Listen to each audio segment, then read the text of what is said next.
吴王，我们在坟场发现了他的身影。哦，那家伙终于敢现身了。哼，不怕死吗？库罗德，那就不惜一切代价将他抓过来。遵命。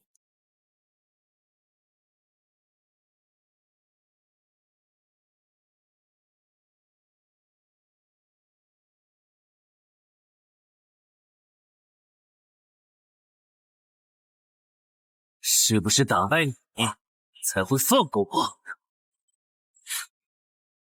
那看来是没谈拢了。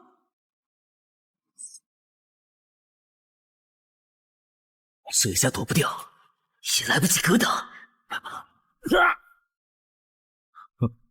这就是你的实力。哼，还没分胜负呢。敬酒不吃吃罚酒。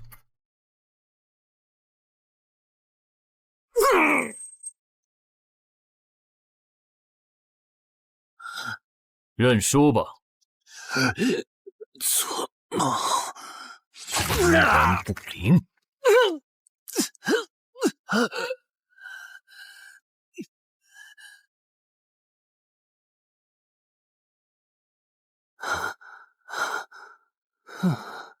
还好只是梦啊！等等，这地下城入口竟然真的刷到我家里来了！2030年，世界各地相继出现地下城入口，入口无法被破坏，但攻略地下城可以使其关闭。如果未能在规定期限内攻陷地下城，那么该地下城入口将翻转，地下城内的怪物将涌入这边的世界。冒险者周刊报道显示，误入地下城并存活的人类将成为冒险者，人均千万富豪。对普通人来说，冒险者就是一步登天的门票。所以你过去3年的冒险家生涯，为你赚取了超5亿的财富。当然，对于刚刚成为传说级冒险家的我来说，这只是个开始。但少有人知道，每一位高等级冒险者的背后，都有许多普通冒险者和无辜平民的牺牲。而我们的主人公陈海，恰好是知晓这一秘辛的少数人。你还真是给我出了个大难题啊！能让人一夜暴富的地下城，可对我来说也没啥用啊。毕竟我又不缺钱，而且我记得地下城的死亡率好像很高，搞不好我会死。要不把它上交给官方冒险者协会算了。谋杀捣乱。但放这也不是事啊。这样，我先瞅瞅这地下城啥类型。要是死亡率低，我就自己搞定；真搞不定的话，再搬家，然后报警。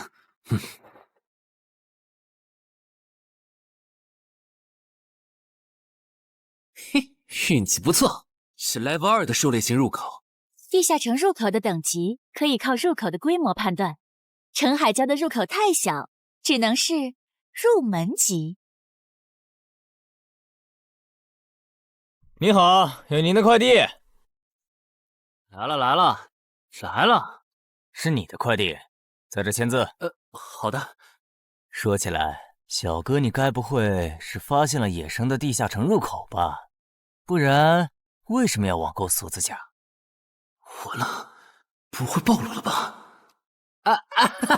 我玩全甲格斗的，之前的防具换，打算换新的。怎么了？有问题吗？没问题，我就是随便问问。感觉这人很奇怪啊。还好我伪装的不错哈。不过这个箱子会不会有窃听器啊？还好没发现窃听器。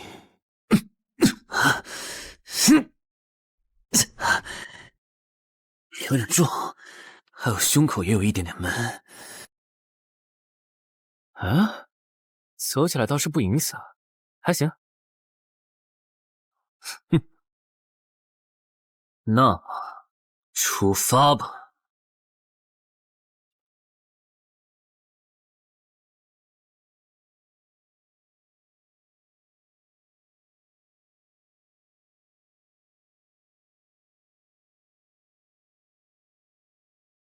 啊，不是地穴地形吗？那看来我的首战对手大概率是豺狼人了。好耶，这套锁子甲没白买。哼，说起来，新人进入地下城后会激活冒险者面板，我的呢？来了。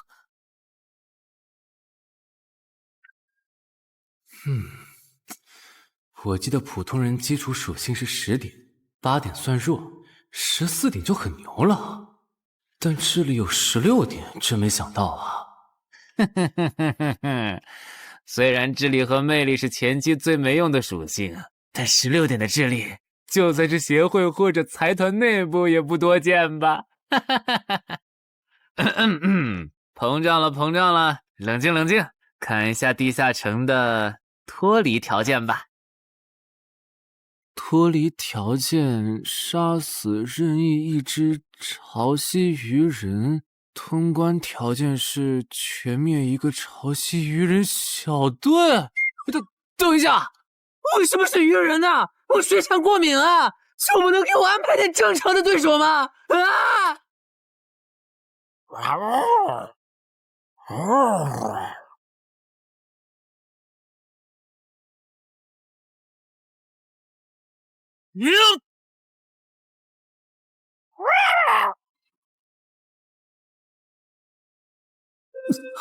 不是吧，这都被躲过去了。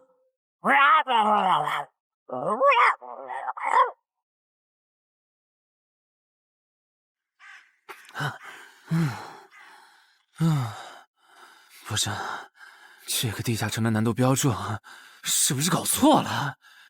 一个落单鱼人就能把我打得差点翻车，如果遇到满编的鱼人小队，我岂不是要就地归西？啊，等级增加了2级，菜鸟！我的称号我与潮汐鱼人五五开，这玩意儿侮辱人是不是啊？算了，今天就到这里。还是等我请个健身私教，把基础属性练上来了，再来挑战这个地下城吧。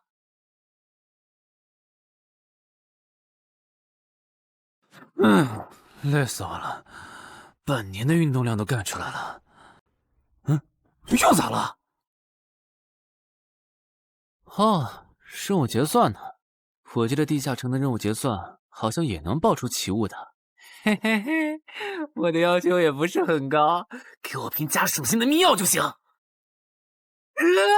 菜怎么了？谁还不是从菜鸟过来的？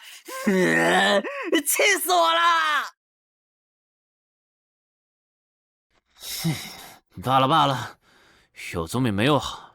让我看看这个保温杯有啥功能。该物品每天可以凝聚500毫升纯净水，可升级。这垃圾东西谁要啊？气死我了！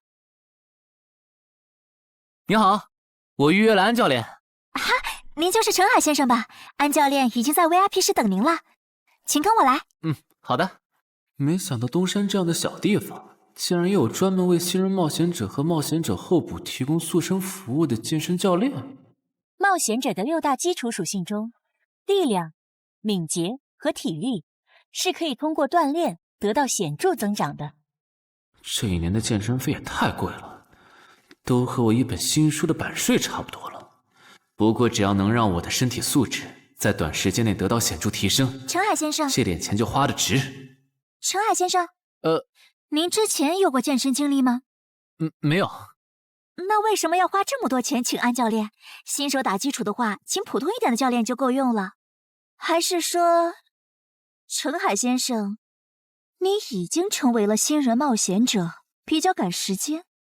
哼，这旁敲侧击的还真是够直接的。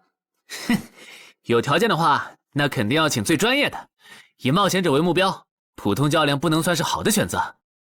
这样啊？我总不能和你说实话吧？那您应该能和安教练聊到一块儿去。嘿，登山市最好的健身教练会是啥样的？好紧张！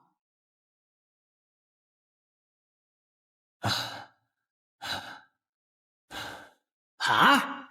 和我预想的完全不一样。我还以为会是个肌肉兄弟，结果到头来，这不是个小白脸吗？我的课程这么贵，竟然也能预约得出去？开玩笑的吧？就是你想成为冒险者，跟我来吧。哼！3、4。我撑不住了，教练。5。真的撑不住了。好，你到这里吧。作为健身小白，结合你目前的体重，你这个卧推成绩算是偏弱的。什么情况？虽然我知道我的身体能力低于平均线，但是这也太弱了吧？正常的老哥们不都是人均50公斤起步的吗？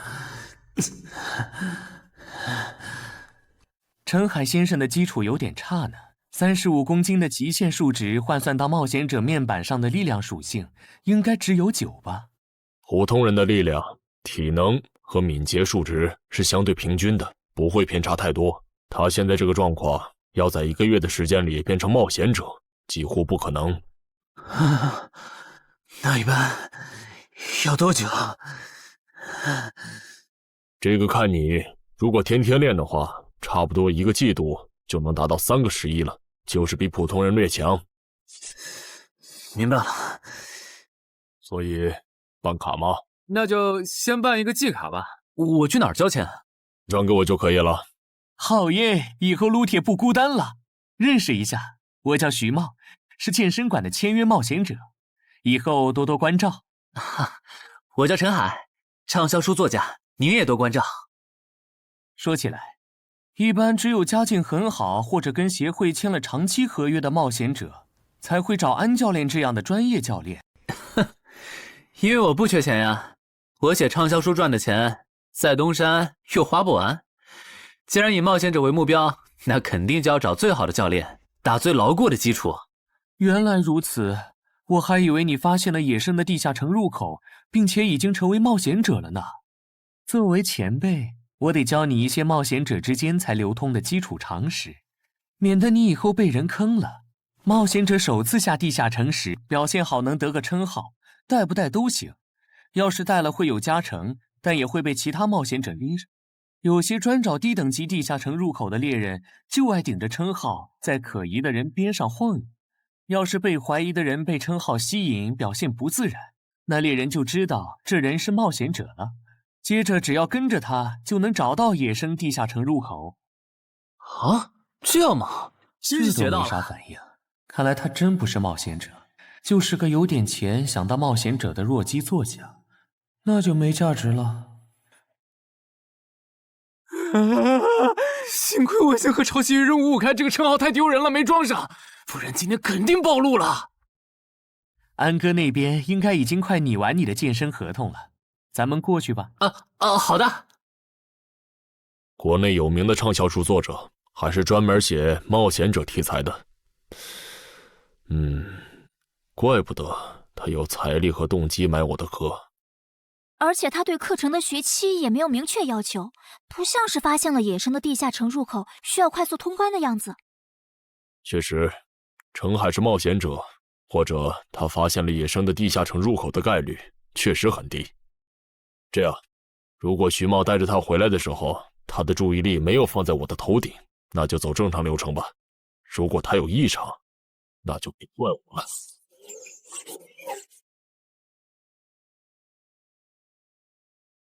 合同拟好了，你看完如果觉得没问题就签吧。好的。喂，不是吧？连健身馆的3A 级教练也……这边。那小子刚才看我的时候表情正常，看上去不像是刚发现地下城入口的小白。徐茂，你没做多余的事吧？怎么会呢？我可是健身馆的签约冒险者。那就没有持续关注的必要了。这份是您的，请收好。等下安教练会带您做体能测试。好。停吧。和我判断的差不多，你的体能也偏弱。接下来的1周，我们主要做力量和体能塑造。明天上午10点来健身馆找我，早饭别吃太油的。没想到国内规模最大的健身机构，竟然会依靠对新人冒险者和冒险者候补的身体塑造业务来钓鱼。如果我今天的演技再差一点，就要被他们吃干抹净了。恐怕全国各地等等，这样看所有和冒险者沾边的服务应该都有坑，包括我买的锁子甲。还好我当时觉得在同一家店购买防具和兵器的行为有点不打自招，不然网购锁子甲的时候就暴露了。看来我还是低估了冒险者这个职业的潜在风险。得调整一下计划了。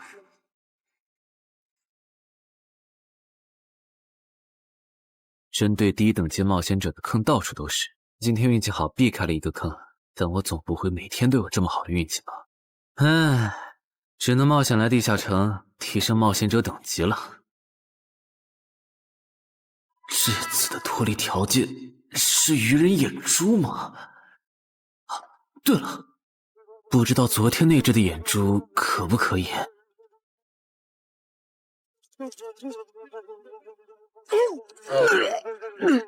内脏都被啃光了呀！看来这附近有类似野狗的生物。不过好在眼珠还在。好耶！今天可以不用战斗了，等下只要记录一下这地下城的地形。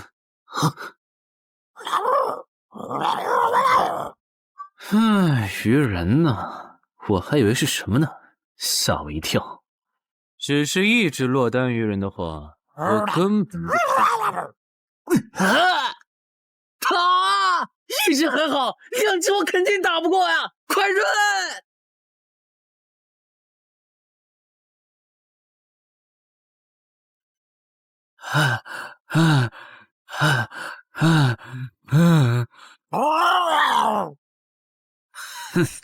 没发现吗？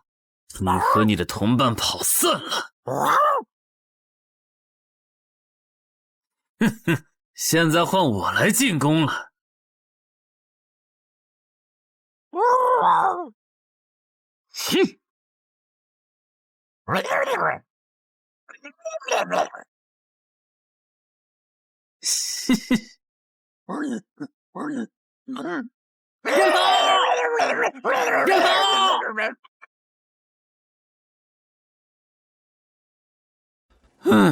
累死我了。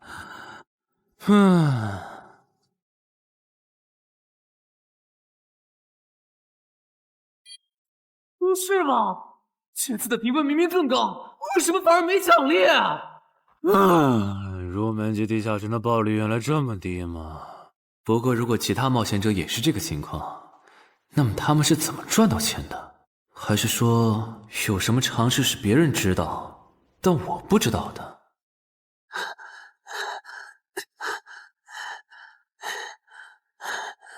我外出的这几天，他都是这个训练强度。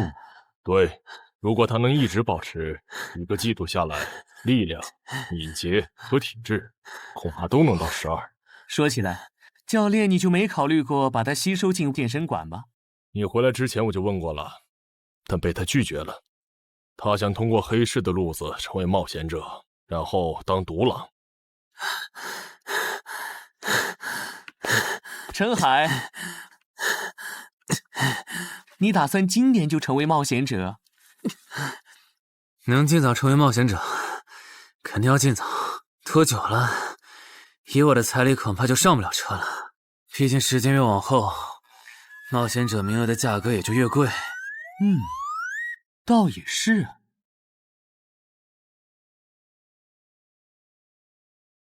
算上前天安教练的招揽，我大概可以肯定，徐茂和安教练已经排除了我拥有入门级地下城入口的可能了。接下来可以找一个合适的时机。发什么呆呢？在想事情？没，可能是太累了，有点走神。对了，截止到现在，你的前期投入都赚回来了吗？还早着呢，照现在这进度，起码得等我到11级才有可能回本。为什么是11级以后？因为1到5级的冒险者挺好混的，有老手带着，完成任务就能撤退，死亡率极低。没想法的就可以这么混等级。而6到10级后，任务变难了，怪物的情报就值钱了。上阶段的混子在这阶段就去收集情报，死亡率虽然变高了，但还能接着混。只有到了11级，地下城的难度提升到混都没法混的时候，才是我这种冒险者开始盈利的时候。这个阶段的冒险者对实力的提升最为迫切。装备、奇物、技能书，一切能提高生存率的东西都能卖出很高的价格。不是，我不明白，11级后的地下城那么危险，为啥6到10级的冒险者不提前准备？不提升有很多原因，一是官方不管民间冒险者攻略地下城的事，好多冒险者到11级就想退回去过正常日子了。二是地下城的东西只能让一小部分冒险者在精英地下城混下去。11到15级赚得多，但风险也大，而6到10级有人光靠收集情报和做后勤就能回本了，所以他们也就没必要冒着生命风险去11到15级这个阶段打拼了。原来如此，所以冒险者在6级，不，在更早前就已经完成分流了。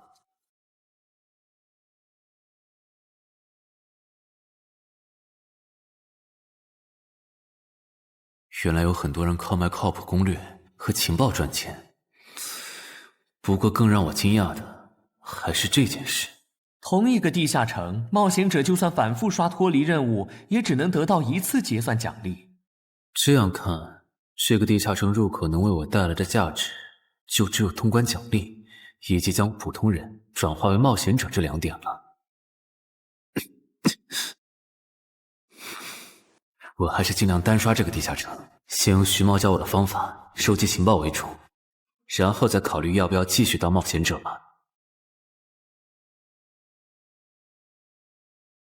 脱离条件找到湖？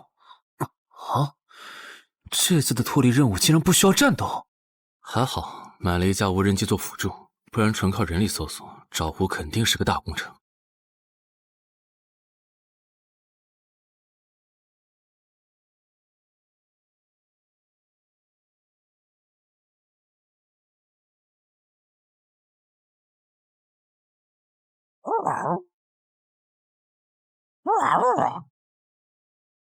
这是什么？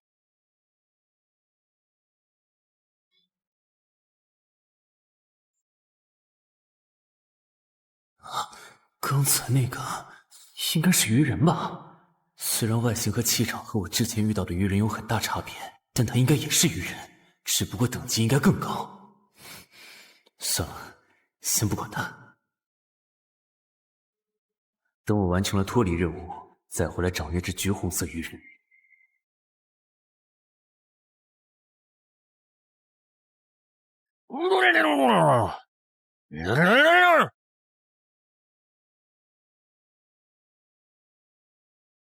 找到了！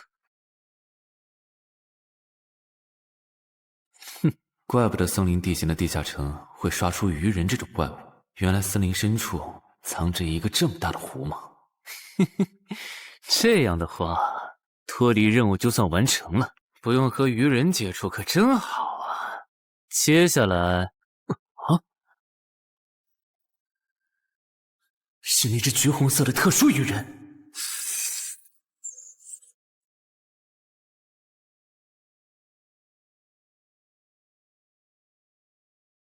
幸亏我刚刚反应快，不然可就重伤了。不过我新买的无人机的遥控器，我的心在滴血啊！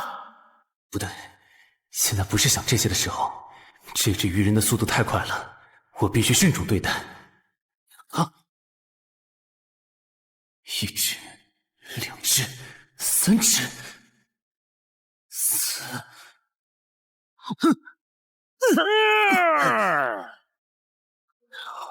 好险！如果不是穿了锁子甲，我这条胳膊估计就废了。这家伙，真的是新手级冒险者会遇到的对手吗？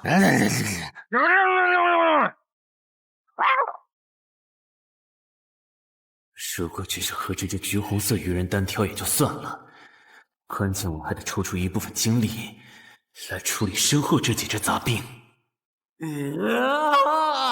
不管怎么看，这个地下城的难度绝对超纲了呀！要我逃吧。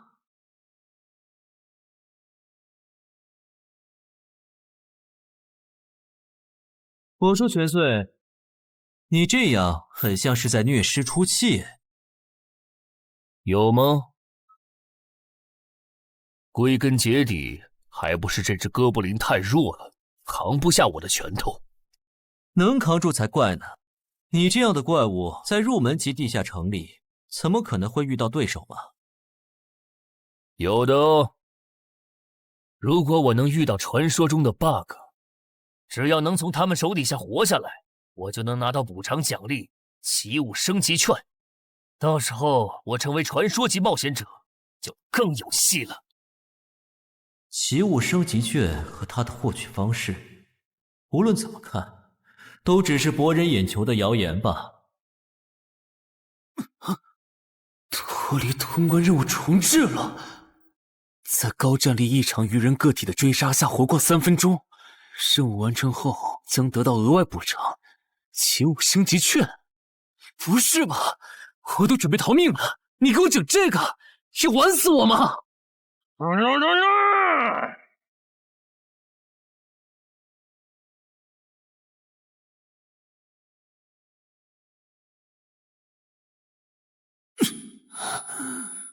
我这算是必胜绝路了吧？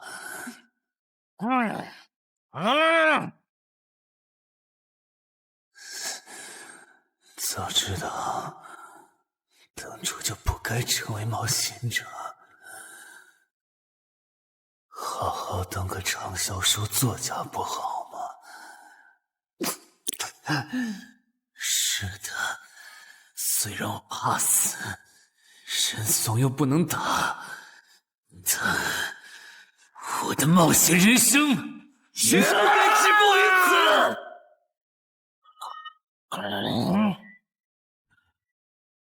想想，我现在还有什么牌？我现在还能打出什么牌？啊！使用称号，我与潮汐鱼人五五开！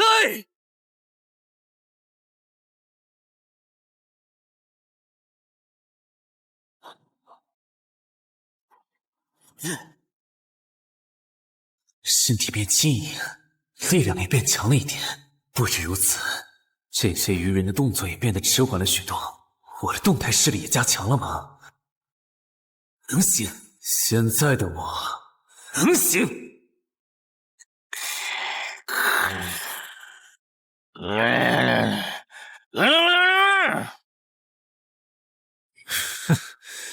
没想到高级鱼人说的话，我竟然能听懂。就剩你了，头目。我不是干掉了这支下级士兵，别再得意忘形了啦！我知道的，即使身体能力获得了大幅度提升，穿上这一层锁子甲的我，依然不具备能和这只橘红色鱼人拼速度的可能。机会只有一次，对方的进攻方式、路线和目标都已确定，我要做的就是舍弃头部的防御，用它做诱饵，争取到一次以伤换伤，重创对方的机会。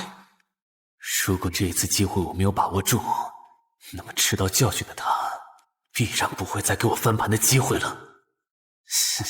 这种生死皆在一瞬间的体验，真让人血脉喷张，沉醉其中无法自拔。就是现在！我这不是挺能干的吗？我不可能这对你开什么玩笑？我居然会被这种弱者可恶！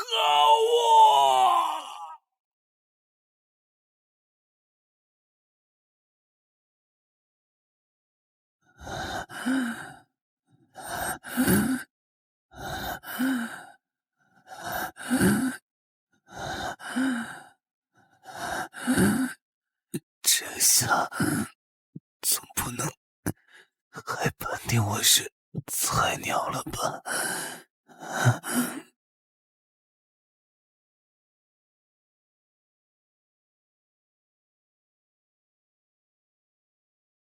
平平无奇的保温杯吗？对，平平无奇保温杯，使用起雾升级券。啊！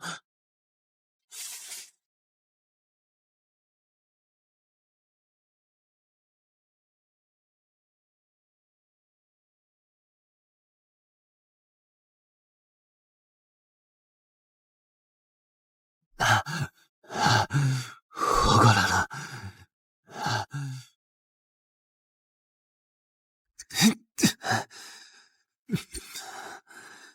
已经愈合了。冒险者面板，冒险者等级竟然提升了，不过还是菜鸟。哦，感知也提升了一点，还获得了一个新称号——至死地而后生。哼，倒是个意外之喜。再看一下通关任务重置后变成什么了。挑战等级上升了，脱离任务刚刚也完成了。不过这通关任务，捣毁潮汐鱼人的孵化池吗？算了，这个通关任务明显不是现在的我能处理的。溜了溜了。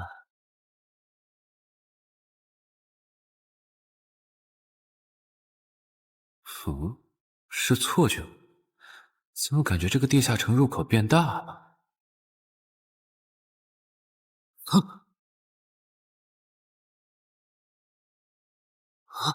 等级不足，这个地下城升级了。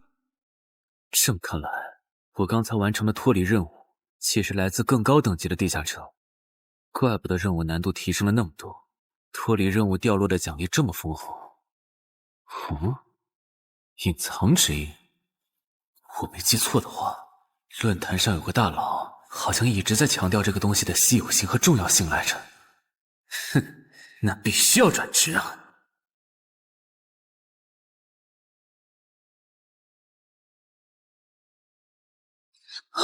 什么情况？感知竟然提升了，死亡行者也算是新职业了。越接近死亡的话，属性点提升就越大，可以1至4。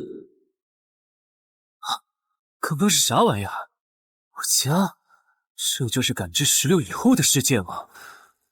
即使闭上双眼，我的大脑依旧能够准确勾勒出客厅每一角。真不敢想象，20点感知的人类眼中的世界又会是什么样子。说起来，我与潮汐鱼人555开这个称号的效果，刚刚在地下城已经体验过了。这个至死地而后生的称号，效果又会是什么呢？被逼入绝境以后，就能得到力量、敏捷、感知，每个加4点的加成。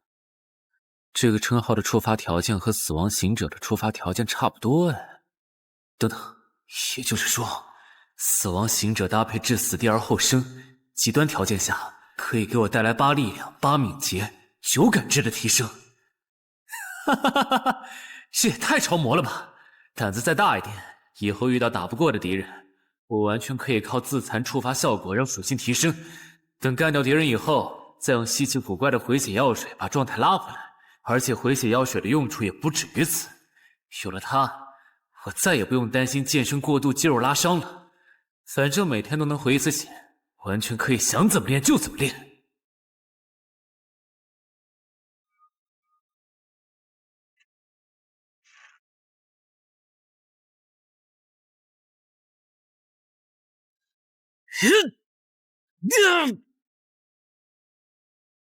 真惊人！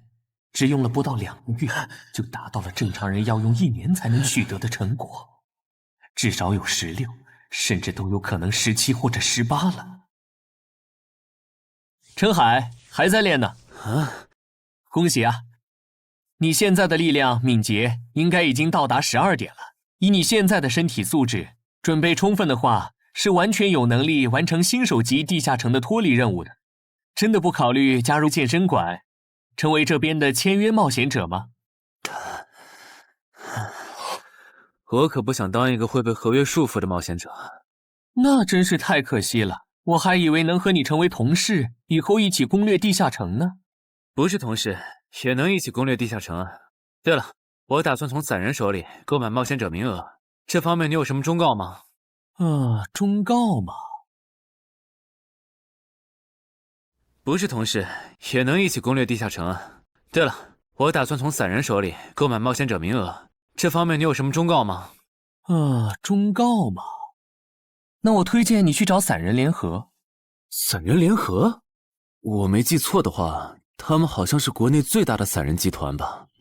对，如果你想走黑市的路子，购买冒险者名额，那么我只推荐你选择由散人联合提供担保，或者他们自营的低等级地下城入口。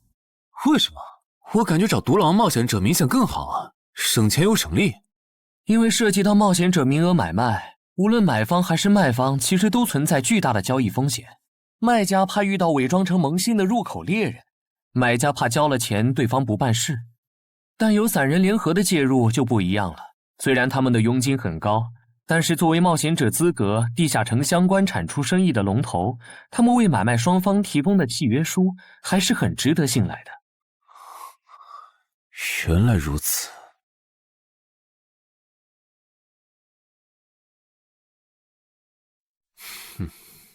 查了一下，整个漳州只有云霄市的这个老廖稍微靠谱点，找了散人联合做担保。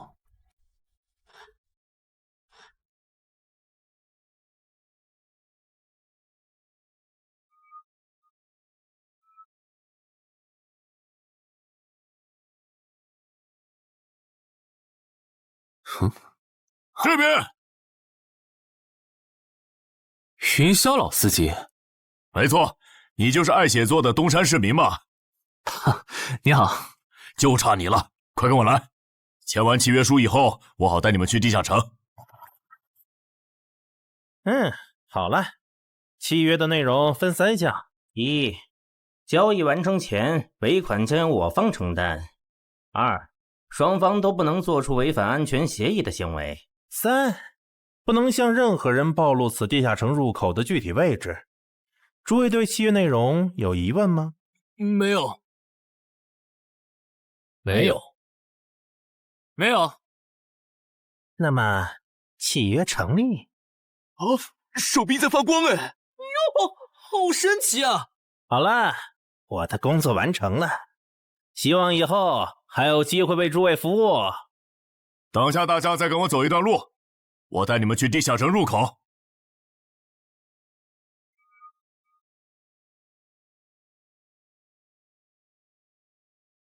这个地下城入口的位置确实隐蔽，难怪没有被官方和云霄市的资本发现。好了，大家排好队，按顺序进入。我先走一步，给大家带路。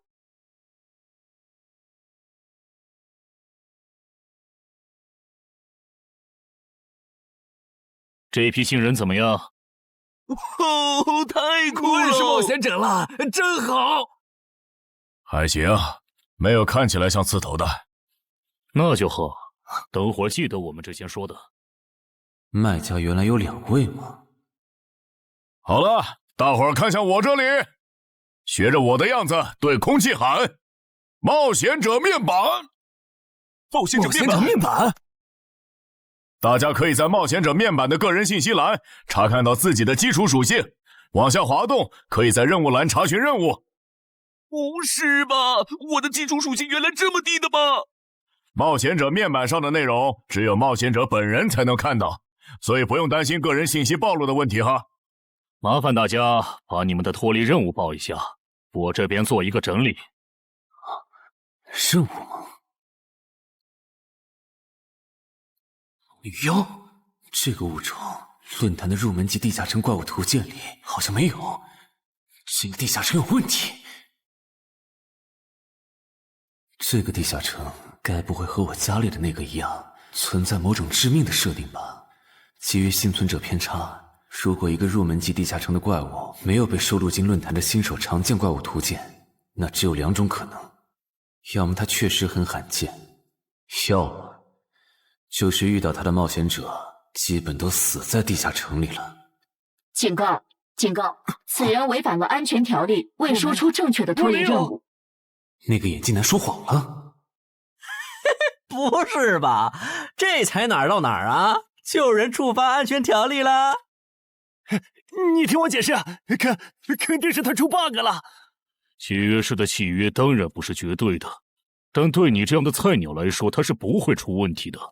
你的脱离任务绝对不是采集高价值草药，你骗了我们。他刚进冒险者圈子，不懂规矩，做错事也情有可原。您大人有大量，再给次机会嘛，是不是啊？对，再给我次机会吧。下不为例。大家再说一遍自己的脱离任务哈，这次别搞错了。我的任务是找到湖中女妖，我是聆听女妖之声。我的是凝视女妖10秒。我的也是找到女妖。接下来我会带大家去女妖出没的林中湖泊，大家跟紧一点，别掉队哈。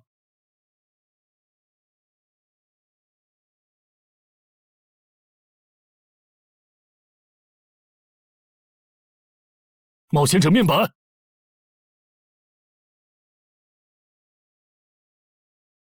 哎，他在干嘛？呼唤湖中女妖。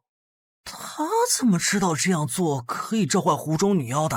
这就涉及到商业机密了。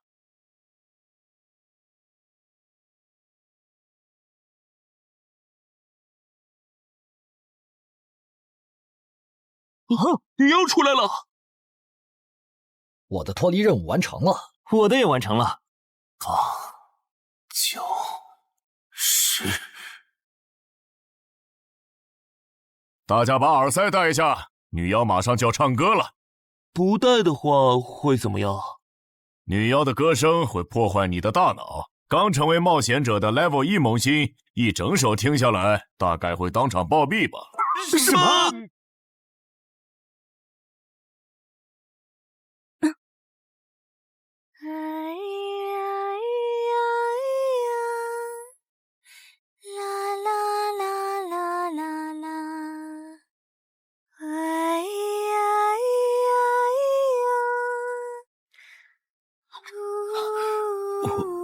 刘备醒了，就听了这一小会儿嘛。还好我戴了耳塞，歌声听得不真切，不然恐怕已经死掉了。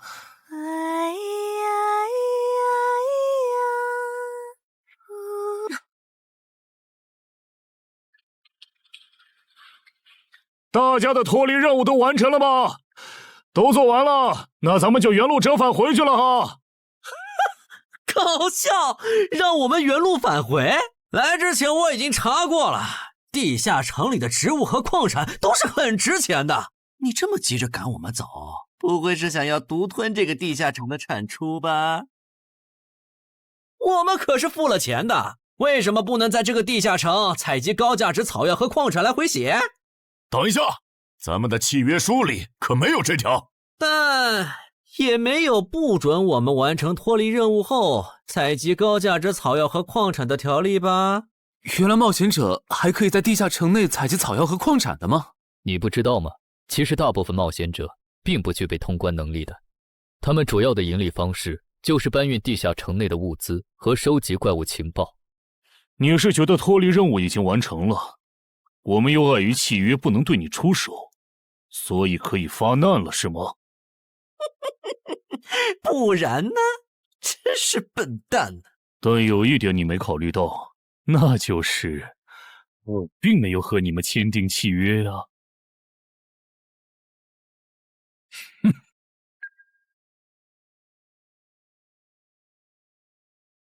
你们两个什么意思？没什么，单纯看不惯而已。我觉得这位朋友的理由其实挺合理的，只是一些药草和矿产，没必要那么计较吧。但是基于契约文书第1条的话，如果有人死亡，我们就拿不到尾款。你可以保护我们，作为回报，我们可以将采集到的一部分物资分给你。不好意思，我们并不想冒这个风险。真的只是因为不想冒这个风险吗？难道不是因为这个地下城藏着别的秘密，你们怕我们发现它吗？我明白了，你不是新人冒险者，你是奔着通关任务来的。老六，你应该能感受到吧？咱们之间谁更强？可恶！地下城让给他们，我们走。啥？你等等我呀！他们为什么就这样走了？这不很明显吗？这2位帮我们说话的朋友，其实是比那2个人更强的冒险者呀。过奖，其实强的不是我，是我的这位朋友。等等，不太对。3人联合的契约师不会蠢到让假装萌新的冒险者轻松找到契约书漏洞，这不符合逻辑。大家可以自行选择，接下来是单独行动，还是跟我们一起行动？单独行动的话，你们的收益可以独享；如果跟随我们一起行动的话，通关奖励我们要1半。1半？这么多？这叫多？你没仔细听吗？是通关奖励的1半。这2位资深冒险者的目标是通关，新人冒险者的通关率一般只有10%，甚至更少。就算分出去1半，我们也领先了90%的新人冒险者。大叔，你别得了便宜还叫委屈啊！所以这个地下城没来错，其实是好事。对新人来说，第1次通关时间是重要分水岭。新人冒险者越早拿到通关奖励，未来的冒险者之路就会越顺畅。那就是说，就算我只拿到1半的通关奖励，也会比绝大多数同等级的冒险者要强吗？如果你没有浪费这些开局资源的话，确实是你要强一点儿。请让我也加入你们，也包括我。我也要。那帮没良心的，签契约书前都说好了，只涉及脱离任务，其他不包的。任务一完成，他们就变脸了。差不多得了，都走了这么远，他们不可能再跟着了，你不用演了。哦，不过你这次演技提高了不少嘛。刚才我一度以为你打不过那个顶着战斗专家称号的冒险者来着。我确实打不过他啊，不过他也很忌惮我就是了，要不然不会用劝退的方式赶我走。原来如此，那你觉得他们能通关吗？可能性太低，个人判断，这批冒险者里最多只有1到2个幸运儿能活着走出这个地下城。什么嘛，这不就和之前的几次一样了吗？真没意思。哇，酷哎！既然大家已经决定联手通关，那我也不藏着掖着了。我能够为认同我、信赖我的队友带来一点基础属性的随机增幅。他说的是真的，我的力量加了1点，我加的是感知，我的也增加了，体力涨了1点。原来团队领袖这个称号是用来提升自己的队友啊，还怪好用的。我这边还有一个问题，我们现在只知道口琴声能召唤女妖，并不知道其他的召唤方法。女妖要是一直躲在湖里，大家的通关任务就没法完成。这不是问题，我的称号可以让我强制激怒指定目标，被激怒者将减少2点智力，变得冲动易怒。他也是冒险者吗？至于建立强制对话的方法，只要引起对方的注意就可以了。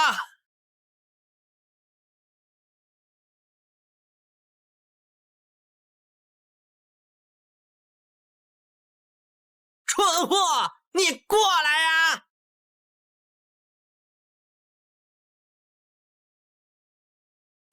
成功了，他被我激怒了。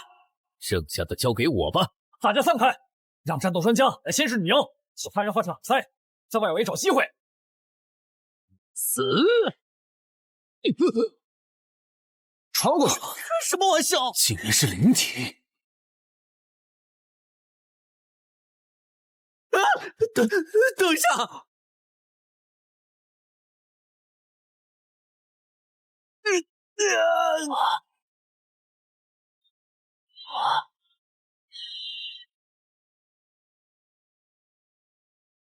还好有2-3，只是鼻子出血。不是吧？这个女妖原来是个幽魂！娘，有把握吗？有，但是会比较费时间。上一个地下城刷出来的僧侣之拳应该会有效，但熟练度还没上去，打起来会很慢。慢就慢了，这只女妖应该没有其他攻击手段，对我们的威胁很小。我有预感，这个地下城的通关奖励会非常丰厚。哼，愚蠢的选择。等等，你先别走。不是吧？10万个人里都不一定能出一个的感知16点的人，竟然让我……你为什么觉得他们的选择是有问题的？使用称号，他们当我不存在。真晦气！喂，你搁这对空气自言自语什么呢？不是，我刚才不是没人吗？幻觉吗？有东西过来了！什么东西？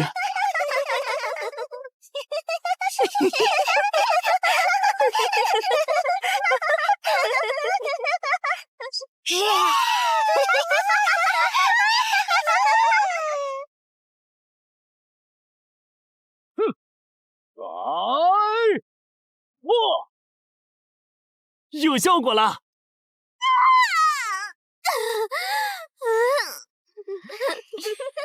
什么声音？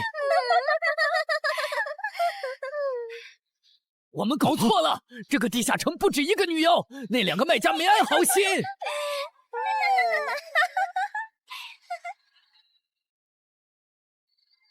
不是吧？这也太多了！不行，这个数量2-3已经没用了。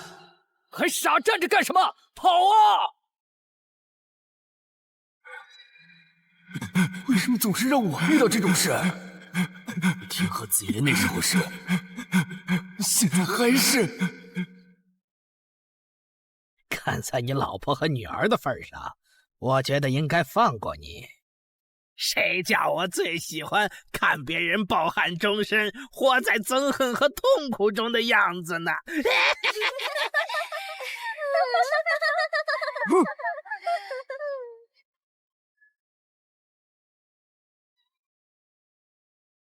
你们以为我是谁？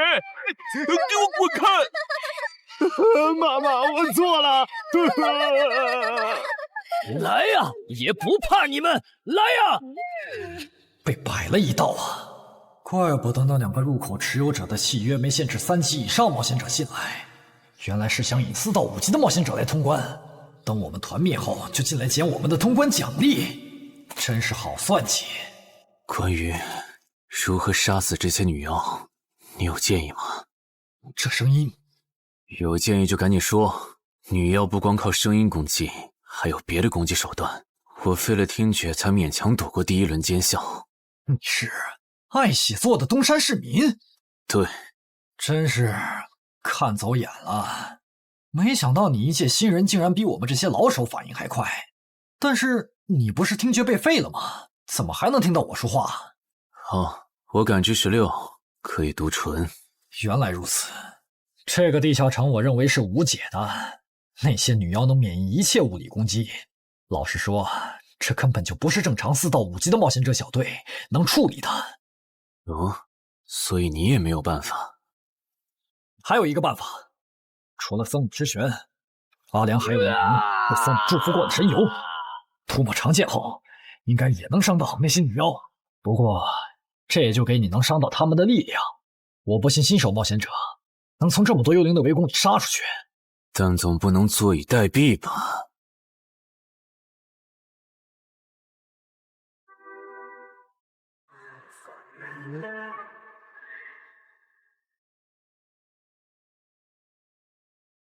置死地而后生。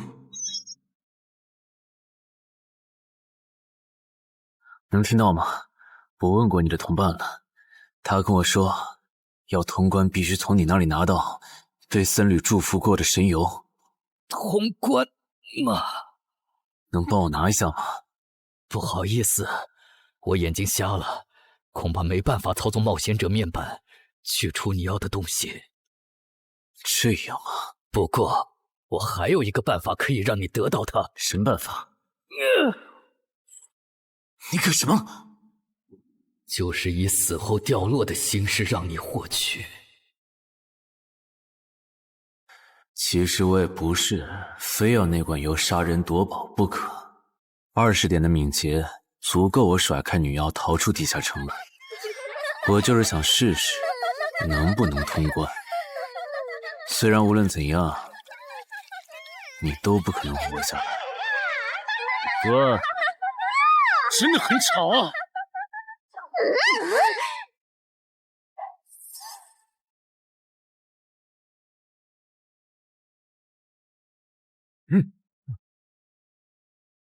对邪恶生物伤害加抵0.5，那么还是反击吧。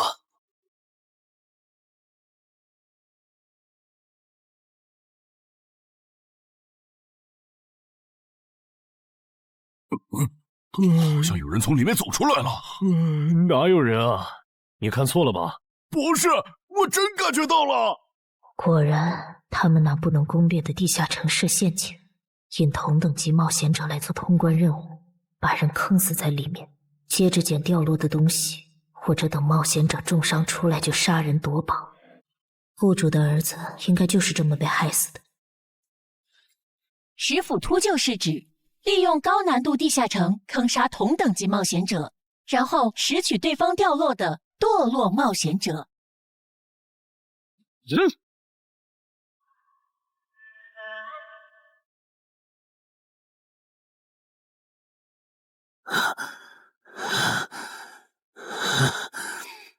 好险！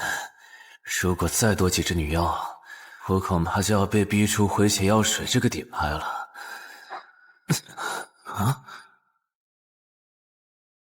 您的绝妙操作取悦了路过的死亡主宰，得到其恩赐，亡灵亦不能杀死我。该恩赐可以使您豁免一次来自亡灵生物的死亡判定，免疫一次来自亡灵生物的死亡判定。好霸道的额外奖励！额外奖励都这么丰厚了，合并结算的奖励还高于单独结算，那么肯定要合并啊！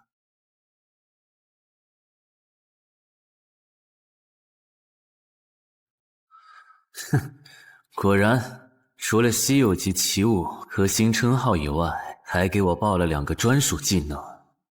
这个地下城的奖励太丰厚了，难怪它的难度如此超标。爱写作的东山市民，你还活着吗？怎么没声音了？哼，差点把他给忘了。你现在感觉如何？能站起来吗？有点难，那只能扶着你了。其他人是不是都死了？胖子、四眼、大叔，还有你的2位同伴，都死了。你应该不是第一次进入地下城吧？哼，我还以为你不会主动说破呢。如果我说我能保守秘密，并将我得到的奖励作为酬劳全部送给你，你能不能不灭我的口？但你死了，同样可以保守秘密。那你就得不到我的通关结算了。而且，云霄老司机和他的同伴肯定在地下城入口附近蹲幸存者。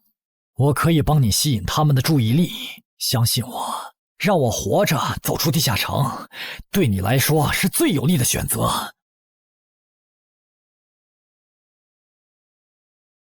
看到了吗？这才是真有人出来了。哎呀，刚才那次算我看错行了吧？等等，地下城在坍缩，他们通关了。不对，小溪右边的冒险者，他绝对不简单，肯定是……狼。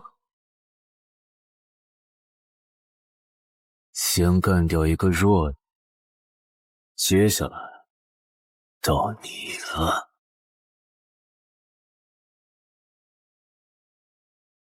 宗山市民，你好大的胆子！不是吧，不是吧？不会真有人觉得自己坑完人不会被报复吧？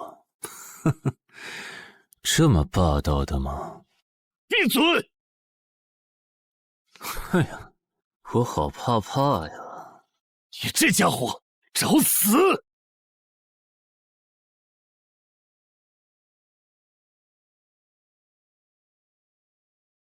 这俩人相互厮杀的程度，有些7级甚至8级的冒险者都没这么夸张的速度。不可能！带上这个称号以后，我的速度竟然还是没你快，真是离谱他妈给离谱开门，离谱到家了！你的敏捷难不成有17，甚至18？可，你猜？冒险者面板！哼，不比速度了。不比了。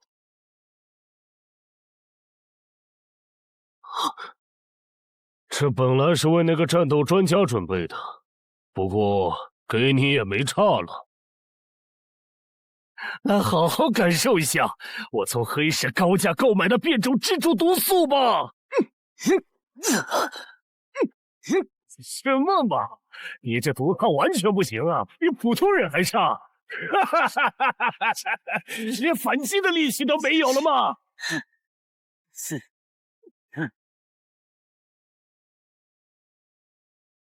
太慢了，太慢了！你这样是伤不到我的。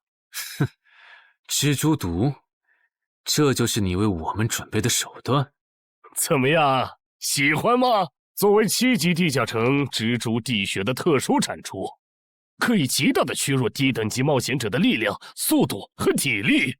迄今为止，因为他而败在我手上的5级冒险者已经有4个了，而你将会是第5个。然后呢？你应该不只准备了这点手段吧？全都亮出来吧！哼，不会吧？难道这就是你的全部了？当然不止这些。佩戴了毒素携带者称号的我，呼出去的气体、身上的汗液和血管里的血都是带毒的。和我僵持的越久，你中的毒就越深。这战术太吓人了，在6级以下几乎是无解的。我明白了。是我高看你了，我还以为你藏着什么大招呢。关闭技能，与死亡共舞。不可能！你怎么还有这么快的速度？你猜？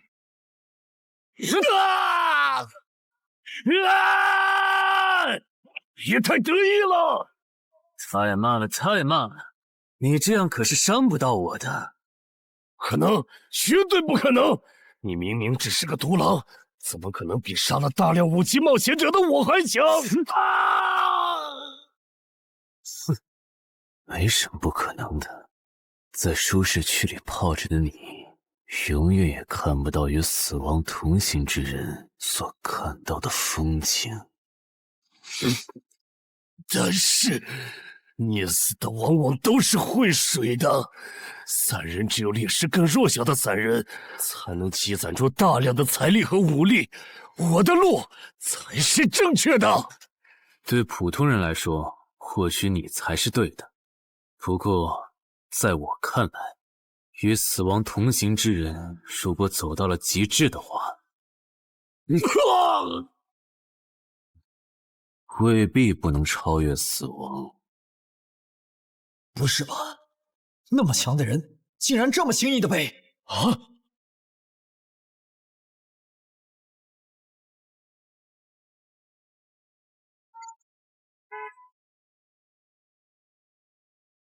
你这运气也太差了吧！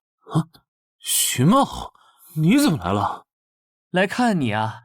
第一次进地下城就遇到了能免疫物理攻击的怪物，好不容易通了关，还被石斧秃鹫堵门。不过也多亏了这次经历，让我得到了置死地而后生这个称号。也是，还算幸运。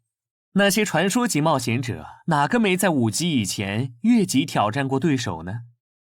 对了，个人建议不要让别人知道你的主要称号，情报泄露是很致命的。冒险者要防的不只是地下城的怪物。原来如此，学到了。虽然女妖之森的入口持有者，官方说是被另一个幸存者杀了，但我查过，那人主要称号侧重团体战斗，单人作战能力没强到能杀掉2个石斧秃鹫，所以，怎么了？我脸上有什么东西吗？没什么，我只是突然想起来，高教练月底就要回东山了。你这边养好伤以后，记得回健身馆报到。关于你的塑身计划，要进入第2阶段了。好的。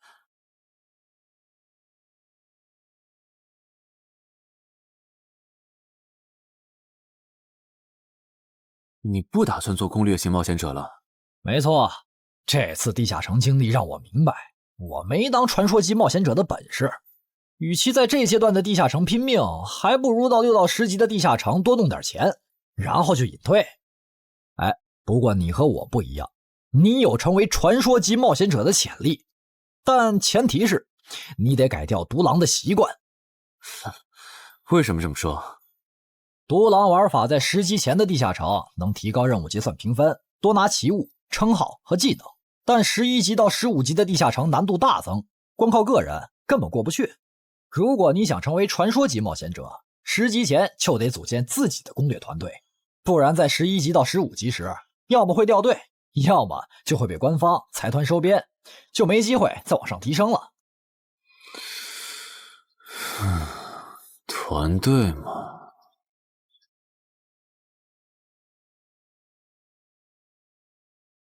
害死我儿子的秃鹫们已经死了，杀死他们的人就在这2名幸存者之间。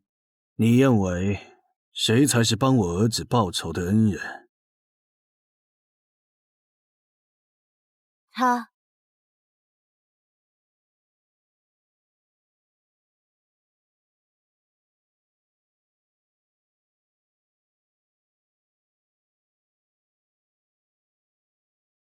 陈海，你就是女妖之森的通关者陈海吧？我们对你在女妖之森得到的通关掉落很感兴趣，你开个价吧。不卖。他说不卖，他不会真的以为我们是在跟他商量吧？那我换种说法，把你在女妖之森得到的东西交出来，立刻马上，不然有你好看。你们在干什么？不许骚扰我们医院的病人，走开！烦人的家伙来了，哥，我们走。切，真晦气。下次他们再来骚扰你，你就来找我。我哥哥是10级冒险者，他们不敢惹我。谢谢。不，该说谢谢的人是我。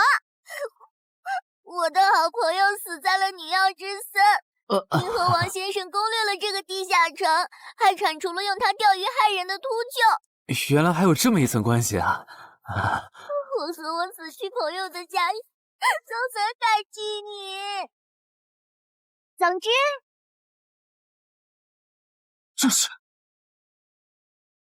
地下城暴走后的随机拉人现象啊！还会拉我啊！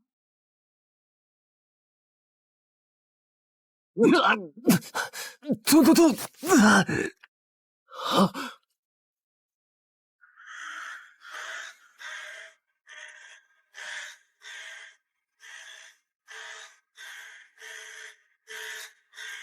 大家不要惊慌，我们只是被拉入了翻转后的入门级地下城。不是吧？我就来医院看个牙的功夫，怎么就被拉入地下城了？现在请大家跟我一起打开冒险者面板，确认你们的脱离任务。展开面板。啊！ 5级的生存类地下城，哇，这次可能要死很多人。什么？云霄市医院发生入门级地下城翻转现象，有20人因此凭空消失。周德也在这20个人里。情况如何？失踪人员名单已经整理出来了。被卷入地下城的一般民众有17人，冒险者3人。我们还找到了失控的地下城入口。不过什么？你的脱离任务和通关任务是什么？消灭10具骷髅士兵，存活1小时。你的呢？我的也是。那看来大家都一样。老弟，咱们的脱离任务难度和他们的不一样啊。还有那个叫陈海的小子也被拉进了这个地下城。正常，生存类地下城的脱离任务是根据挑战者实力的强弱划分的。至于那个叫陈海的，等咱们做完了脱离任务再去找他。那个，大家听我说，这个地下城非常危险，请大家捡起地上的兵器，3到5个人为一组，凑齐脱离条件以后，尽快离开吧。完成脱离任务以后赶紧离开？你算老几啊？在这指挥本大爷？说不定是人家想把咱们忽悠走了以后，独吞地下城的宝藏呢。不是，这个地下城真的很危险。这俩蠢货脑子有坑吧？对地下城的危险没有认知也就算了，还在这带节奏。这位先生是非常强大的冒险者，他前几天刚通关了一个难度非常高的地下城，还和同伴联手除掉了10府秃鹫。真的假的？就是锦城家园那栋烂尾楼，听说害死了好几10人。哦，想起来，请大家相信他的判断。这个护士干嘛一直夸我呀？好烦呐！不过好在效果还行啊，能引起这些新手的重视就好。等一下，如果这个地下城真的那么危险，那你觉得就凭我们这些普通人，真的有能力完成脱离任务吗？先不说消灭骷髅士兵有多难，就按你说的，3到5人一组去猎杀骷髅士兵，最后肯定是青壮年组队，老弱被抛下。请问，你考虑过被剩下的人的死活吗？有道理。分开行动的话，骷髅士兵听起来就很难对付。就是，那就死定了。很多人就是因为单走，才被地下城里的怪物杀死的。姐夫说的没错，被拉入地下城后，一定要拉拢人心，来拿到话语权，再利用话语权来强迫冒险者当我的保姆。能通关高难度的入门级地下城又如何？当你开始在意这些渔民死活的时候，你就注定得当我的保姆了。你们能信任我吗？那跟我走吧，我带你们去完成脱离任务。好的。谁允许你们走的？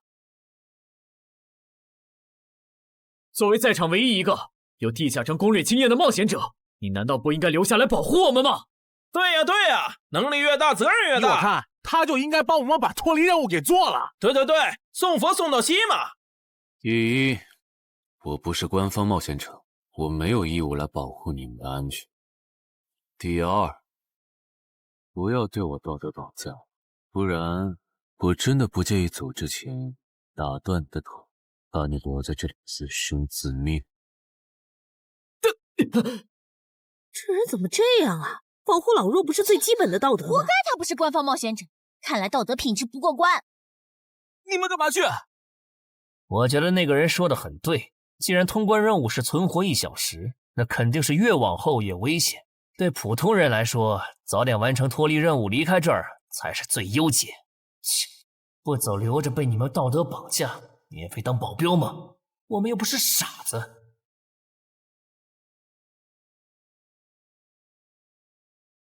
怎么是他？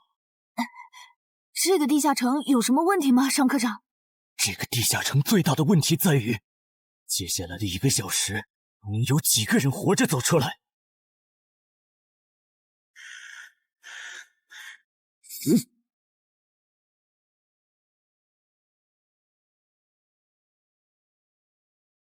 你们就学我刚才做的，用剑去砍那些骷髅士兵的颈椎。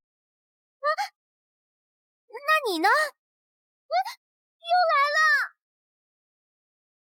我嘛，就用我的老火箭和他们练练。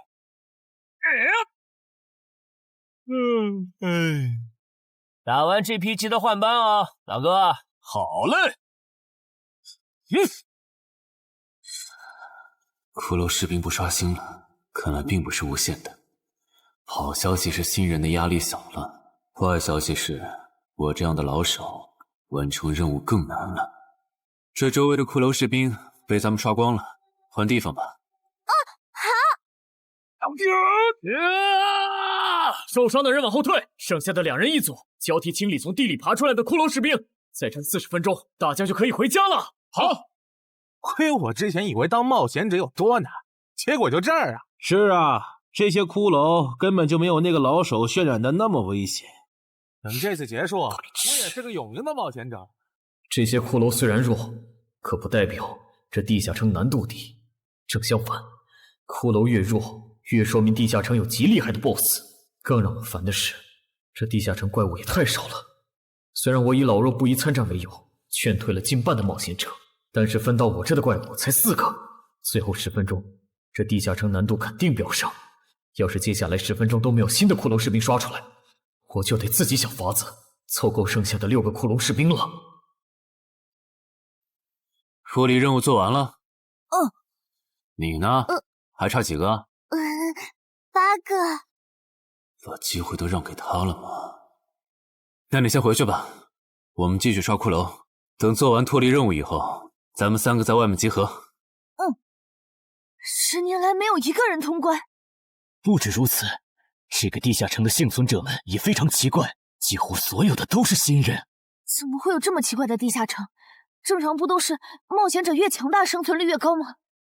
因为这个地下城有一个被称为强者坟墓的机制。同样的脱离任务，新人的难度只有老手的1/10。当新人完成脱离任务离开的时候，实力远超冒险者的地下城 BOSS 会主动追杀冒险者。好多老手都栽在这机制上。周德，快点察觉到，这个地下城的本质是谁最先完成脱离任务，谁才能活下来的竞速比赛。好心的冒险者哥哥，护士姐姐，再见。拜拜，再见。等下遇到的骷髅士兵，我多分给你一点。你先完成脱离任务，和他在外面会合。好的。有人完成脱离任务出来了。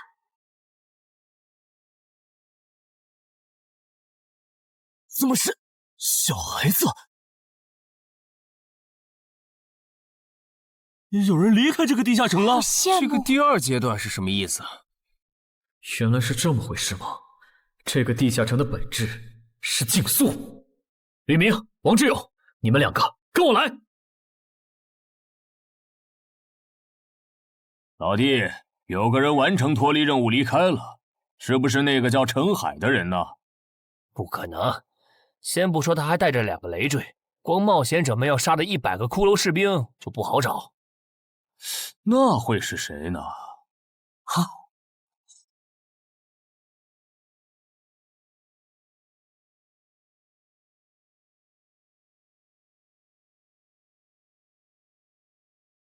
叫我们跟着他出来，都走这么远了，也不解释一下。如果遇到大群的骷髅士兵，咱们3就完了。闭嘴吧，他这么做肯定是有原因的。你没注意到吗？他是看到任务栏变更以后才叫我们出来的。恐怕他比我们更清楚这个地下城发生了什么。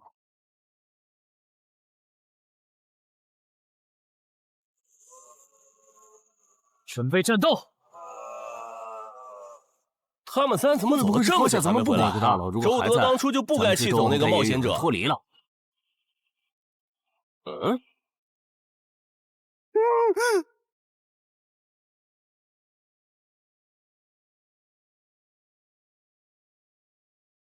周德、吕明，你们2个王八蛋，居然拿我当挡箭牌，用完就丢！我们这2个小人！你还差几个？3个。那快了，我们再找些小股的骷髅士兵杀，应该能赶上。等等，不对劲，幸存者的数量在减少，营地那边出事了。说什么？陈海哥，这段是什么意思啊？哼，可能是难度提升，接下来会出现更强的怪物的意思吧。这个你别管，你的脱离任务做到哪儿了？我看看啊，陈海哥出事了，其他人都死了，现在只剩4个幸存者了。什么？左二，右二，去左。都说了，是这个地下城的 BOSS 降临了，要想活命，必须就地折返，在 BOSS 找到我们之前，完成脱离任务。别开玩笑了，就咱们2个人，怎么可能在那么多骷髅士兵的围攻下完成脱离任务？王之勇在的时候都做不到。听不懂人话吗？我们已经没有时间去找骷髅士兵了。还差右二。剑锋，救我！你好了吗？马上！陈海哥，好了。常先留下，你先走。可是，撤下！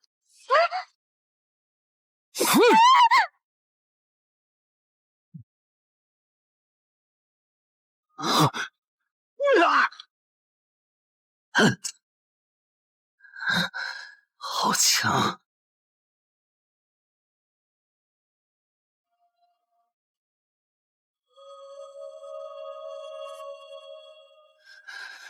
明白了吗？你留下来只会碍事。我知道了，我去外面等你，你一定要活下来。好了，现在只剩下咱们2个，我猜你是不会放我走的，最多。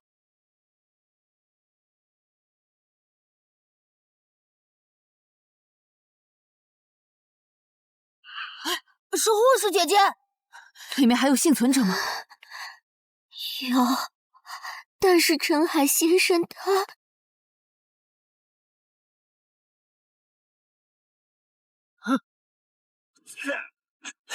好强！这样下去不行，速度和力量我都不是他的对手。就算能大概猜出他下一步动作，可因为一直忙着抵挡，一次出错的话就得死。要走！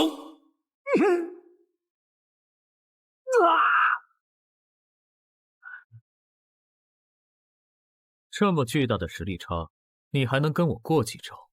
在我这儿撑这么久，了不起！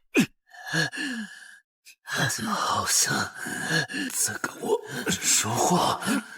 不对，现在不是该思考这些的时候。想一想，再想一下，到底该怎么做，我才能活下来？没戏了，把这边的情况汇总给漳州吧。就说云霄市医院地下城暴走事件，17名普通市民卷入，仅2名幸存，3名低等级冒险者卷入，无一生还。你在说什么？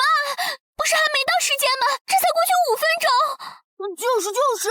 我能理解2位的心情，但是请不要再做不切实际的幻想了。这个地下城里的 BOSS， 就算是9级的我，也没有把握面对他能存活15分钟。你要等的人，哪怕是5级冒险者中的佼佼者，最多也就能坚持5分钟。你从地下城出来到现在都过去5分钟了，他还是没有脱离地下城，这意味着什么？你应该清楚吧？怎么这样？如果不是因为我们拖累了他的进度，护士姐姐，陈海先生肯定能活着离开这个地下城。都是因为我们。是啊，全都是因为你们。如果没有那个多管闲事的冒险者帮你俩完成脱离任务，周德才是最有可能活着离开这个地下城的人。我出去冷静一下，这2个新人的登记工作交给你了。那这个地下城入口怎么办？人都死光后，入口会在半小时内关闭，接着随机出现在世界某个地方。当然，如果你实在不放心，也可以盯到最后。好吧。哼，你合格了。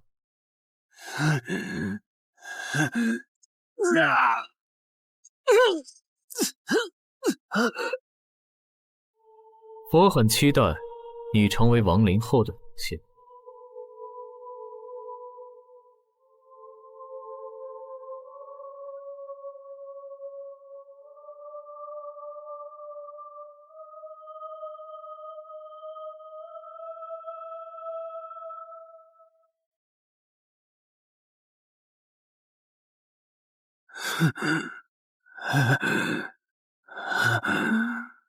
都赢了。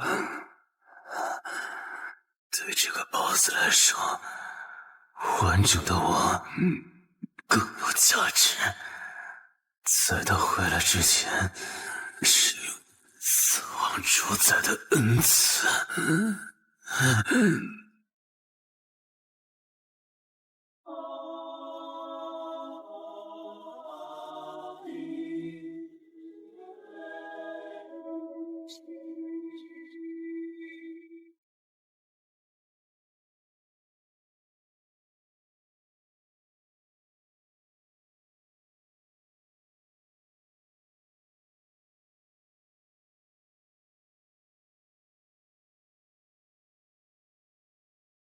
库罗德，你不是被大军派去坟场征兵了吗？怎么回来了？切，白跑一趟！我还以为是谁激活了骸骨大军发出去的晚宴邀请函呢。我发现了一个有资格成为我们同僚的新人，让他从零开始太浪费了。我打算让大军把他变为预备役。同僚，坟场的冒险者最高才5级，这阶段的新人连合适的职业和称号都没确定，你就肯定他能跟咱一样成为传奇？他已经找到了合适他的职业和称号。这次真的太险了，如果不是那家伙主动走了，就算再给我一条命，我也完全没机会。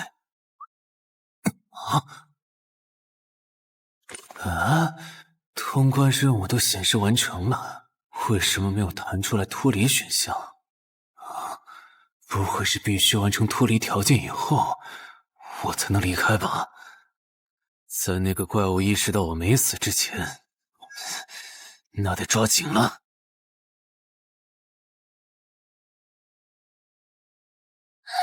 没有关闭，这个地下城的入口还没关闭，澄海先生还在战斗，他还活着。我去找尚科长。周德死在地下城里，他姐知道后一定会迁怒同期的幸存者。如果处理不当，尚科长，怎么了？慌张成这个样子？那个地下城入口没有关闭，结束的时间明明已经到了，但是他还在。怎么可能？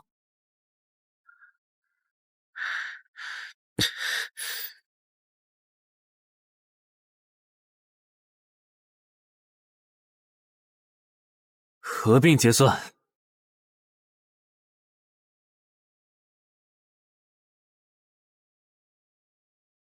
原来那个亡灵骑士叫库罗德呀，不过传奇级，坟场才5级，怎么会有这么超纲的 BOSS？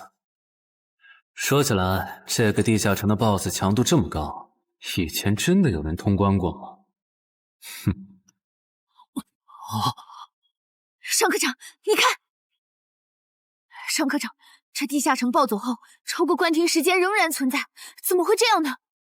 有2个可能：一，被卷入地下城的冒险者完成了通关任务，但却没有完成脱离任务；二，地下城升级。一定是第一种，一定是不可能的。坟场很早以前就已经被世界冒险者协会定义为几乎无法被攻略级的地下城了。相比有人通关，我更相信是地下城内部发生了什么变化，导致地下城升级。有人出来了！是澄海先生，真的是他！哎呀，你们都在啊，担心死我了。如果因为我的原因，你没能不顺走去地下城，真的被他打通关了。我会救一辈子的。没那么严重吧？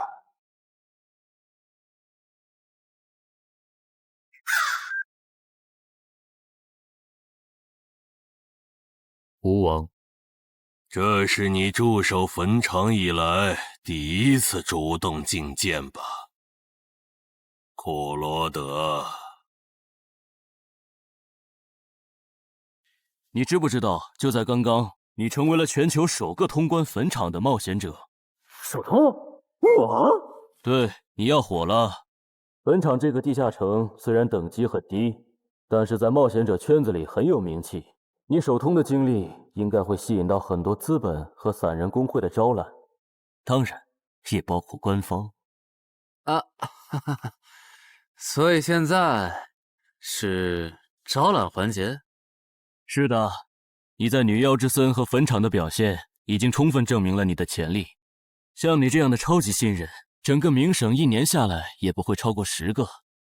作为云霄市地下城负责人的我，当然不可能错过。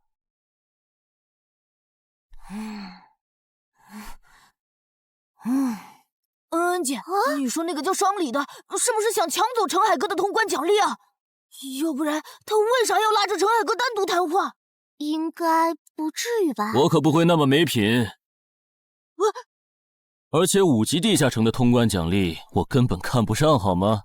哼，那可不好说。你不需要，不代表你家亲戚不想要。这死小鬼！别乱说。我们在里面聊的久，是因为在谈加入冒险者协会以后的待遇问题。不是吧，陈海哥，你要当公务员？感觉你好像对冒险者协会意见蛮大的。那倒没有，我就是觉得像陈海哥你这样强的人，完全可以像王自健那样自立门户，没必要受协会的规章制度束缚。王自健是谁？是不死冒险者里的男主。不会吧？你明明是个冒险者，竟然没看过这个吗？我是冒险者，和我看这书有什么必要联系吗？这个死小鬼！要不要告诉他们这本书其实是我写的？你是陈亥啊！你真的是不死冒险者的作者陈亥？不会吧，不会吧，不会吧！哼，如假包换，不信的话，我可以给你看我写到一半的《不死的冒险者2》的小说原稿。真的吗？你怎么了？怎么感觉你受委屈了？陈海先生，你能不能不要加入冒险者协会？为什么？我以前听我哥和他朋友说过，那些加入官方的冒险者很多都后悔了。你哥有说是什么原因吗？没有，但我还记得他们谈话时的表情非常的严肃，甚至还发生了激烈的争吵。这样吗？我会慎重考虑的，谢谢你为我考虑这么多。不，我才应该道谢。那个杀千刀的对我弟弟见死不救，你还把他放进来？商礼，你是不是成了云霄市的负责人以后飘了，忘了自己是怎么上位的了？我没忘，我请他进协会不是为了护着他，他通关的地下城很特殊，过不了几天他就会被财团或大工会拉拢，好多事就不好办了。要是有潜力的成了官方冒险者，等他们跨过15级大关以后，到时候他们面临未知的危险，你是知道的。不行，那样太久了。他虽然有潜力，但不一定能突破15级变成传说。我要他下周就死。好吧，我知道了，那只能借刀杀人了。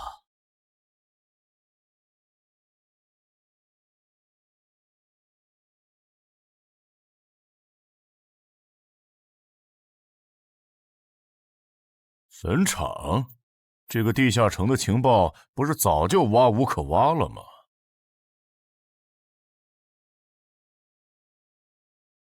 这样就可以了。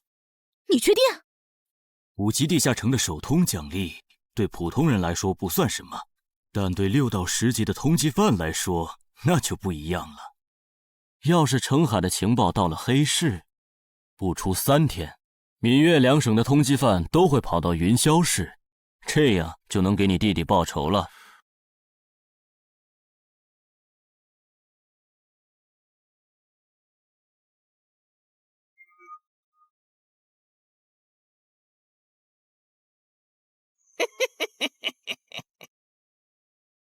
我的个人信息要3天后才能录入官方的冒险者系统吗？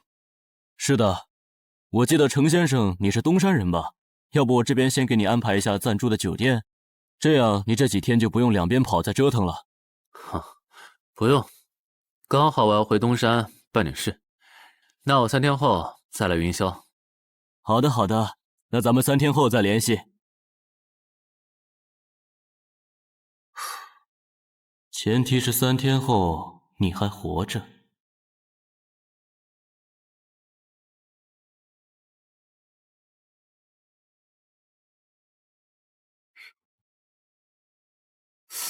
几天没见，怎么感觉这个地下城入口变得更大了？啊！准入等级6级，也就是说，这个地下城的等级现在介于6到10级之间了。我现在是5级，按照之前的升级速度，只需要再打1个到2个5级地下城，就能升到6级了。上次翻论坛的时候，我记得东山这边好像有一个5级的地下城正在招募人手，我看看还在不在。好耶，还在。哼，你好，请问你们的招募条件是？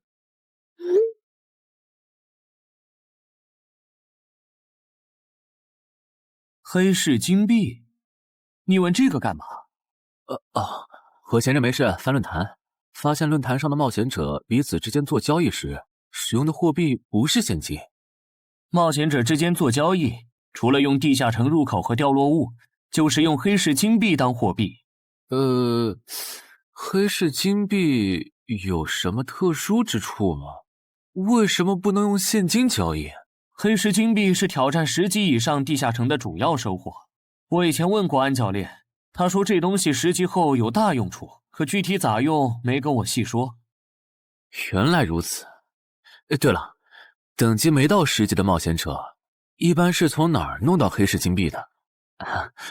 我也想搞一些。新手的话，你可以试试把不用的掉落物拿到鬼市去卖。你要卖吗？要的话，我晚上可以带你去东山的鬼市。要，谢谢徐哥。东山这边的鬼市只有每周一的凌晨2点到4点有。你别看这边人很多，实际上只有1/10是冒险者，甚至更少。这些摊贩也是卖的东西真真假假，很容易上当受骗。听起来有点像古玩市场。差不多吧。总而言之，东西先别急着卖，多转转，弄清楚物价后再卖东西。我这边还有点事，就不陪你继续逛了。好的。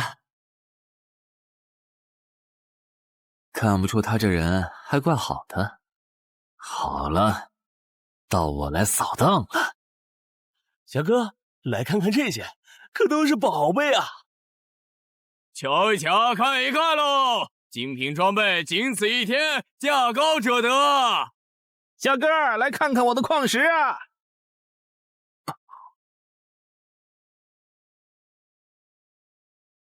看他求过的内容，这个人想要攻略的地下城，该不会是女妖之僧吧？这位小哥，你有我要的东西吗？如果是对付女妖的话，口琴和长剑应该可以。哈，有啊，你打算以什么价格收？我得先看看货，货好，价格都好说。要看货，你得等我半个小时，我回家拿去。那你得快点，如果在这期间有别人卖我要的东西了，我可就不收了。哼，知道了，都在这里了。这个口琴确实可以吸引女妖，我可以给你6枚黑市金币。Nice。至于这把剑，这剑携带圣化属性，对邪恶生物伤害加2点，能够有效攻击女妖。哦，有点意思。爷爷，你这把剑我可以给你8枚黑市金币，咱们加个微信吧。之后我这边如果再有需要，交易起来也方便。好啊，加好了。慢走啊，赚大发了。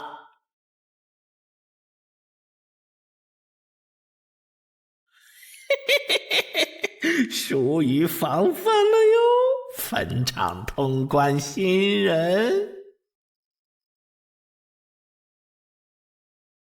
唉，都过去1个多小时了，那个叫四海为家的怎么还没来？算了，不等了。各位新老朋友，大家好，我是5级哥布林地穴地下城的入口拥有者搬砖小 C。我左手边这位是协会冒险者林女士。是。本次攻略已在官方备案，大家可以不用担心秃鹫的问题。这边的3位大叔和我组队过3次，是实力和人品都很过硬的老手。这小子怎么每次都这么磨叽？然后是本次行动的金主，目前还是普通人的王老板。大家好，鄙人姓王，是东山地产的经营者。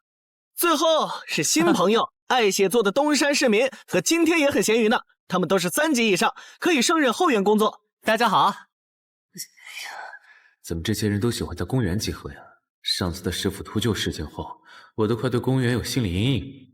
大家都互相认识了，接下来请随我前往哥布林地穴的入口所在地吧。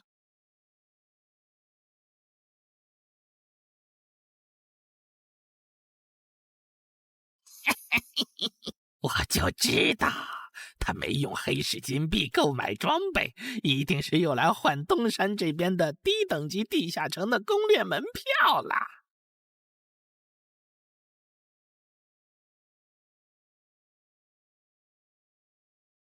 哎呀，那个还要走多久啊？啊，快了，入口就在前面。小森，这入口你是怎么发现的？这也太偏了。不是我发现的，是本地的一位驴友发现，然后卖给我的。真的假的？这年头还有发现地下城入口以后自己不攻略，反而拿去换钱的傻子？因为哥布林地穴对新手来说太难了，当时发现这个入口的驴友不止1个，但最后完成脱离任务活下来的就只剩下1个人了。人家已经是冒险者了，这地下城在开放期又攻不下来，还不如卖了，换点能用的东西，剩下的钱分给死去同伴的家属。这选择挺合理的呀，不是吗？合理是合理，但我觉得事情应该没那么简单。喂，你这人真是的，咱们都合作好几次了，你还怀疑我？到了，形状、颜色、大小完全一致。没错，这个就是5级的地下城，风险评估过了，可以进。好耶，这一下你放心了吧？哦，喂，我再跟你们说一遍啊，进了地下城，里面的哥布林归我们管，你们就负责保护王先生，都没意见吧？我这200斤肉就交给2位了。脱离任务呢？通关任务大家都一样，但如果我的脱离任务是狩猎哥布林，那我们会优先满足你的脱离任务，然后再考虑通关。这么容易就能拿到通关奖励，那我更没意见了。我也是。你们脱离任务是什么？杀死2只哥布林。哦，我的也是。看来咱们的任务类型都一样，只是数量上有差异。王老板，你放心，脱离任务是按冒险者等级来的，2到3级冒险者得进入地穴，4到5级冒险者要干掉一些哥布林。你是新手，只要找到哥布林地穴就行，很简单的。原来如此，怪不得我和他的任务不一样。哎，大家听我说，考虑到东山市民和咸鱼小姐的工作是保护王老板，所以等下遇到哥布林，优先让给他们完成脱离任务，没问题吧？没问题。那好，咱们出发。只用交手就行吗？感觉也不难呐。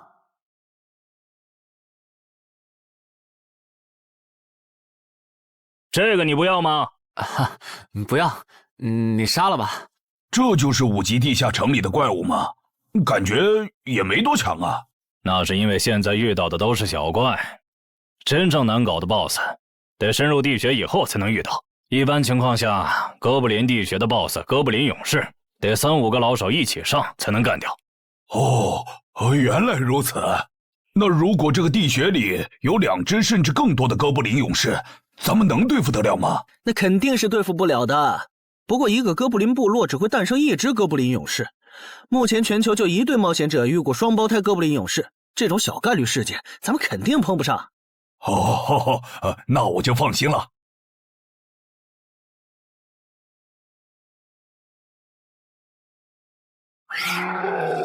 速战速决，别让他们逃回去报信。明白。麻烦了。啊？你指哪方面？从我们踏入地穴到现在，已经遭遇了4波哥布林。总显这地下城的小怪数量多得不正常，我们可能中大奖了。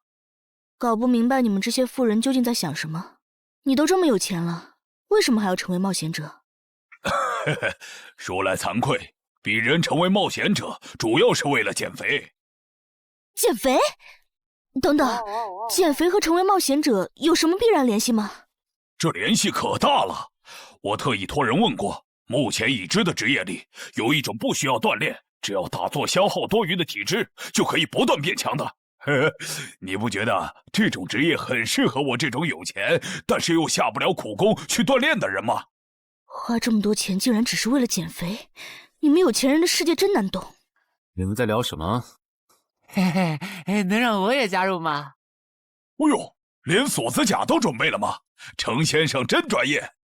你之前进地下城的时候也穿的这一套？对啊，如果没有这套防具，我早就死在地下城里了。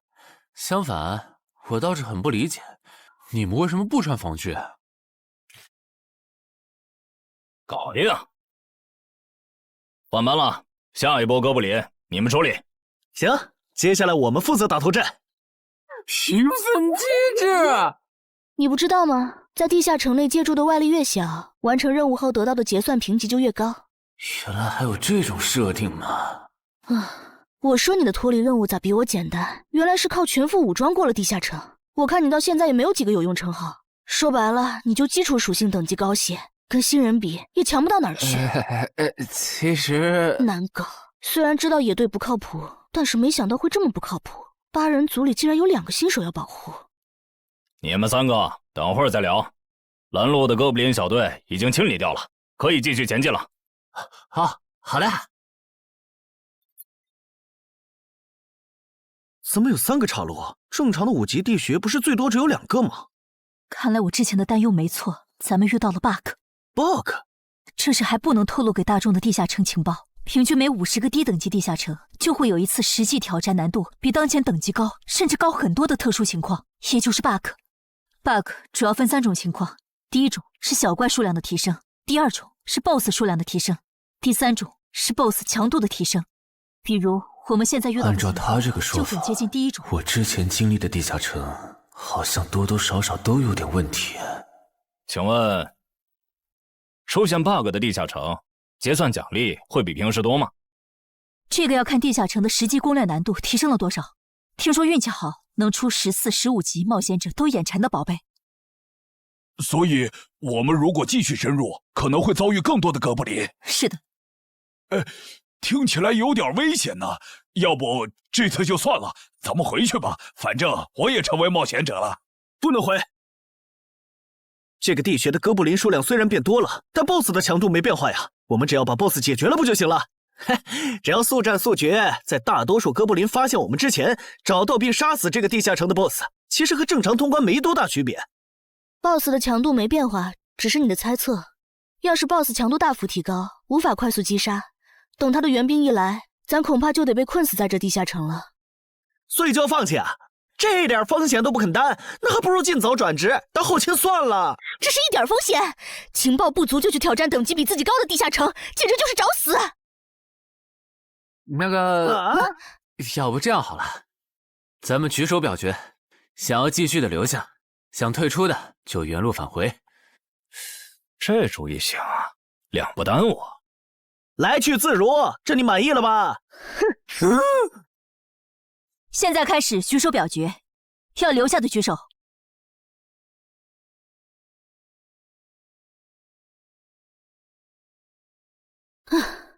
所以说野队就是野队，完全没有风控意识。不是，你有毛病吗？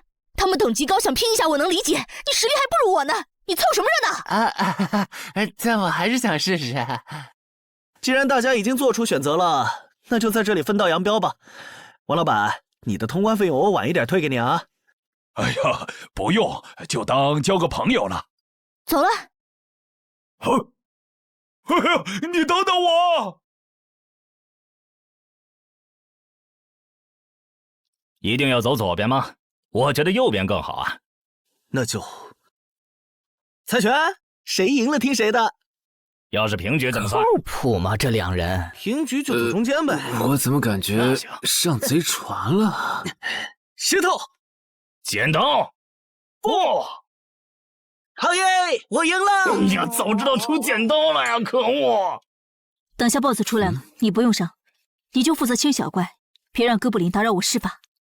没问题。那个，你为什么那么不看好他们呀？这个地下城真的有那么危险吗？你怎么知道我不看好他们的？啊，我毕竟是做生意的嘛，基本的察言观色还是会的，所以我选择退出主要是因为这个称号，它的效果是为佩戴者指出前方的危险。之前的地穴，我就靠它发现地穴深处有俩能要我命的家伙。我听了官方冒险者给的消息，我认为这个入门级地下城是少见的双 BOSS 地下城。一般单 BOSS 地下城要3到5个同等级冒险者才能打通，那双 BOSS 的话，咱们这点人肯定不行。你信不信？我要是跟他们把话说开了，明天情报商人那儿就会有我和我这称号的情报。为啥要我牺牲自己的利益去拦着他们作死？大家又不熟。再说了，作为临时队友，我在保证自己安全的情况下，都尽力劝他们了。不听那是他们的事。那你为什么肯和我说这些？你不用担心，我不会害你。你又不在冒险者这行混，没必要为点情报费招惹我这种有潜力的人。说出来也没啥。哦，这样啊。怎么了？不能再继续前进了，外面有更致命的危险。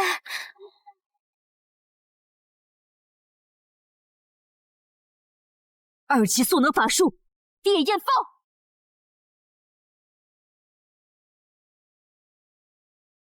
原来林开战前套给我的元素护甲是干这个用的呀！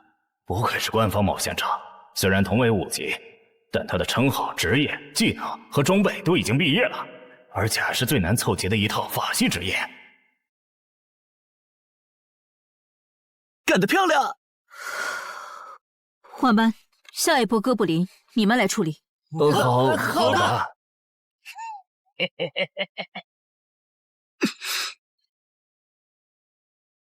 啊！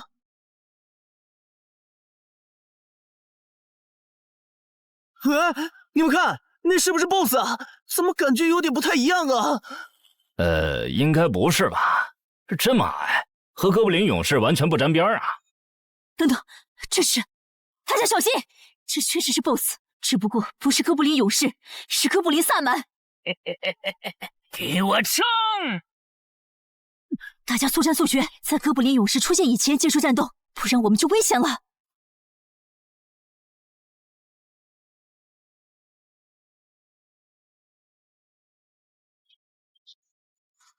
开什么玩笑！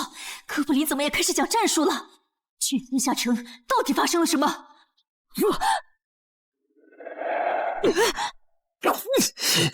快走，我来会会这家伙。林那边好像遇到麻烦了，你们出个人去帮忙。你在开玩笑吗？这么多哥布林，我们哪抽得出人手？快去帮他们呀！这边我一个人能行。可是，走啊！你待在这儿，影响我发挥。我会尽快解决掉哥布林萨满，然后来帮你。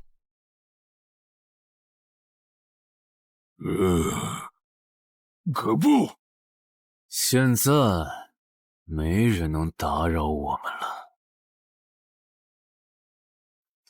来，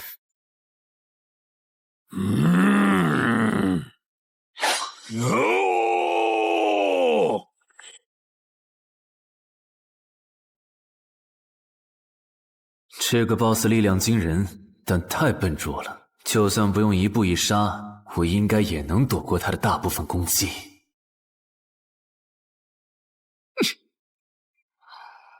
融化了吗？哼，太简单了。虽然你狂化后的速度和力量涨了，可出招没个计划，反而更容易躲了。所以，这就是5级地下城 BOSS 的强度吗？说实话，有点扫兴。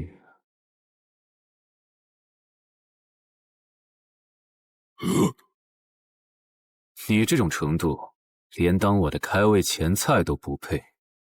可不！可不！连死战到底的勇气都没有吗？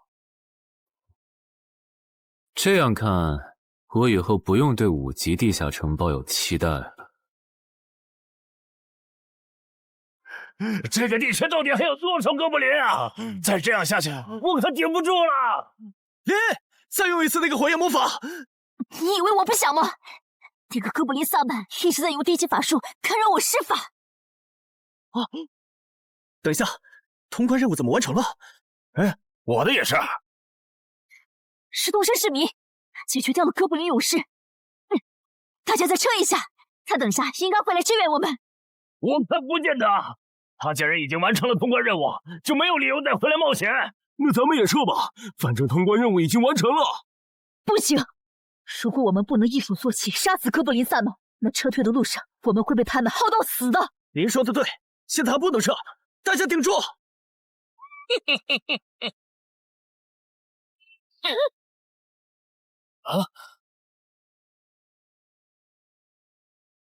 石洞山市民。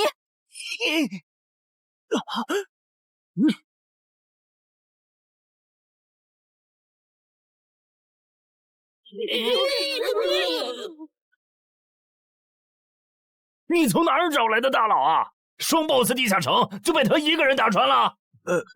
不是我找的。关于我的事情，麻烦大家帮忙保守秘密啊！明白。你这种有潜力的新人，容易被人盯上，等级没升上去前，确实不能太张扬。理解万岁。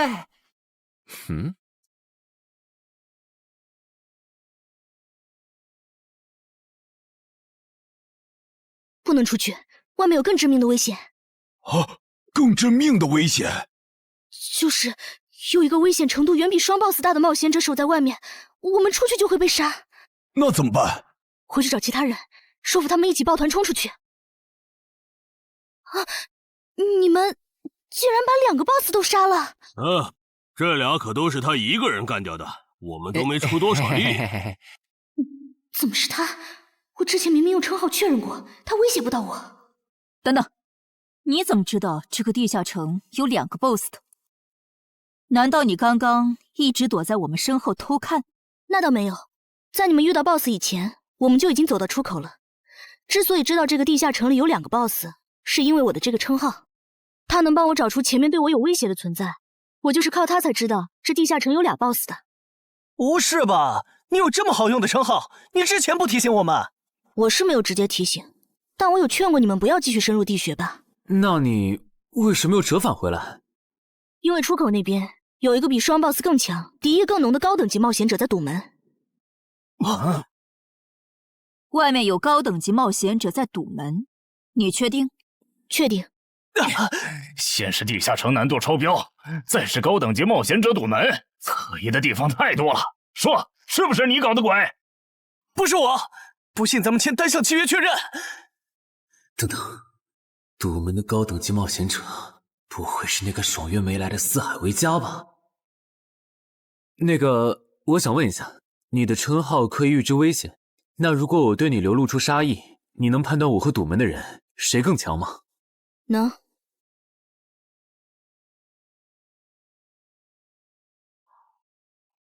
现在，我和外面的那个高等级冒险者，谁强？外面的要强一些。明白了。那摆在我们面前的，就只有一条路了。大家先去结算各自的脱离和通关任务，等提升完，咱们就去和出口的堵门者拼命。也只能这样了。早知道买这个地下城会出这么多事，我当时就不该手贱。事已至此，后悔也没用了。再说，咱们这么多人，未必打不过。这都多久了，怎么还没人出来？那个通关坟场的小子不会死里边了吧？你有没有兴趣？不好意思啊，我想再王老板考虑一下。没想到第一次进入地下城，就让你遇到这种事，实在不好意思啊。结算出来了，这次没有掉落史诗级奇物，看来双 BOSS 的地下城难度也远不如坟场啊。感觉下一个地下城可以跳过6级，直接尝试7级了。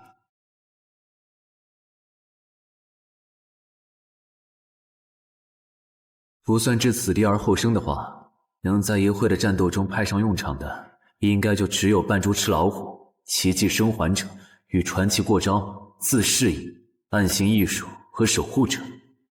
与传奇过招这技能比置死地而后生差点，能让我状态拉满，但要扣4力量、4敏捷、2感知。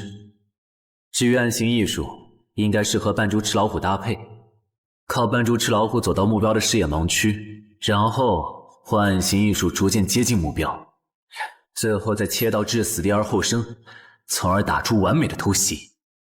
至于守护者，最合理的应该是依靠与传奇过招的感知加2，提前确定目标的下一步动静。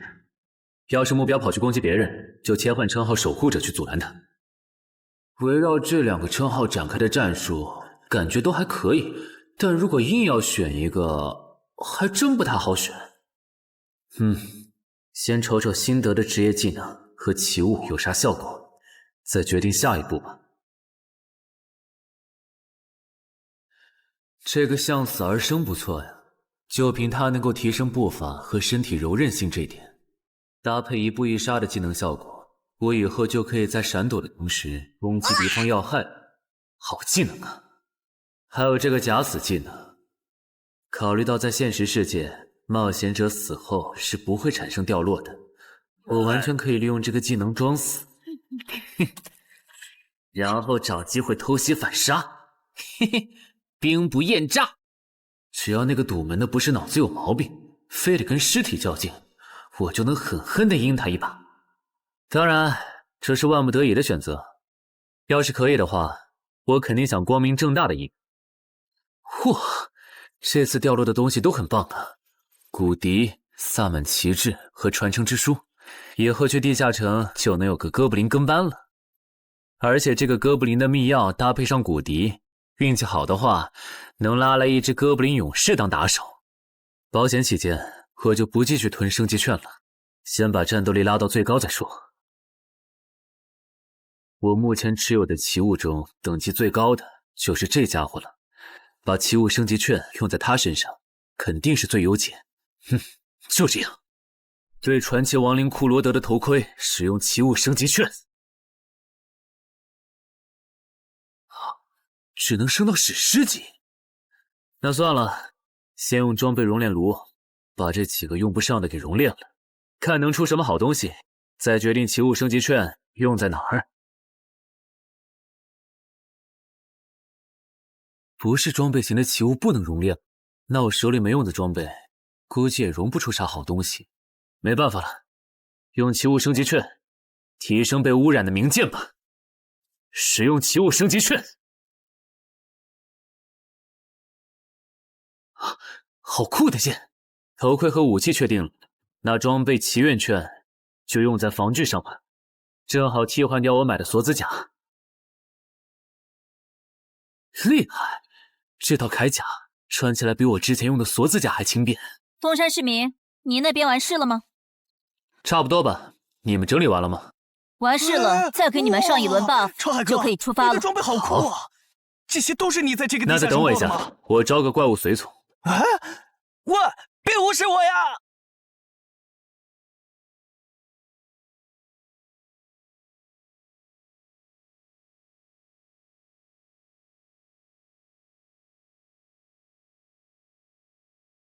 哥布林，你招个这样的怪物随从，没什么意义吧？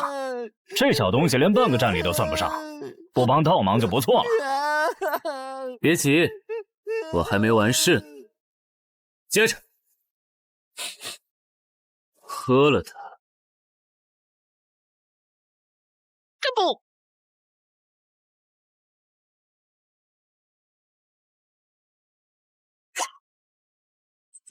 妈呀！你在这喝啥了？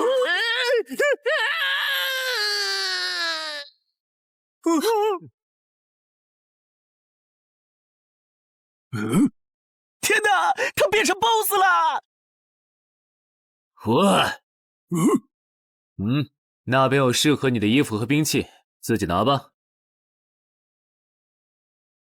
你的随从不会失控吧？毕竟是 BOSS 级别的哥布林。不知道，不过你可以让他用称号看看这只哥布林对我们有没有敌意。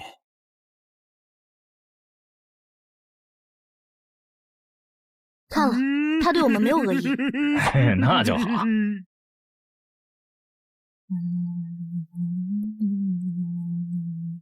法师护甲，尤其属性强化，胸之坚韧。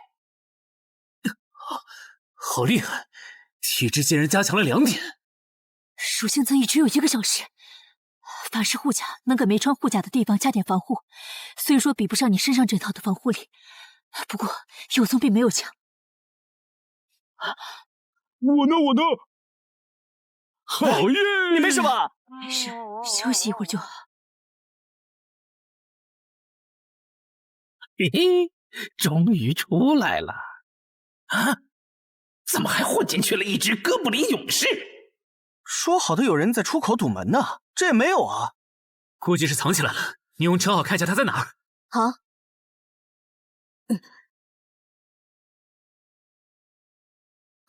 找到了，他躲在1点钟方向最粗的那棵树后面。大家小心，他在入口前面放了很多捕兽夹，注意别踩到了。捕兽夹？哪里有捕兽夹？有探查类的称号吗？真是够讨厌的。原来是他，这么一来就全明白了。女妖之森刚通关，他不去那儿的黑市买通关物资，却来东山碰运气，肯定有猫腻。知道我在东山的没几个人，团队领袖跟我签了保密协议，肯定不是他。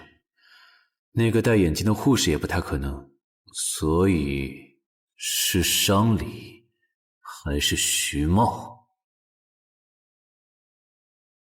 这个人好像有点眼熟啊！等等，你是高成勇啊？对方很有名吗？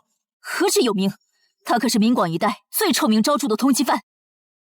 别看他只有7级，死在他手上的冒险者，光是已确认的就有上百号人了。他不光是想抢别人的通关调度，还想刷出针对人类的称号，说不定现在已经刷出过量杀戮人类这个称号了。看来你很了解我吧？是协会的官方冒险者吗？果然，他已经刷出了那个称号。这样吧，我们做个交易，那小子留下，你带其他人走。这条件可以啊，要不咱们……别信他！协会的档案里，高成勇有放过目标然后再猎杀的记录。要是你们真的信了他的瞎话，等他干掉陈海，再用追踪手段把你们一个个找出来，你们连还手的机会都没有。没错，虽然他嘴上说放过我们，但对我们的恶意一直没有降低。他在说谎。切，连恶意也能侦测吗？这样好了，既然他的目标是我，那就由我和哥布林勇士主攻，你们看时机牵制。大家都是一根绳上的蚂蚱，这种时候就别心存侥幸了。当然，如果你们中有人实在怕死，那就赶紧滚，别拖我后腿。我们会做好辅助工作的。看不出来你人还挺好的，要是我绝对逼着他们一起上。打你，我们俩足够了。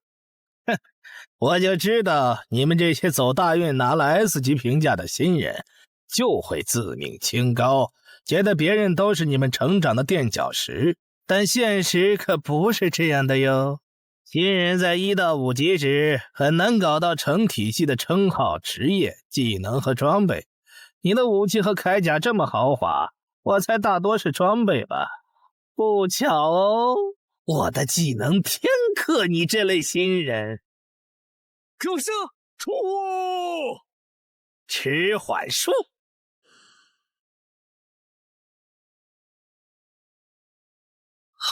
速度变慢了。这货，迟缓术可不只是速度变慢而已。遇到使用长镰这种冷门兵器的我，被上了迟缓术的我，也根本接不住你的招。你是这么想的吧？哼，很遗憾，如果你就只有这点东西的话，那很不幸的告诉你，今天你踢到铁板了。你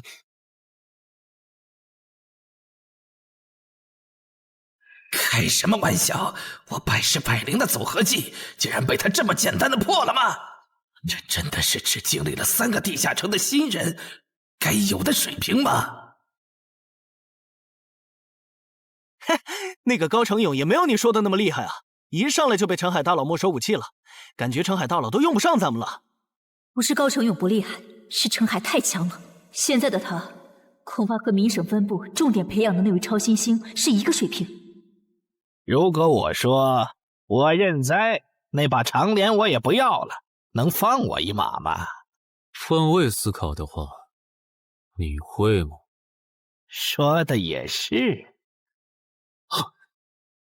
消失了，那件披风的效果是隐身。唉，一想到超新星要死在我手里，我就感到惭愧呀。如果你没遇到我这样的新人杀手，大概会成为传说级冒险者吧。可惜，今天你就要死在这儿了，是你选择的死战。陈海，小心，那人没走，就在你周围。你这娘们儿！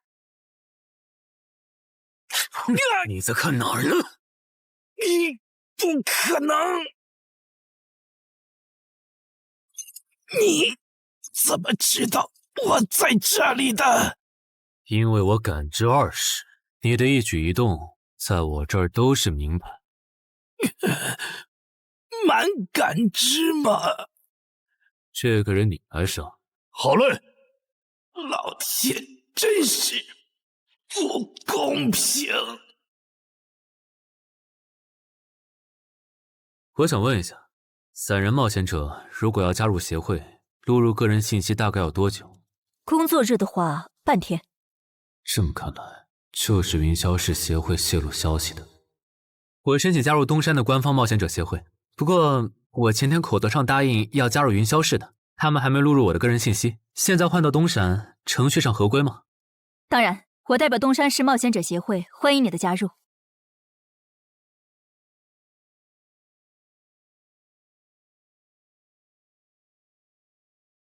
喂，我考虑了一下，还是决定不成为云霄市的官方冒险者了。为什么？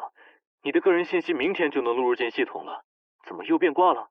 哈，因为我刚刚除掉了一个 A 级通缉犯，叫高成勇。东山的冒险者协会知道后，邀请我成为本地的官方冒险者。这样吗？也挺好，成为家乡的官方冒险者，做事会更方便一些。对，我也是这样想的。那我挂了。以后常联系。废物，都是废物！你那边说完了？说完了。哎，你怎么还没走？因为林姐也邀请我加入东山的冒险者协会了，等下要和你一起录入个人信息。这样啊？说实在的，你也被协会邀请加入，我都有点怀疑官方冒险者头衔的含金量了。我不就是在地下城的时候嘴了你几句吗？至于这么阴阳怪气吗？小心眼。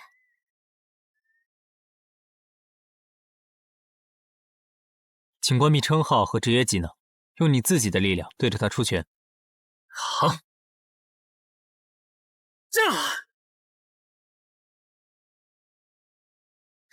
不愧是官方，测基础属性的工具比变身馆的强太多了。12点，那我呢？他们测完了吗？测完了，他的力、啥玩意儿都是12。17点，只有12吗？这跟他之前的表现差太远了，我以为他至少14甚至15呢。只有12点却能杀掉9级的高成勇，主流的职业称号肯定做不到。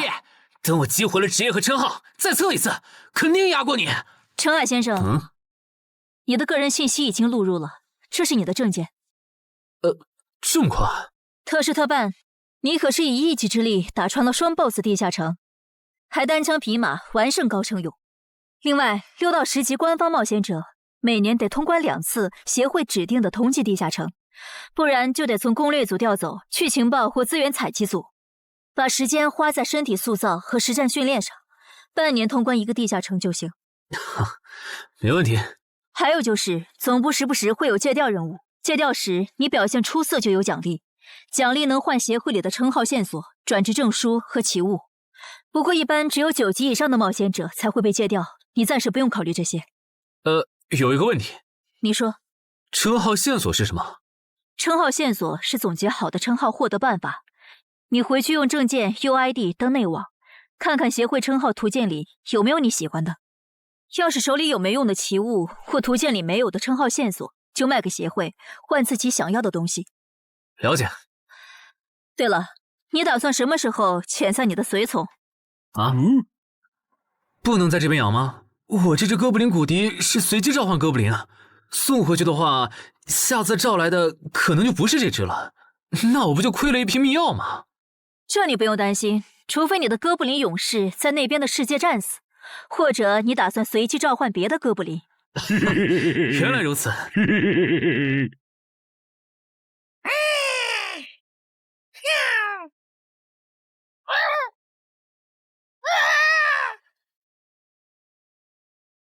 跟我来吧，我带你们去认识一下同事们。好。大佬好，我叫梁家坤，是东山这边的冒险者候补，目前的力、米分别是。喂，你别每次见到厉害点的冒险者都跟报菜名似的，把自己的力米数值甩出来啊，这样很得罪人的。有什么关系嘛？我的数值总不可能比澄海大佬的还高吧？不，你的就是比他高。你是东山这边的入口管理者？在东山专家级地下城没打通前，干不了入口管理者的活。好，所以入口管理者另有其人是吧？那他没来是因为在攻略东山这边的专家级地下城？那倒没有，他没来是因为在处理昨天突然涌入东山的通缉犯。据说好像是因为东山市出现了坟场的通关者，那些人都是奔着他来的。这样吗？坟场那个老手坟墓啊，那可是出了名的 bug 级地下城，能产出奇物升级券。你们这样看我干什么？我说错话了吗？你还没意识到吗？意识到什么？那个，我就是坟场的通关者。什么？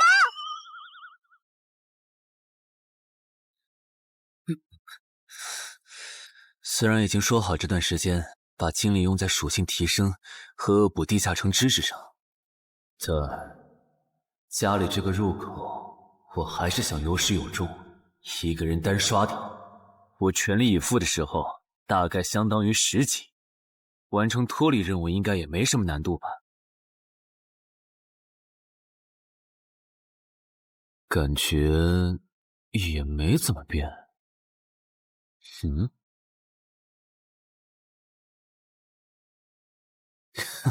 原来冒险者面板还能升级吗？那是不是等11到16级的时候，我的面板还会有变化？怎么感觉升到6级后的限制反而变多了？等升到11级，不会还来一些新的限制吧？就先这样，搞定。账号弄完了，让我看看这次的脱离任务是什么。脱离任务从单选变成2选1了，这对不打算通关的冒险者来说倒是个好消息。不过，豺狼人，原来这片森林除了鱼人以外，还有别的怪物吗？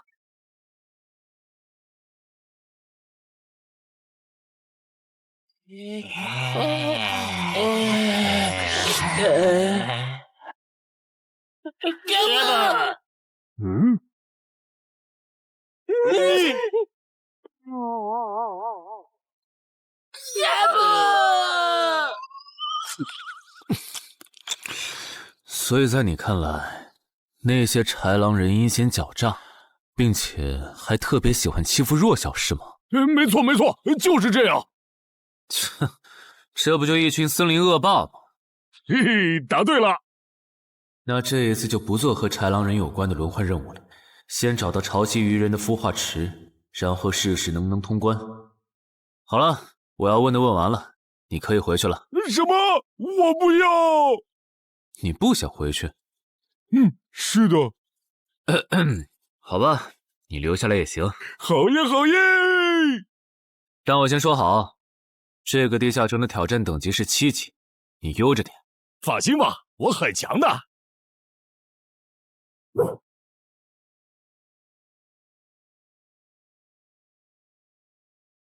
结果你还真组了个野队，让人家带你通关。嘿，还是5级的地下城，你这胆子够大的。嘿嘿，其实还好啦，虽然中间出了一些意外，但也因祸得福，认识了2位很有潜力的冒险者。你这就是幸存者偏差。那些散人如果靠谱，我儿几就不会死在地下城里。我知道，所以我是确认有官方冒险者兜底以后，才决定下去的。说起来，前几天的新闻我看了，你儿子的死好像不是意外。怎么可能是意外？我儿子下去之前，我给他准备了2件保命的奇物，可他还是死了。那2个弱鸡入口拥有者却活着，开什么玩笑？可惜那2个杀千刀的没撑到我出手，就栽在别人手上了。不然，我一定要让他们后悔来到这世上。那这人也算间接为你儿子报仇了，咱得报答他呀。他叫什么名字？叫陈海。我这次来东山，就是要当面感谢他。陈海？你认识？我组的临时野队里也有一个姓陈的，可能就是他。什么？科长，都打起精神来！那些豺狼人斥候说不定就藏在附近的灌木丛里，你们这样懒散很危险的。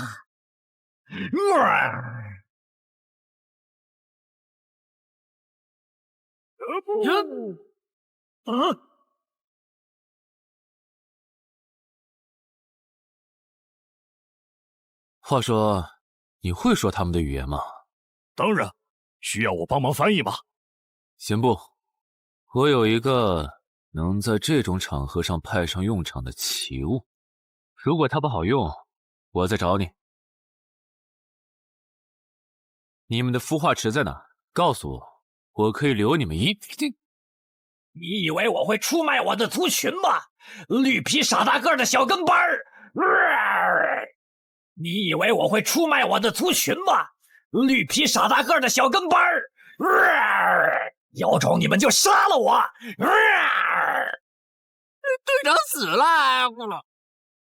别得意，领军大人会为我们报仇的，咕噜。在湖底有一个水下洞穴，穿过洞穴会抵达一个天然的地下洞窟，我们的孵化池就在那里。你粪土，咕噜！这只留他一命，挂树上，之后咱们去找湖。你跑那么远干什么？人类果然都不是好东西。那个冒险者很强。不好，是白战的霍格。去通知游击队，把湖里的鱼人引出来，给这个冒险者创造破坏孵化池的机会。好的，霍格老大。至于你，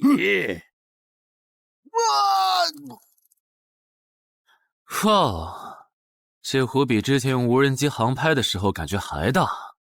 得先找到水下洞穴，然后游好久才能到孵化池。就这要求，能把99%的冒险者都给淘汰掉。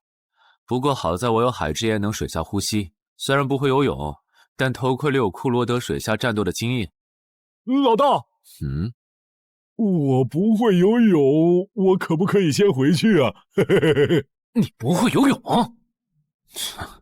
行吧，那我先送你回去。哎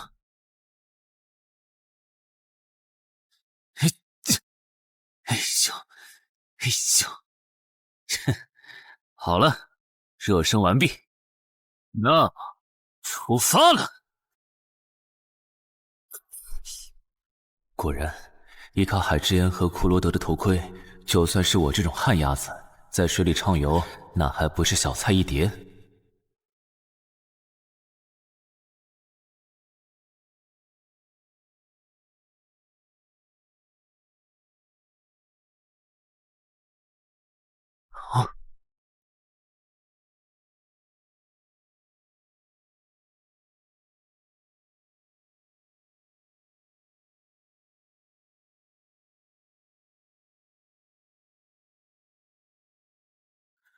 常驻脱离任务完成了，看来这里就是鱼人的孵化池了。但是，怎么没看到守卫？算了，不管出于什么原因，现在是通关的最好机会，这一点不会错。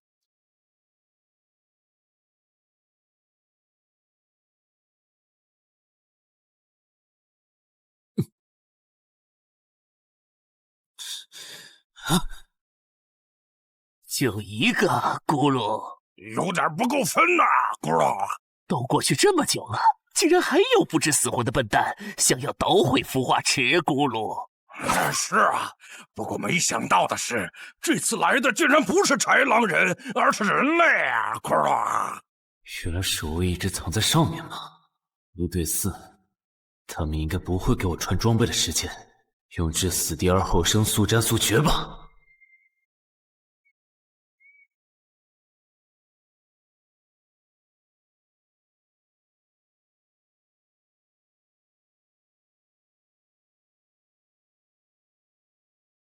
有人类闯入孵化池！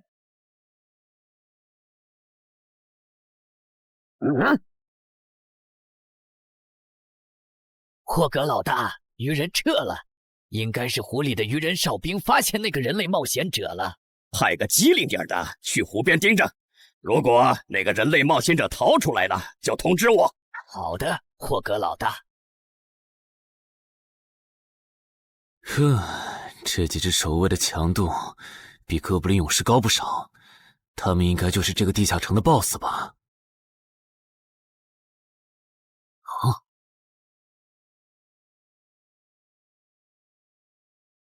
？6到10级这个阶段的地下城 BOSS， 通常可以划分为团队增益型和个体高战型2类。前者实力一般，但可以为同种族个体提升综合实力。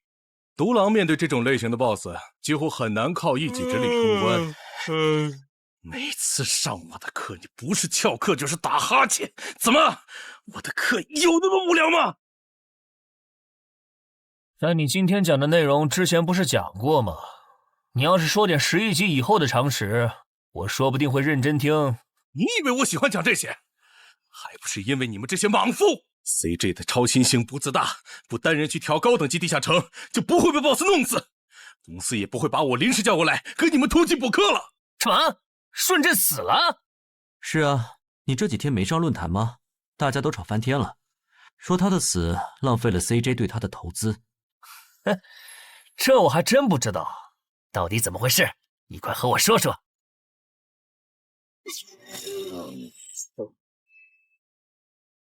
小心，这个人类是极其罕见的高感知个体，偷袭对他没用，大家一起上，咱们耗死他！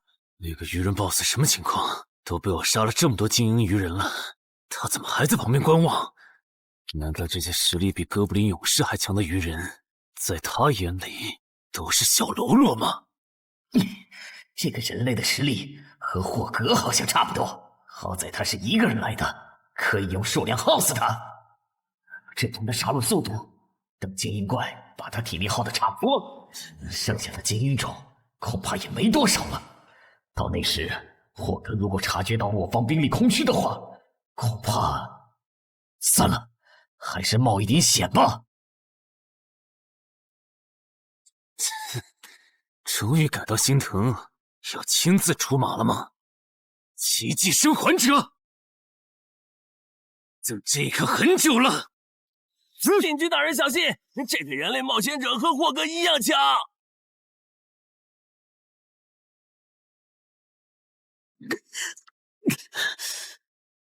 很好。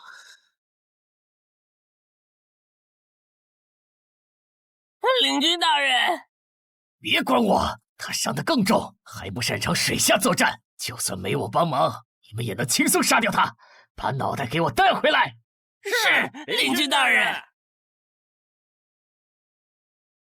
那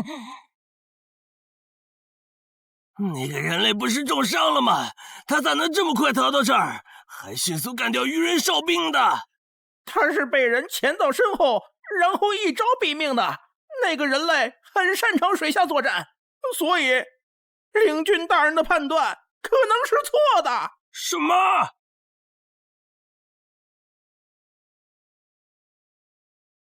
该死，总算活着逃出来了，多亏了这个奇迹生还者呀，不然我就得交代在这儿了。果然和我预想的一样，那个鱼人 BOSS 沉不住气，要是他再稳点，我就会被耗死了。怪不得团长说，独狼到了更高级的地下城会越来越吃力。哼，一挑多肯定没胜算呢。看来我还是得找些厉害的队友了。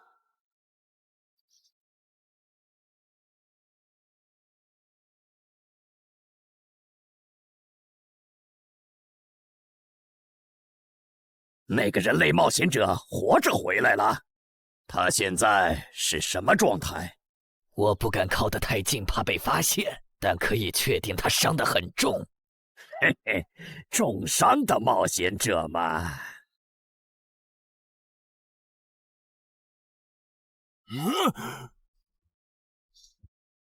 下次再找你们算账。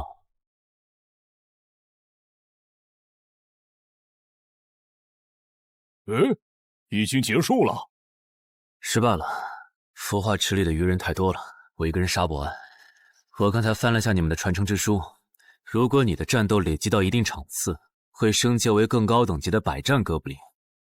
以后你就用这把剑斩杀和你实力差不多的地下城怪物。等你成为了百战哥布林，这剑对你没啥用的时候再还给我。那您用什么？哼，我用这个。啊，对了，你以后得练一下游泳了。后面我还要再打一次这个地下城，到时你得出力。好吧。这一定是豺狼人干的。激活技能，与死亡共舞。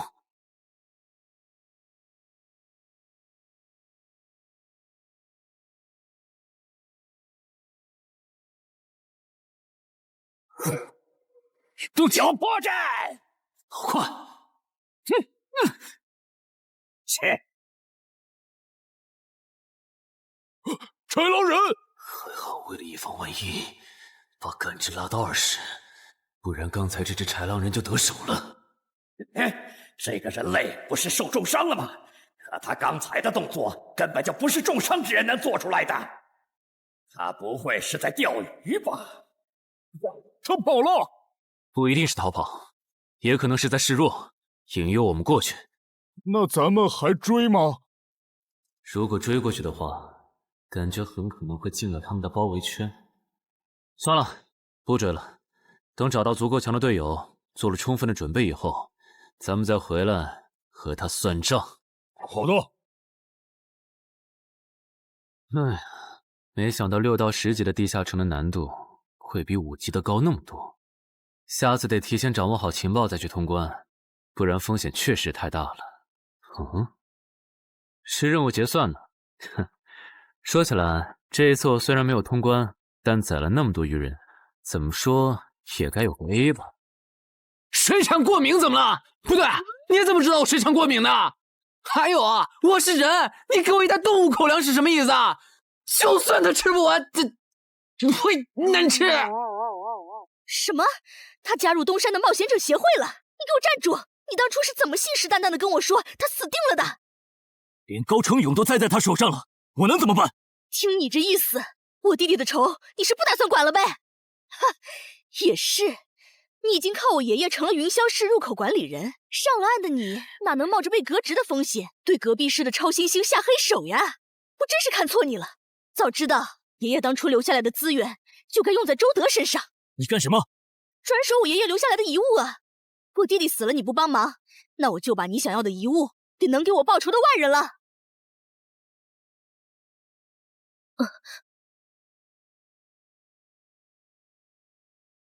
361、362、363。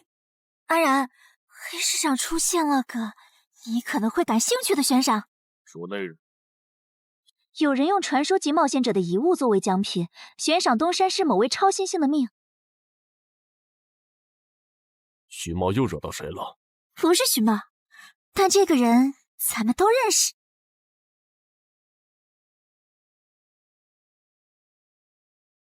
喂，陈海哥，你被人盯上了。我知道呀，这问题不是已经解决了吗？这次不一样，有人在网络黑市高价买你的命。哎呦，你别不当回事！发出这则悬赏的人出价很离谱。我哥说，如果不是你救过我，他说不定也要分一杯羹。具体怎么回事？你再详细说一下。就是我哥他们在网络黑市上看到。还真有你的悬赏。能查出来是谁发的吗？不用查，就从这则悬赏的报酬反推，发出者大概率是已故的传说级冒险者周建明的直系亲属。你怎么和他们结上仇的？他们为了你把遗物都掏出来了。不知道啊，我都没听过这个人。行吧，那我现在联系老大，让他说服对面撤掉这则悬赏。如果是误会的话，看能不能让老大组个局帮你澄清一下。好的，那拜托了。对了，这几天你就待在协会吧。传说级冒险者的遗物一定会吸引很多人铤而走险。被人捷足先登了？不对，这里似乎没发生战斗。看来那个叫程海的，当时应该在攻略自己家里的地下城。真不知道他是幸运还是不幸。虽然因为家里的地下城躲过了第一波袭击，但被堵在地下城里的话，他连逃都没地方逃。除了我和目标以外，这个地下城还有4个人，不知道是敌是友。你卑鄙！哪有你们人类有病？我不就派了个斥候守在出口吗？至于让你们杀过来吗？搞得我现在受伤不说，手底下的兵也被消耗的差不多了。如果昨天那个冒险者又回来了，不行，留得青山在，不愁没柴烧。这点不能待了，得赶紧走。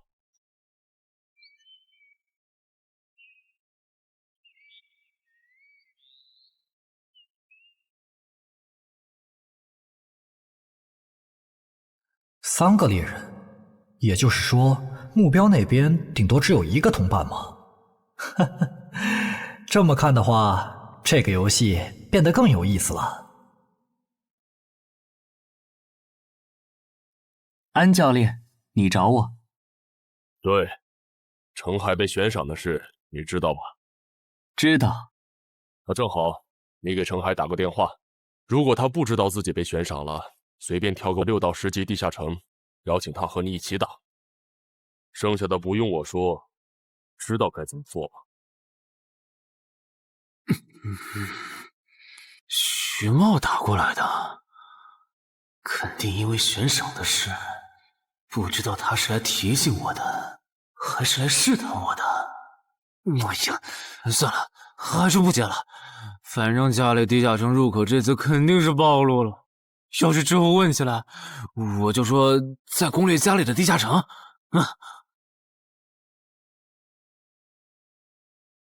咱们来晚了，那个叫程海的应该是被前面的人逼进这个地下城里了。我们还进去吗？进。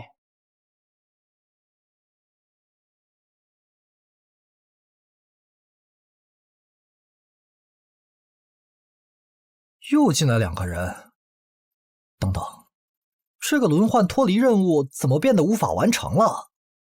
难道说这个地下城的经营豺狼人已经被杀到不足5匹了？你好，那边的人让我问你，要不要一起开个会？那边的狂战士好像有事要跟咱们商量。也就是说，你和你的同伴是最先进入这个地下城的，程海不在这里。对。那我不明白了，你们没堵到人，为什么不离开，反而在这儿扎堆守着湖呢？因为我同伴的主职业是海兽祭司，他因为职业特性的原因，发现这个地下城刚刚诞生了一只英雄级鱼人，他想趁着对方还未成长起来，和他签订主仆契约。那你们呢？你们为什么不去做轮换脱离任务？因为我们进入地下城用无人机找程海的时候，只发现了守在湖边的他。等我们赶过来以后，他既不承认程海在湖里，又不肯交代他守在湖边不走的理由，那我们能怎么办？只能陪他在湖边耗喽。这不能怪我呀，我总不能说我的同伴下水了，但我不会游泳，只能在岸上等他吧。你这家伙！啊，我怎么了？先等一下，你们的事情我大概了解了，但这应该没有商量的必要吧？有必要。刚刚同伴死了。啊？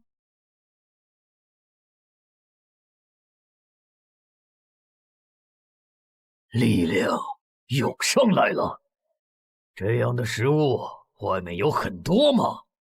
除了偶尔出现的人类冒险者，附近的森林里还有一批豺狼人。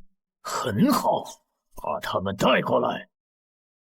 现在恐怕不行，因为昨天和今天的冒险者已经把我们的兵力削弱到无法和豺狼人抗衡了。这需要多久？50个日升和日落。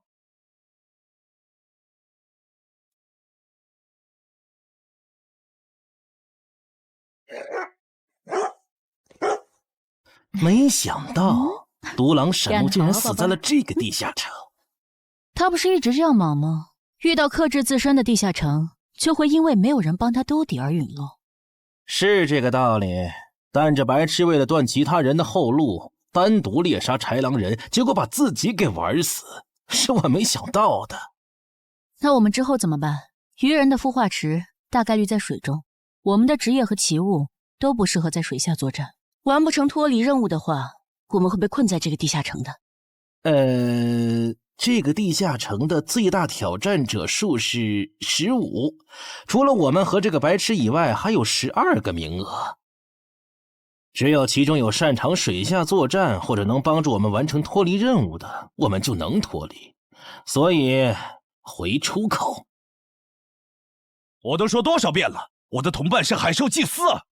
这个职业的水下作战能力很强，以他的实力，不可能连逃回来都做不到。这个地下城绝对不正常。关键是现在要离开这个地下城，只能靠常驻脱离任务，这下麻烦了呀。回出口吧，还除掉那个搞崩了轮换任务的王八蛋，这个地下城还能再进7个人，说不定其他人里面就有能帮助我们完成脱离任务的。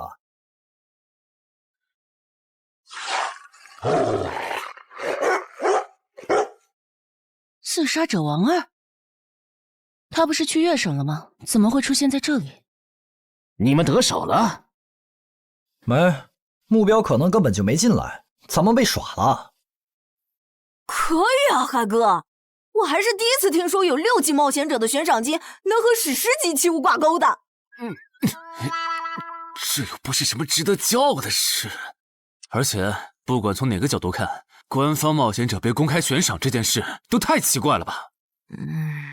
你这么一说倒确实是，虽然冒险者适用的法律和普通人不太一样，但官方冒险者被公开悬赏这种事，我也是第一次见。因为悬赏发起人很特殊，她是已故传说级冒险者周建明的孙女，而周建明就死在天门入口翻船事件中。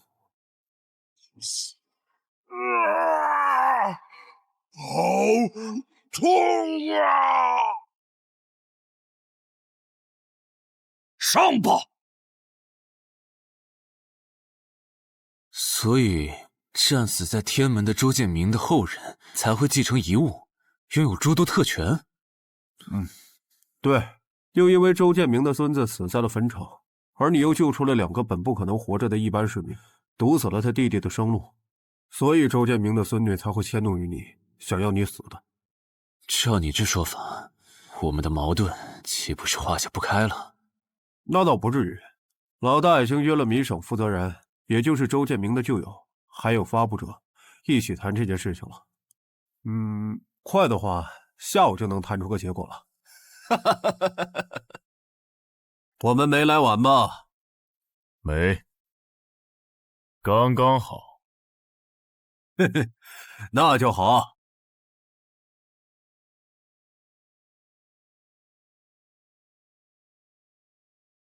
啥情况？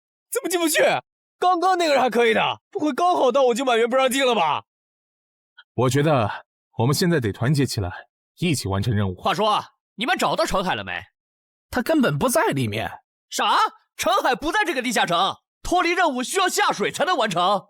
对，本来轮换任务不用下水的，现在任务推进不了，只能等入口翻转以后再进去了。关键是这片森林里的物资可能不够我们撑到入口翻转的那一天。那怎么办？有人的物品栏里带了足量的食物和水吗？我可以高价收。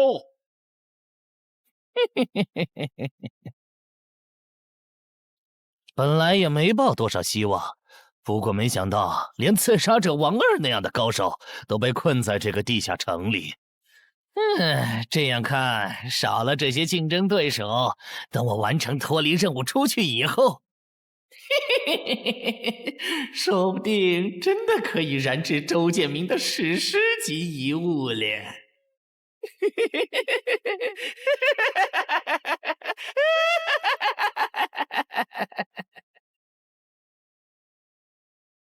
什么？有远方的鱼人部落派使者来拜访我们？是的，对方自称是寇涛鱼人的大祭司。大祭司？吞噬者大人，要和他见一面吗？见，不过以防万一，把放出去的鱼人都叫回来吧。寇涛鱼人嘛，呵呵，我还真挺想知道他是怎么找到我这里的。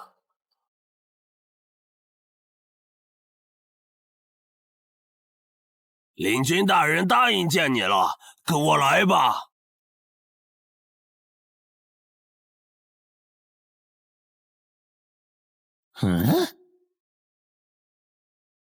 这就完成脱离任务了，真是得来全不费工夫。你在看什么？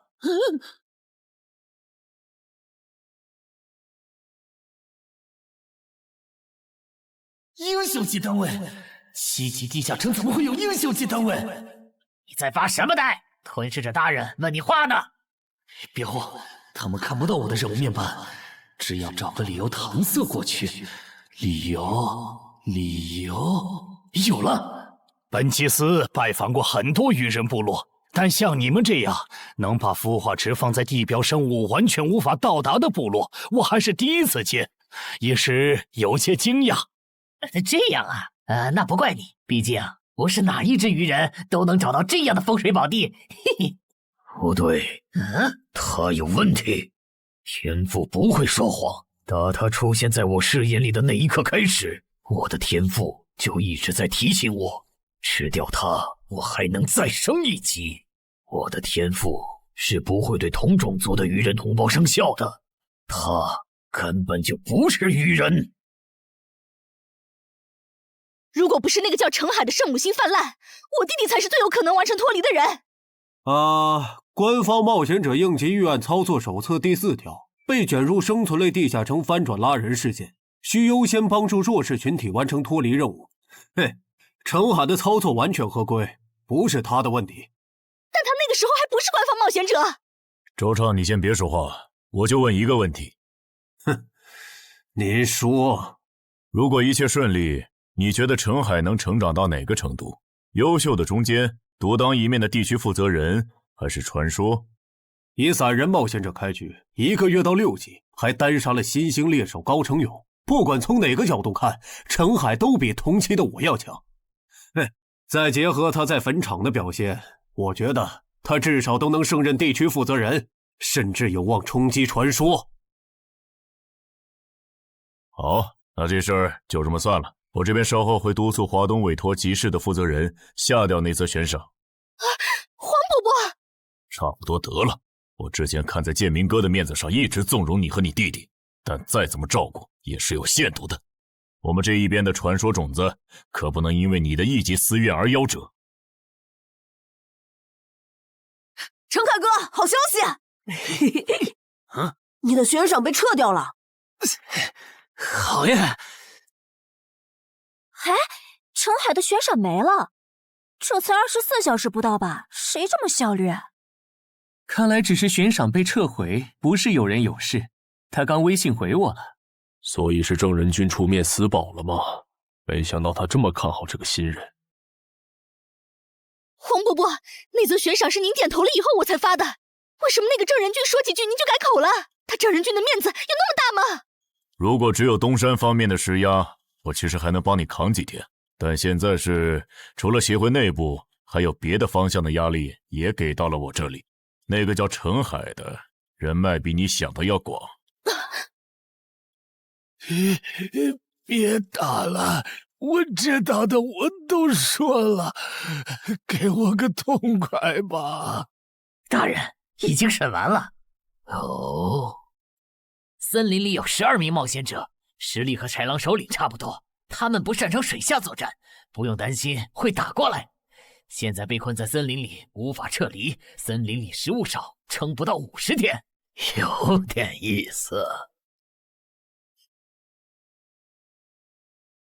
这位就是东山市的入口管理者邓仁君，你的事就是他出面说和的。谢谢郑哥。客气。虽然华东委托集市已经撤掉了针对你的悬赏，但保险起见，未来2个月你还是别出这栋楼了。外面指不定会有高等级通缉犯冒险来杀你，然后找悬赏发布者领赏。有道理，那我不出去了。等一下，那悬赏陈海哥的人呢？这种坏规矩的事儿，他难道就没有处罚吗？发布者毕竟是周建明的孙女，官方不太好处罚她。不过对她丈夫伤礼的处罚，过段时间会下来。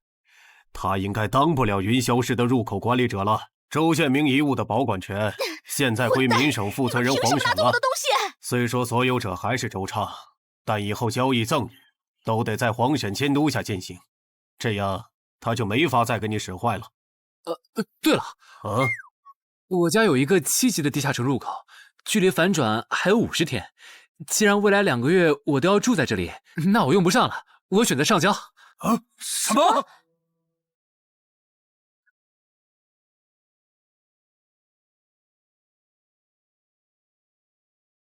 确实是6级到10级地下城，而且挑战人数已达上限，现在进不去了。哼，有意思。让后勤部过来安装几个微型摄像头，之后如果有人从这个地下城脱离，你就通知我。那陈海呢？按规章制度来。你隐瞒了地下城入口，违反官方冒险者的规定。不过念在你中途才进协会，又没培训过，就从轻发落。等你到9级时，多接一次协会例行任务就行。对于这个处罚标准，你能接受吗？能。还有就是，从明天开始，你要和常经川、梁家宽一起上地下城相关的常识课，早上8点，别迟到了。好。什么？他们还对你做了内部处罚？真过分！明明没有造成影响，而且陈海哥，你跟他们报备的时间也不算晚啊，为什么要处罚你？因为相关条例就是这样，而且他们的处罚程度也很轻，所以也还好吧。相比起来，我更担心那些进地下城的赏金猎人。我家地下城有点邪门，他们要是掉以轻心，很可能被坑死在里面。陈海哥，你人太好了，明明是他们要害你，你却还在为他们考虑。你搞错了，我只是怕他们被困在地下城，到时候导致入口翻转，连累到我。说起来，你刚才说除了东山冒险者协会和你哥哥所在的散人联合以外，还有其他人也在帮我施压。我哥哥说明省的富豪曹火旺对悬赏你的事特不满，他认为传说起冒险者后代比老弱妇孺更受保护的话，以后冒险者肯定会变成特权阶层。听说这事还惊动了华东地区的负责人，所以关于你的悬赏才会这么快被撤下来。好，那替我跟你哥哥道声谢，等风头过了，我做东，咱们一起吃个饭吧。曹火旺啊，一起吃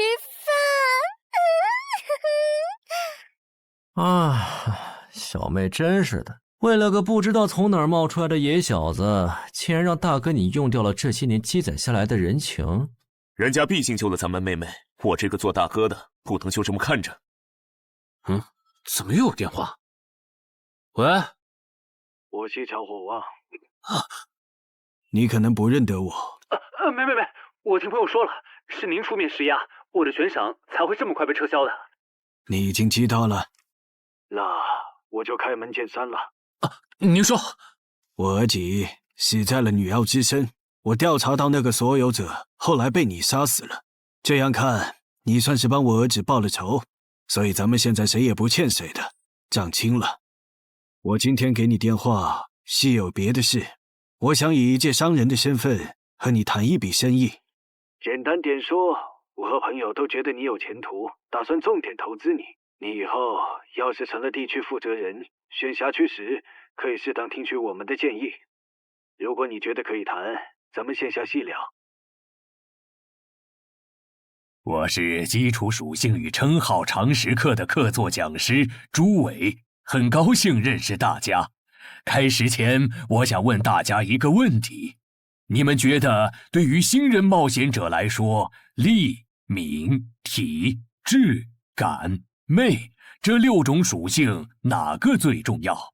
这还用问？肯定是力量。毕竟脱离和通关任务大多需要击杀指定怪物才能完成。现在都知道，进地下城得备好防具和开刃武器，有兵器帮忙，哪怕身体弱得像软脚虾，也能击杀低等级怪物。对新人来说，力量够就成，多了那也是白搭。反倒是敏捷更能提高冒险者的生存率。这位学员说对了，在协会统计的数据中，刨除掉称号、职业和装备，对低等级冒险者的存活率和内战胜率影响最大的属性就是敏捷。敏捷影响冒险者在地下城内的存活率，这点好理解。但冒险者之间的内战为什么也是敏捷占主导？很简单，低等级冒险者的称号、职业和装备都不成套，没法弄出有效的攻防体系，所以他们内战时谁先动手谁赢面大。这时候敏捷就很关键了。原来如此，怪不得我遇到的秃鹫和通缉犯不是速度很快，就是打法非常克制、速度快的冒险者。原来点在这里。极限加敏捷的冒险者到6到10级就不好使了。一是这阶段冒险者能靠地下城掉落完美攻防，二是地下城等级一高，怪物种类和数量猛涨，光靠敏捷自己单干没法应对任务和怪物都变强的新情况。那6到10级这个阶段，哪种属性收益最大？6级之后，除了必定作为攻略组核心的超新星以外，其他冒险者都得按团队需求调整自己。这时候别管啥属性收益高，得看团队要你咋发展。原来如此。但不同属性之间多少会有一个模糊的价值差吧？比如同样是1点属性，加在感知和加在力量上，谁更划算？这个确实有，目前公认的排序是魅力大于感知，大于智力，大于体质，大于敏捷，大于力量。魅力最高，为什么？我也不知道，不过这个排序是传说们公认的。作为金字塔最顶层的冒险者，他们的判断必定有其缘由。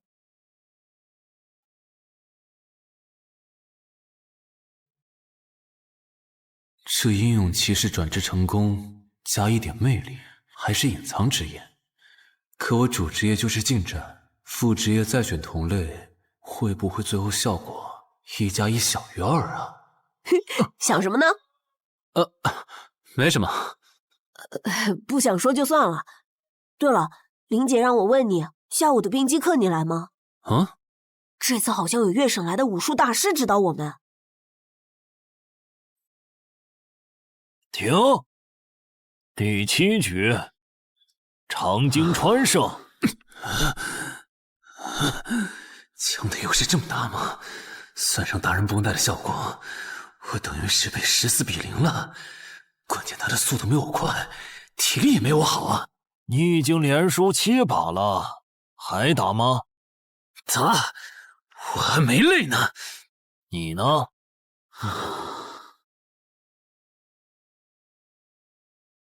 打。好，休息3分钟，然后继续。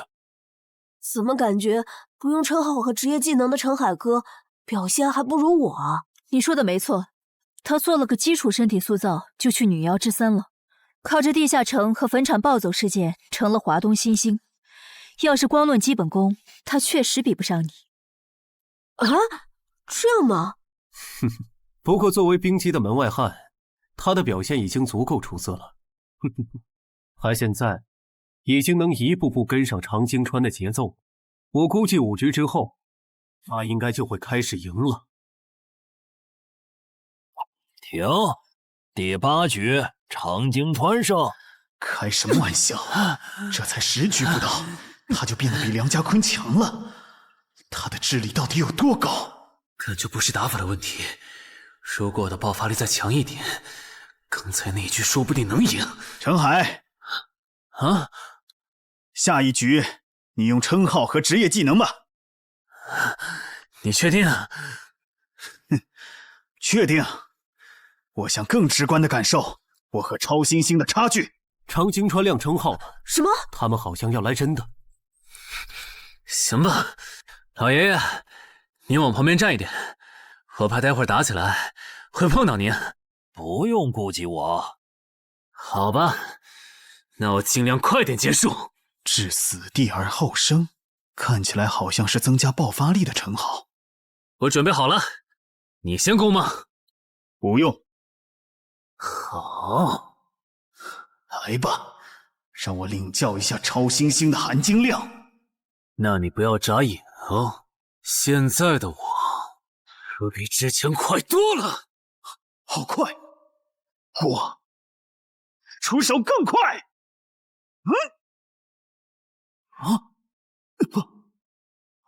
不可能，好快！你输了。今天就到这里吧。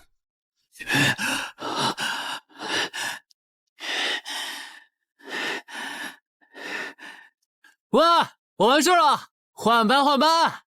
我和他的差距原来这么大吗？其实你枪练得不错，出手的那一下，就算是我年轻那会儿，也不见得能躲掉。别灰心，你只是运气不好。遇到了能阅读你下一步动向的特例。阅读下一步？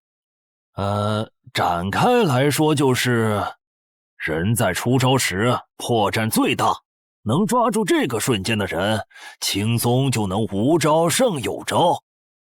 使用者必须要在对手出招前阅读到对方的下一步动作。有这份眼力的武术家呀，还在世的不超过5个人，所以你输得不远。陈海哥，你刚才那招叫啥？好酷啊！没想到一个没练过武的门外汉，竟然也能掌握这一招。他真的只是个普通的冒险者吗？陈海哥，你也太牛了吧！你是没看到败给你以后，常青川的臭屁男的脸色有多……臭屁男？常青川，我可以坐在这里吗？当然可以。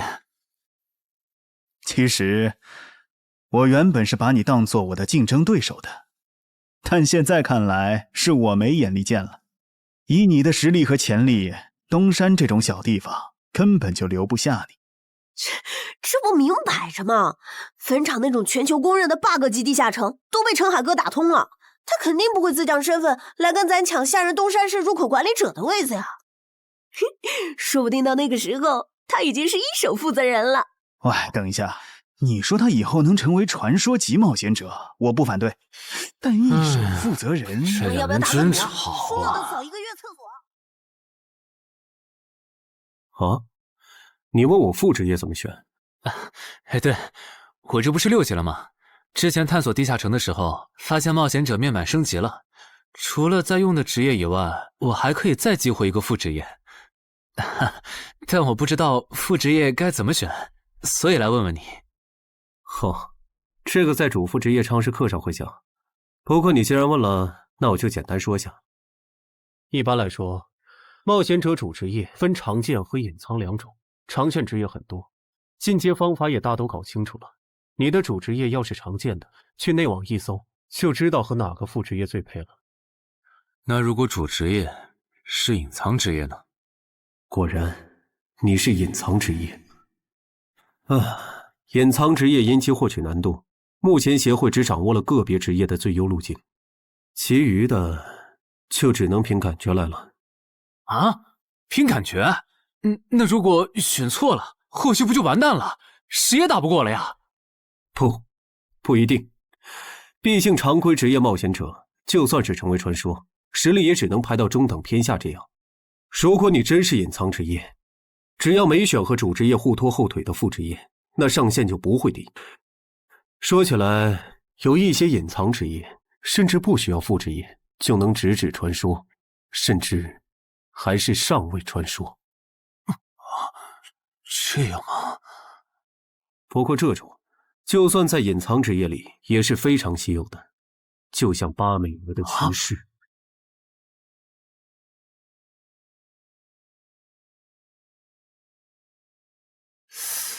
内网竟然没有死亡行者的相关资料，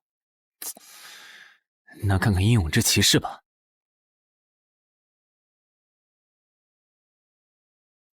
没想到我手通坟场得到的转职道具，竟然在全球冒险者圈子里被无数人追逐。看他们的评论，这个转职徽章除了挑战难度高的离谱以外，没有别的缺点，而且挑战次数也没有限制。那么只要转职成功，就必然能成为上位传说。嘿嘿嘿。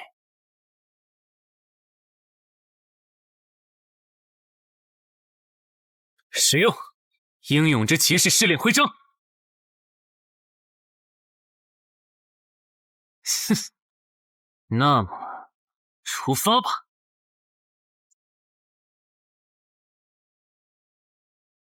啊！不是吧？让我挑战他？啊！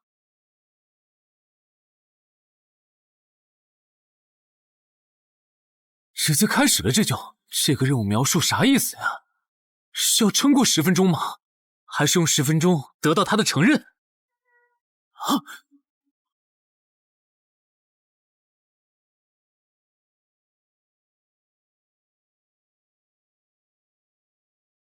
这家伙该不会比库罗德还强吧？不管了，第一把先试试水，先弄清楚我和他的差距。这谁能撑过10分钟啊？我这种配置都3分钟嗝屁，10级以下，我不信有人能完成试炼。感觉得换个能保命的称号，但那样感觉就不够18点。没法开1步1杀的隐藏效果，这么搞下来，说不定输得更厉害。等等，我不是还有那个吗？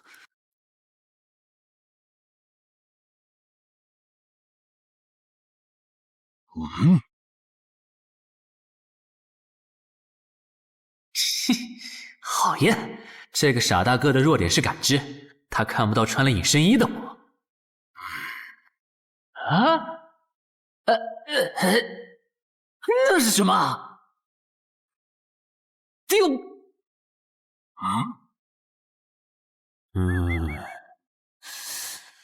他怎么能有看破隐形到位的技能啊？不行，我就不信邪了！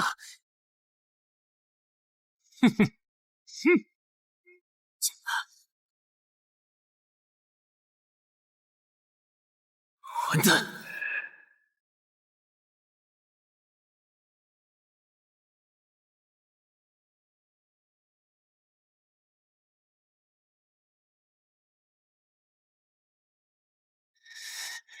再来！啊！那些冒险者还在我家？对，虽说不知道发生了啥，可要是时限到了，这些冒险者还不出来，那咱就得掌握更多这地下城的情报，这样以后入口翻转的时候才能处理好。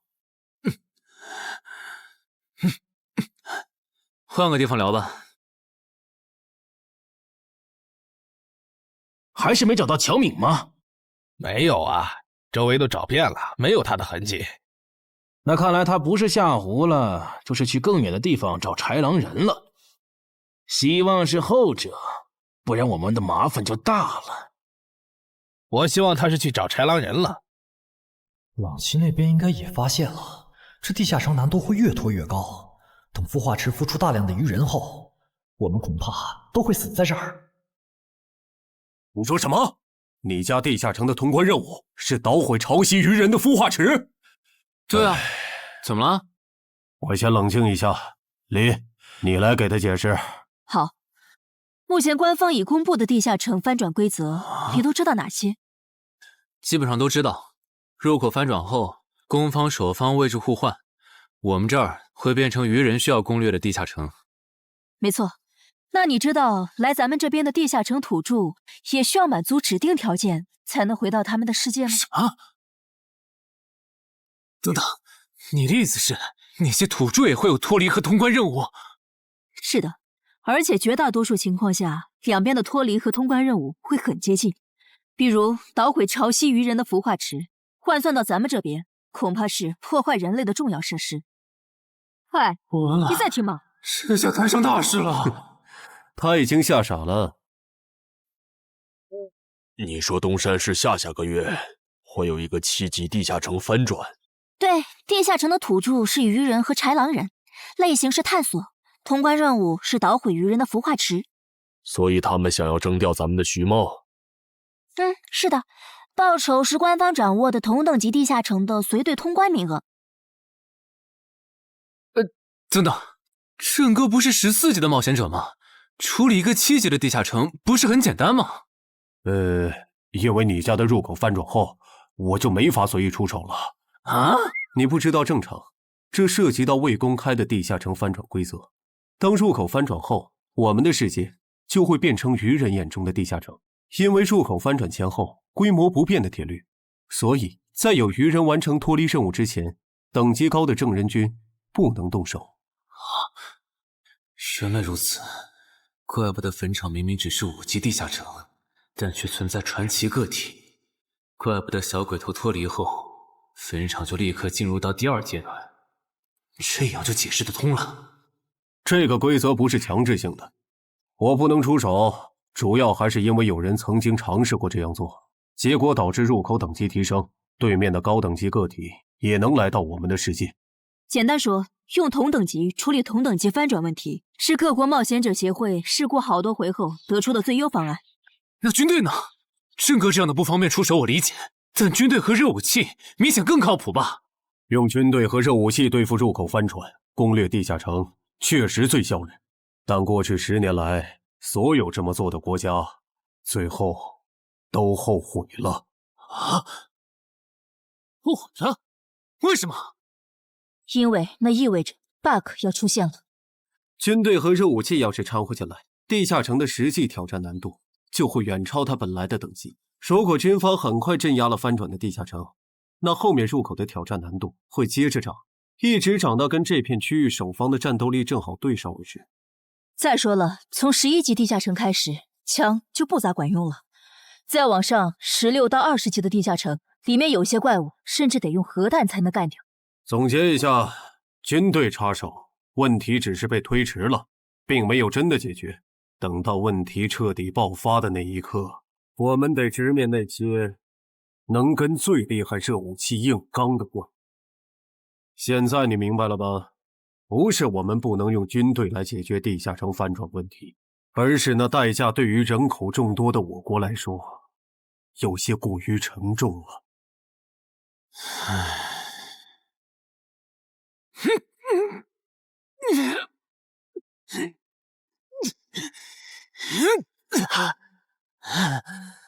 陈海哥这也太拼了吧！天天这么练，他身体遭得住吗？林姐没和你说吗？说什么？陈海家的地下城下个月要翻转了。什么？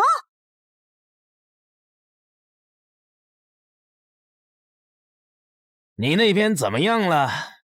老样子，湖里的鱼人不肯上岸。我猜这个地下城的 BOSS 已经察觉到我们被困了。正常发展的话，那些鱼人应该会在最后几天发起总攻吧？其他人呢？他们怎么看？都蛮乐观的。小敏的失踪并没有引起他们的警觉。唉，那这下不好办了。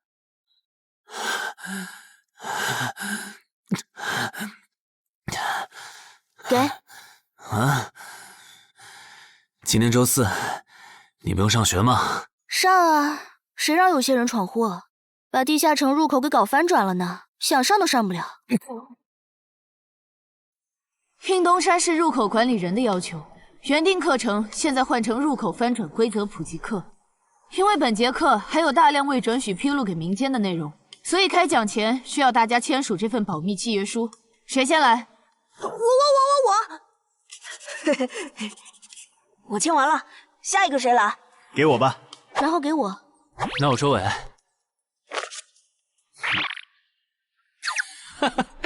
原来你叫苏玉啊！哎，你爸是不是三国迷，喜欢荀彧啊？闭嘴，快点签！最后重复一遍，我接下来讲的内容，你们不可以透露给协会外的人。一旦违例，协会的档案师和守密人就会针对违反保密协议的人进行内部处罚。相信我，绝对会让你们后悔泄密的。下面开始正式上课。官方已公开的入口翻转规则，你们都看过吧？看过。好，那我就用东山市要翻转的7级愚人地下城做切入展开来讲。地下城翻转而后，入口还在老地方，东山市会出现对愚人来讲难度一样的7级人类地下城。在该区域内，你们将无法使用称号。为什么？目前学术界尚无定论，但主流观点是，这是基于守方有利现状做出的平衡性调整。其实很好理解，攻方愚人们初入城市，不了解地形，处于压倒性的劣势。要是这时候守方战斗力还不限制，攻方可就太吃亏了。有一个问题，还是用这个愚人地下城做例子。如果愚人来到我们的世界，那他们的实力会变强吗？在他们完成脱离或通关任务前，实力并不会有明显的提升。也就是说，愚人完成脱离任务后，因为有好处拿，就更想把通关任务也给完成了。这机制不就是让人等死吗？我有一个问题，这次的入口翻转事件就不能用枪来解决吗？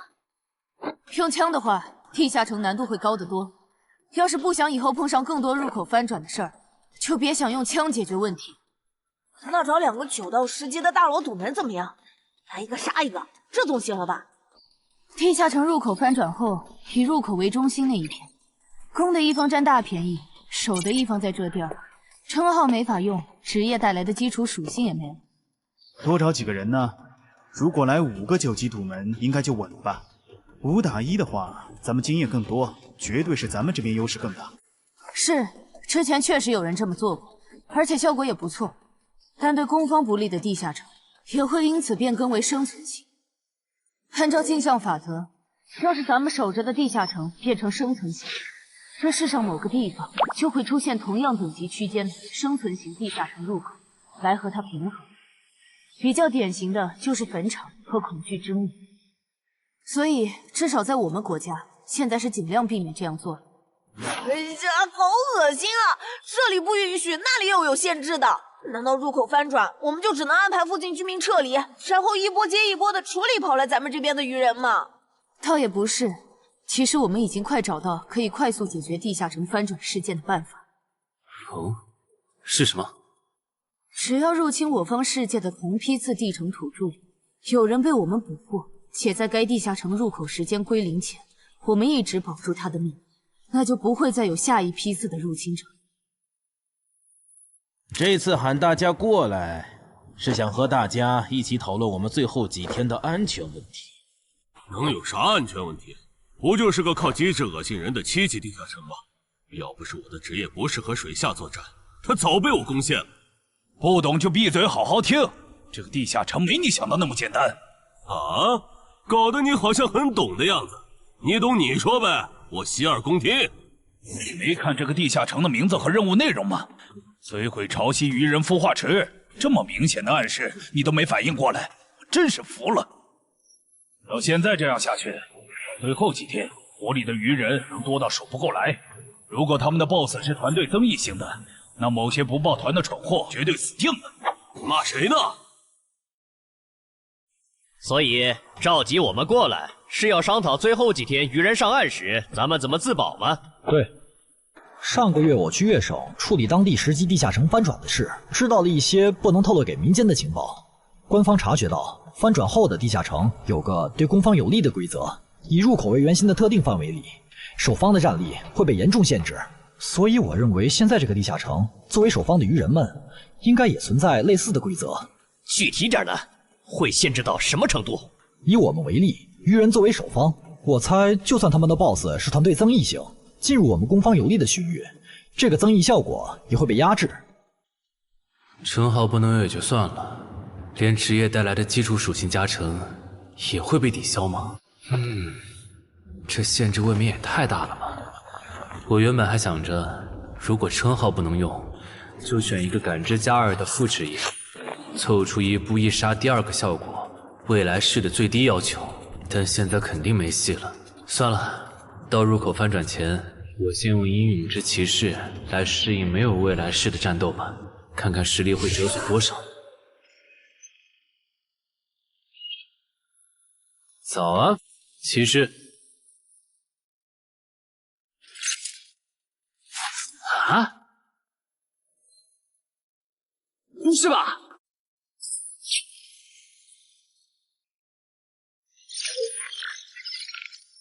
没了未来式和称号加成的我，实力原来会下降这么多吗？这么看的话，我还是得找个能加感知的副职业，至少要把未来式点出来。你找姚文忠？对，我想找一个能加2点感知的副职业，想问他有没有推荐。还有，协会内部是可以用贡献点兑换副职业的转职道具的吧？能是能，但这种和智、感、魅有关的副职业转职道具，所需要的贡献点有点多。你除掉高成勇得到的贡献点肯定不够。我知道，我来之前已经查过了。我有2个称号未被收录进官方的称号图鉴，我可以提交他们的获得线索来换取贡献点。行，那我叫姚文忠帮你整理一下。你现在就要定副职业，不再等等吗？距离你被强制征召进地下城还有半年呢，没准过几个月，新隐藏职业的最佳升级路线就能搞清楚了。不等了，我家地下城翻转后，我主职业的核心技能就会没了称号加成，得再加2点感知才能开启。这2点属性对接下来的我是刚需。行吧。这是协会掌握的能加2点及以上感知的副职业，你看一下吧。寻物师，你确定就要这个？不改了？啊，就它了，寻物师。行吧，那我现在就去联系福州的冒险者协会，让他们派评估师来东山看一下你手里的称号值多少贡献。如果价值大于寻物师的职业证书，我就向总部打申请。那麻烦姚哥了。您就是陈海先生吧？你可以叫我蔡吉，我的副职业是评估师。接下来由我为您评估至死地而后生和与传奇过招这2个称号的价值。好的。算完了，这2个称号虽然效果惊人，但他们的获取难度和激活所需要的前置条件太苛刻了，所以价值相比于同等级称号会有很大的折损。具体会折损到什么程度？这你放心，足够您兑换寻物师的转职证书了。和上次一样，别用称号和职业技能，对这个设备来一拳。好。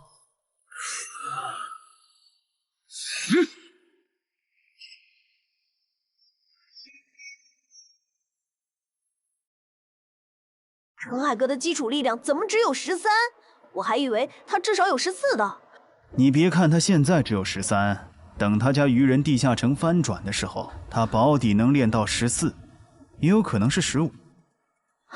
虽然陈海哥很拼，但13到14这个阶段，就连姚哥都用了2个月。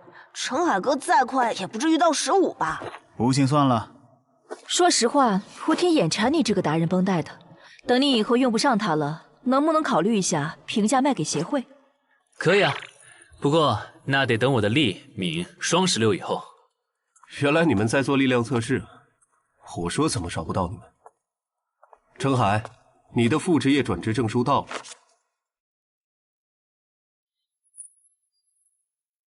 这还用问？当然是选是啊。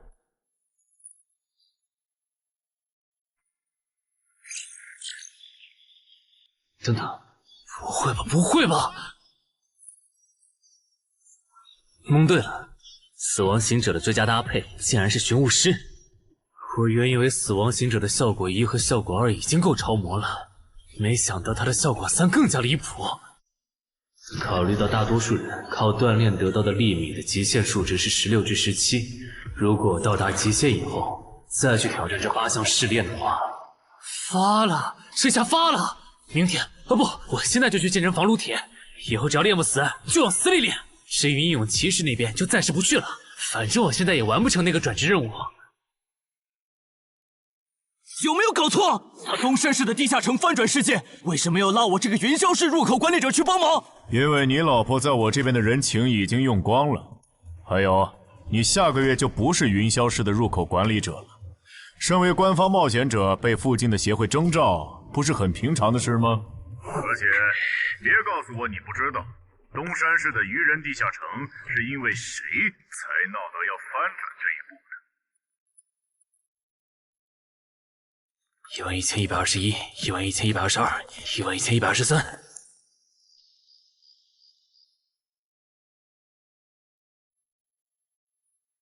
大家再坚持坚持，最后一天了，扛过去，咱们就能回家了。曼哈努斯大人，巢穴现在有守卫24只，精英鱼人69只，哨兵队长和士兵共800。很好，我要用他们来提升我的等级，杀死森林里的冒险者，把他们的尸体拖回来。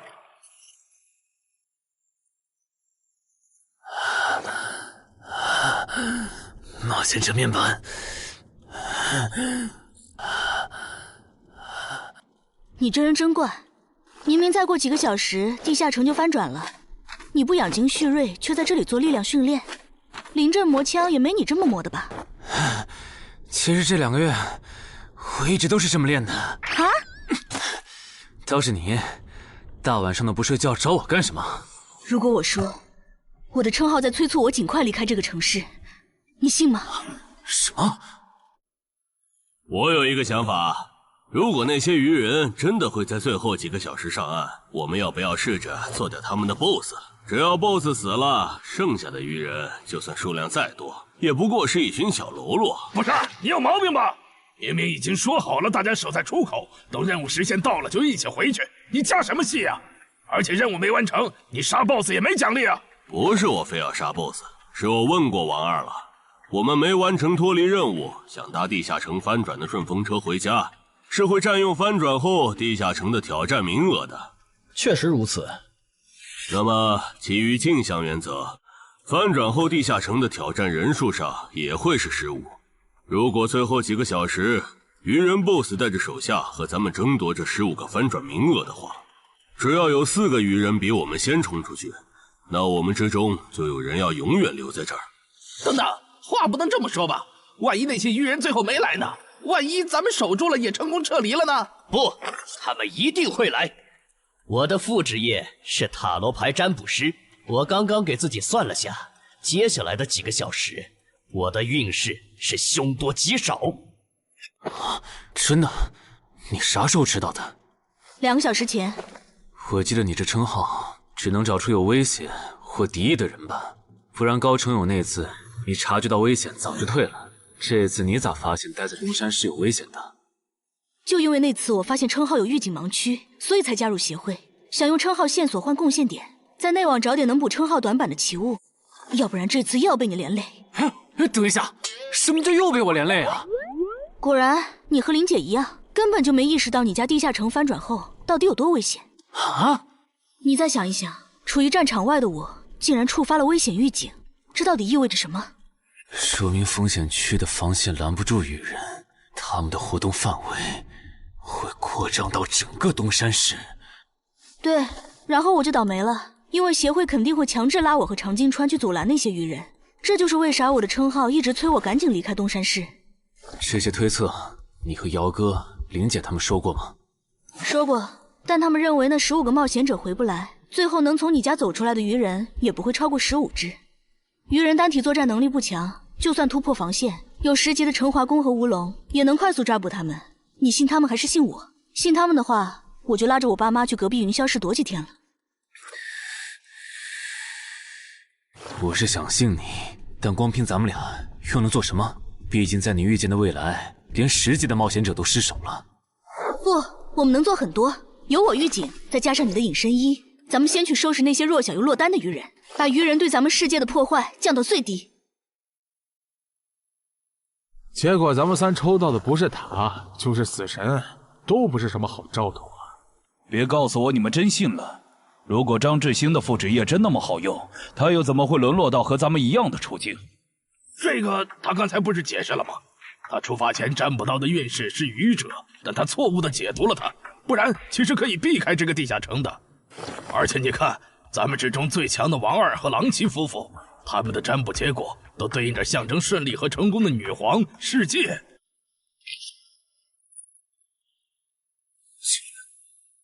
我抽到的牌和你一样，也就是说，如果我保持现状，最后下场也会和你差不多，对吧？对，咱们很有可能走不出这个地下城。那你再占卜一下，如果按我的计划，大家合力干掉 BOSS， 把剩下的愚人赶回湖里，我的运势会不会好转？行，等一下，先别占卜。你的计划还有完善的空间。这地下城里的愚人现在估计已经繁殖到好几百甚至上千了。如果他们的 BOSS 是团队增益型的，那我们和他们贸然开战，绝对会死很多人。所以你的意思是，咱们干脆什么也不做，就在这儿等他们打过来喽？也对，反正你们俩抽到的都是安全牌。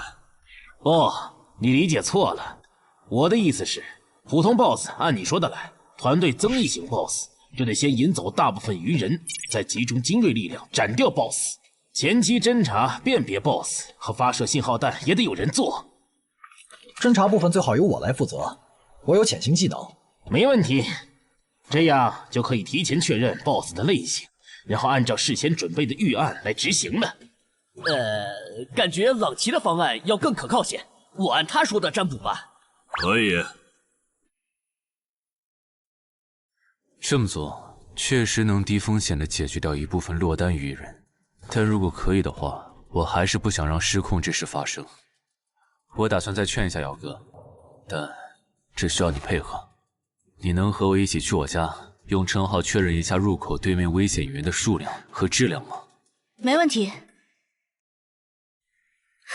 没事的，我们大家都在呢，最后肯定都能出去。那个女生好像又抽到死神牌了，连续2次了，看来她大概率会死在这个地下城。愚者牌怎么解读？眼下这个情况，抽到他，意味着你将利用你和你身边的力量来达成你的目的。目的嘛？大家听我说，占卜的结果出来了，除了个别人抽到死神、塔牌，大家整体的运势其实是变好了的。这说明主动出击会带来好的转变。既然这是让大多数人都受益的决策，那我的建议是执行。至于抽到死神和塔牌的，就麻烦身边的人分精力照顾一下了。王二，了解，我现在就出发。要是这 BOSS 是团队增益型，咱就得派一半人去当诱饵，让其他人找机会干掉 BOSS。有人自愿去诱饵组不？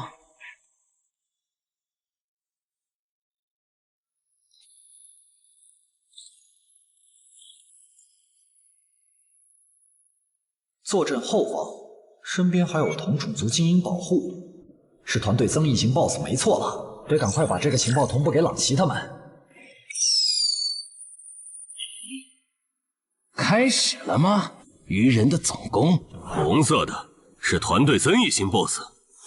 惨喽，要当诱饵了。王二发出的信号弹你们也看到了，来的是团队增益型的 BOSS。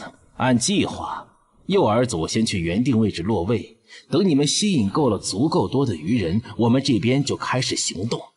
好，要是得手了，我们会放信号弹，之前就麻烦你们撑住了。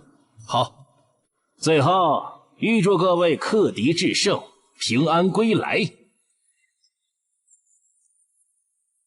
就是这里吧？对，那我放信号弹了啊。那个，能不能和你们商量个事儿？我的主职业是魔射手，正面作战能力比较差，我可不可以去附近的树上蹲着？什么情况？你远程职业为什么要来诱饵组？我也不想啊，我和另一个家伙职业重了。朗奇说他那儿只要一个好的，所以抽到坏牌的我就过来了。行吧，那你过去吧。谢谢啊。这玩意儿怎么用的来着？笨死了，给我。其实张志兴说谎了，他不是真正的塔罗牌占卜师，而是能模仿其他副职业的模仿师。当他不模仿占卜师，去模仿别的副职业时，当下所做的占卜就没有效果了。张志兴靠老千能力，让占卜的人抽到塔、死神这类危险牌，哄着冒险者听东莞仔和朗杰的话去办事。之所以出老千，是因为张志兴自己抽到了死神牌。为了改孽，在东莞仔提出干掉 BOSS、把鱼人赶回湖的计划时，他就赶紧站出来帮忙拱火。而这显然很成功。现在有11个冒险者帮他牵制鱼人，张志兴可以从容地回到入口，等待地下城翻转。说起来，东莞仔有那实力，鱼人杀过来他也能保住自己，为啥要提那么激进的计划？朗奇和王二也在暗地配合他们，这对他俩又没好处。哎，算了，不管他们干啥，都跟我没关系。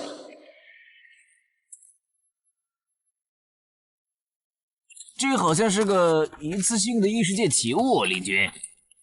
这个就是刚才发送红色的发光物的武器，其作用八成是提醒他的同伴们我们上岸了。林军大人，你看天上。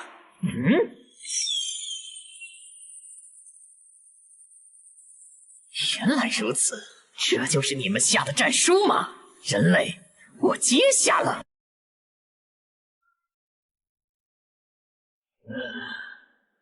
过去这么久了，怎么还没有冒险者的尸体被带回来？可能是因为那些冒险者藏得很深，领军大人光是找到他们就要费一番功夫。您再等一下嘛。那就再等一下，如果还是没有，我就亲自上岸狩猎。鱼人怎么还没来？你说他们会不会没看到我们发出的信号弹呢？应该不至于吧，毕竟这玩意儿这么显眼。护住我身后，鱼人来了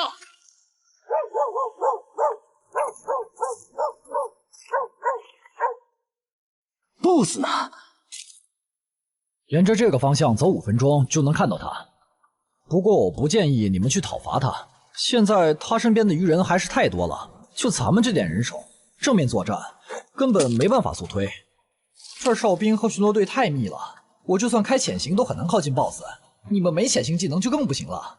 要是直接硬冲，肯定会打成持久战。拖太久的话，去对付诱饵队的鱼人，很可能会回来支援。那再分兵呢？你们去吸引鱼人的注意力，创造一个能让我和 BOSS 1对1的环境。5分钟，只要你们能拖住5分钟，我就能宰了那头团队增益型 BOSS。5分钟吗？你们怎么看？我都行，可以试试。好，那就按你的想法来。不过丑话说前头，你只有5分钟，明白？这么紧张的时候，你竟然还能犯困？不好，有人来了！野狼烟，冒险者们打过来了！果然，那2封战书是诱饵。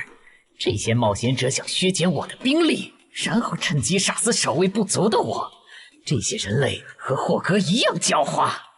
既然敌人已露面，咱们要不要分一半的巢穴守卫去帮忙？不，已经露面的未必是敌人的精锐。之前霍格就喜欢用大部队拖住我的主力，然后只身潜入军中暗杀我。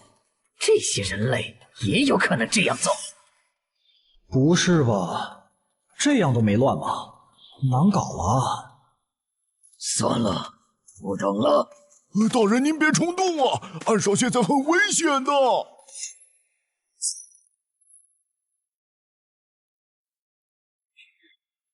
危险？难道你认为我不如那些冒险者吗？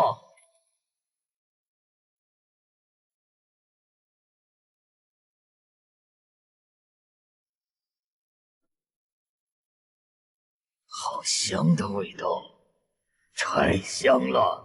我的都是我的，这些美味都是我的。不知道东莞仔那边咋样了？不过和我同组的那2个傻帽肯定是死定了。等朗奇、王二他们回来，我就说我们遇到的鱼人实在太多了，队友死后独木难支，只能回撤。嘿，这样应该可以应付过去。嘿嘿嘿，死神牌又如何？还不是被我找到机会改命了。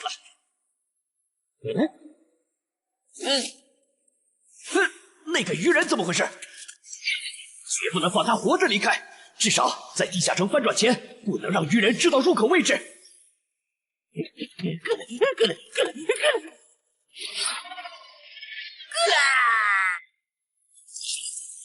有没有搞错？这样都没死，这鱼人该不会再次知道团队增益的 buff 了吧？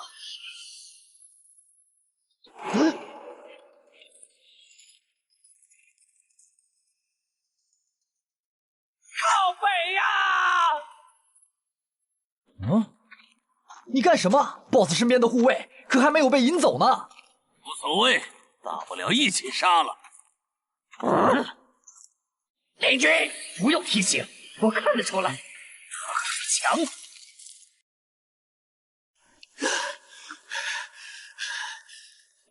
靠北，被摆了一道。这些鱼人跟谁学的诱饵和埋伏？我差点被他们给阴死了。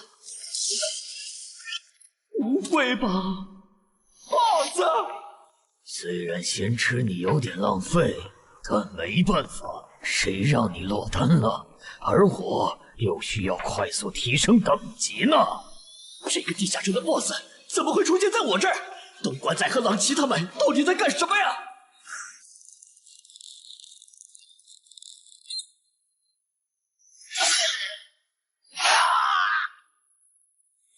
开什么玩笑！他的8级魔射手竟然会栽在一只低等的鱼人的手上！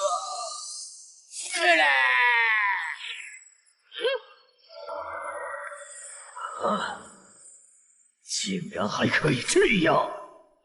原来低等级的鱼人击杀高等级的人类冒险者可以升阶。小子，大人，你把发生在你身上的事一字不差的去说给鱼人领军，然后让他分一点鱼人类我这边。我需要新的炮灰，还有我的战利品也催一催。好的，曼哈努斯大人。有没有搞错？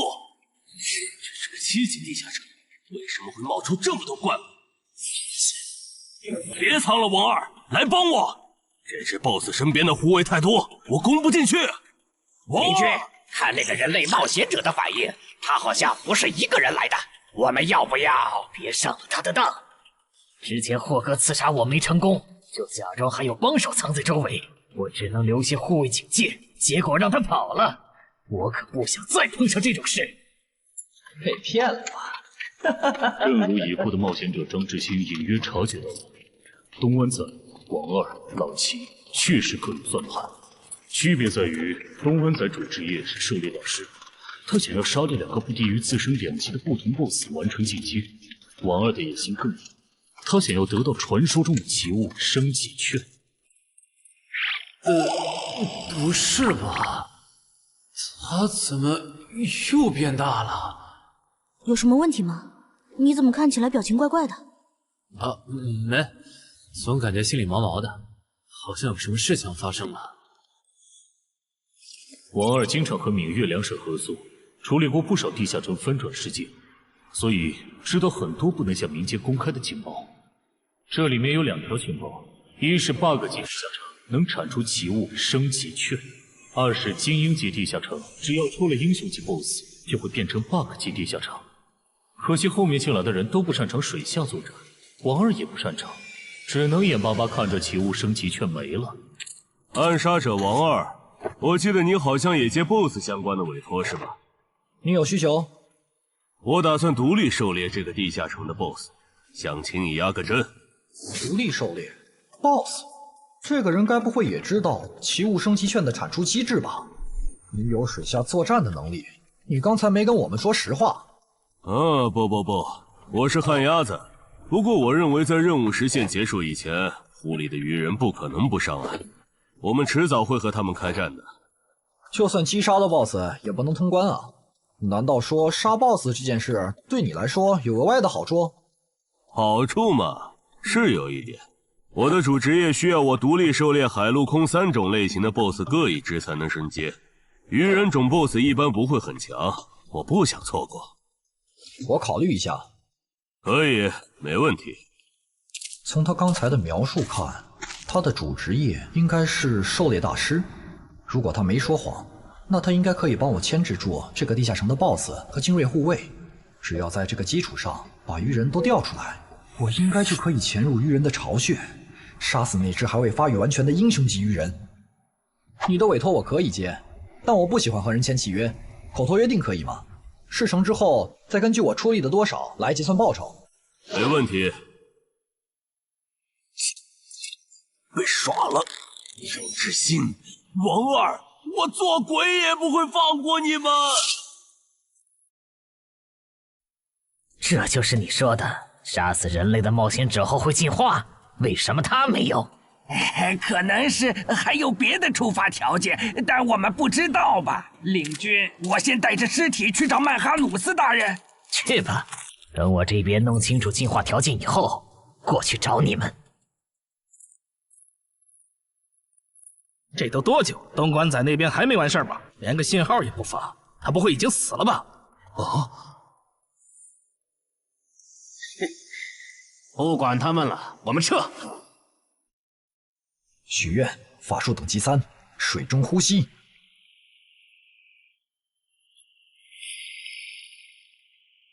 啊！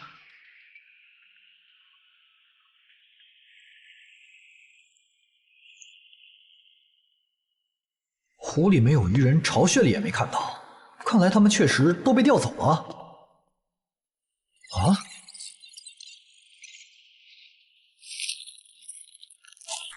曼哈努斯大人，这是您要的尸体。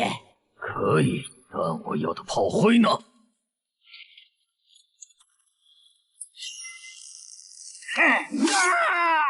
分开跑，能跑一个是一个。哦，原来杀死人类的冒险者可以让我们进化呀！可惜了，让刚才那个戴帽子的跑了。喂，姚哥，我家小区这边的居民撤离安置工作做完了吗？做完了，我现在就在你们小区复查。怎么了？我和苏玉发现，我家的地下城在过去2个小时里，先后冒出来3只威胁程度不下于高成勇的鱼人 BOSS。除此之外，还有一个很特别的危险源，也在快速变强。完蛋，我放不出魔法了！张志兴，你这个王八蛋！你说你的职业适合躲在暗处放冷箭，我们就没让你站在明处。结果一人来了，一人没了。太好了，你们还活着！你怎么来了？不是说出结果的时候你们会发信号同步结果吗？那也得安全了才能发呀！面对被鱼人精锐追杀，傻子才会发信号弹吸引追兵。啥？姚哥怎么说？他说他和漳州的10级官方冒险者陈华公已经到楼下了，让咱们现在下去。行吧，我先说好，等下你如果没能说服他们，那这次地下城翻转事件你就要听我的。可以。这就是你出的馊主意！现在 BOSS 没推掉，人死的就剩咱们仨了。你守在出口，大家都有可能回家的。你不能全怪我吧？是东莞仔提出的打 BOSS， 我只是在这个基础上优化了细节。而且我能给的方案，你们当时不都认同吗？他们吵起来了耶！为什么你的关注点总是这么奇怪？那个异位面入口，难道不比这2个人的内讧更值得注意？领军大人，有进化过的鱼人带着冒险者的尸体回来了。领军大人，这是曼哈努斯大人要的尸体。你们进化前是哪种鱼人？进化后有什么能力？我进化前是精英鱼人，现在可以释放火焰魔法。我进化前是鱼人队长，现在可以分泌具有不同毒性的毒素。同样是击杀了人类冒险者，为什么最强的巢穴守卫没有进化？等等，最强？你去找一支鱼人哨兵过来。哈什么哈？让你去你就快去。令军大人，他行吗？可以，去把那个人类冒险者杀了。原来领军大人想要现场观摩进化的过程啊！他在测试进化的门槛，笨蛋。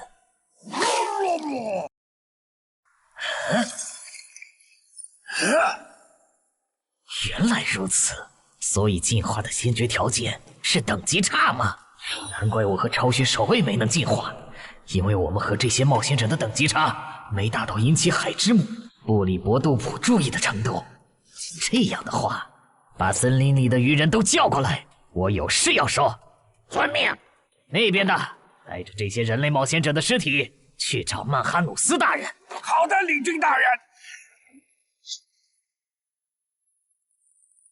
可惜那只英雄级鱼人不在这里，不然 bug 级地下城的任务的合并结算，说不定除了能拿到奇物升级券，还能掉落史诗级装备呢。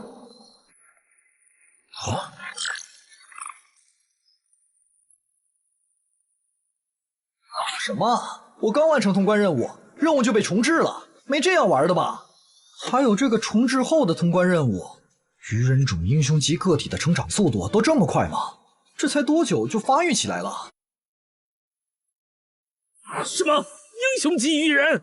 我记得英雄级个体的实力比同等级 BOSS 强2到3个等级，怪不得东莞仔和王二会阴沟里翻船了。他怎么走了？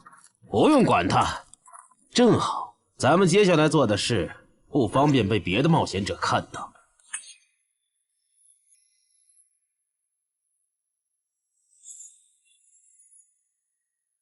把死在地下城冒险者的灵魂和掉落带回来。啥情况呀？更新的通关任务是怎么回事？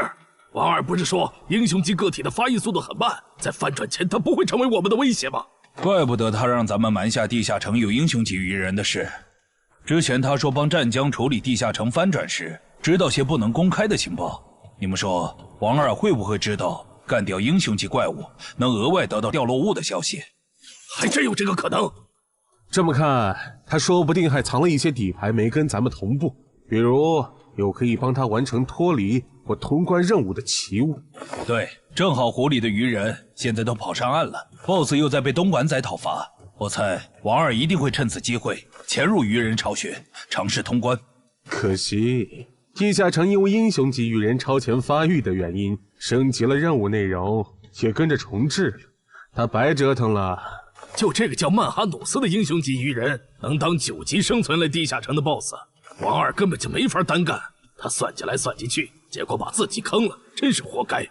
这么看，我觉得张志兴、东莞仔和狼骑的心里多半也藏着事儿。既然任务都重置了，要不咱别回去了，省得跟他们耍心眼。也行。李军都到齐了。好，就在刚刚，海之母布里伯杜普再次眷顾了我们，我们的族群出现了新的首领级鱼人，而他不久前还只是你们中的一员。不同以往的是，这次升级不用那么麻烦了，你们只要在这片森林里找到人类冒险者，杀死他们，就能成为和我们一样的首领级鱼人。我们还找到了通往冒险者世界的入口，那个世界肯定有能让咱们再次进化的目标。不过在此之前，你们得先把这片森林里的人类冒险者解决掉，让自己变强。所以去杀戮吧，去升级吧，去用冒险者的血来取悦我们的神明布里伯杜普吧。等一下，曼哈努斯大人，这片森林还剩7个人类冒险者，其中3个正在快速远离我们，还有1个落单的。如果你们想要狩猎人类冒险者，从而进化，建议先从这个方向的落单冒险者开始。不可思议，吃了这么多冒险者的曼哈努斯大人，竟然变得平和了。要是曼哈努斯大人能一直保持现在这样，那培养出了曼哈努斯大人，还有好多首领级鱼人的我们，说不定真能回到拜戈尔格陛下的鱼人国度。你哭什么？没哭，只是风大迷了眼睛。刚才说的那些，都是苏玉用称号检测过后的结果，所以我们怀疑我家的地下城翻转前，会有更多的鱼人成长为 BOSS。被那些鱼人吃到了规则红利吗？这算是比较冷门的规则了。正人君应该没跟你提起过，在探索地下城的时候，弱者击杀等级远高于自己的强者，会获得特殊奖。对鱼人来说，这个奖励是进化；对咱们来说，就是属性变，超稀有称号和罕见掉落。那几个变成 BOSS 的鱼人，应该就是杀死冒险者的幸运儿。不过他们的挑战等级不会很高，顶多和地下城等级持平就是了，不用在意。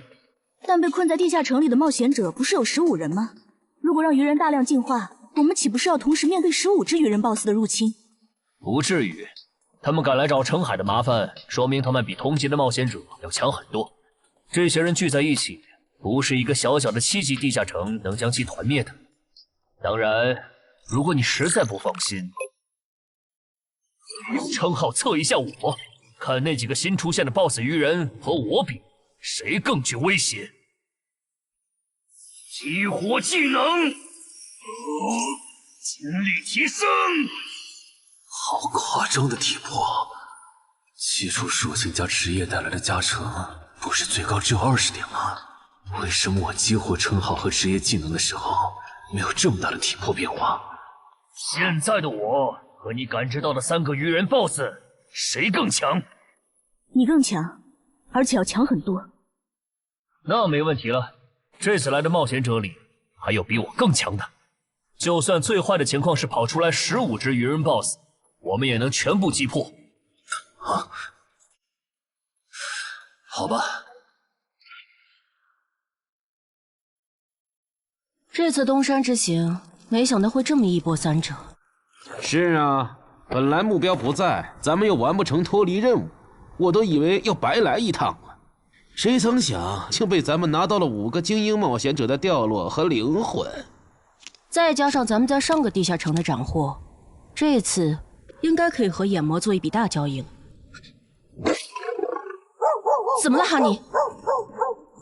还差一个，只要再吞噬掉1个等级不在我之下的人类冒险者，我就能脱胎换骨。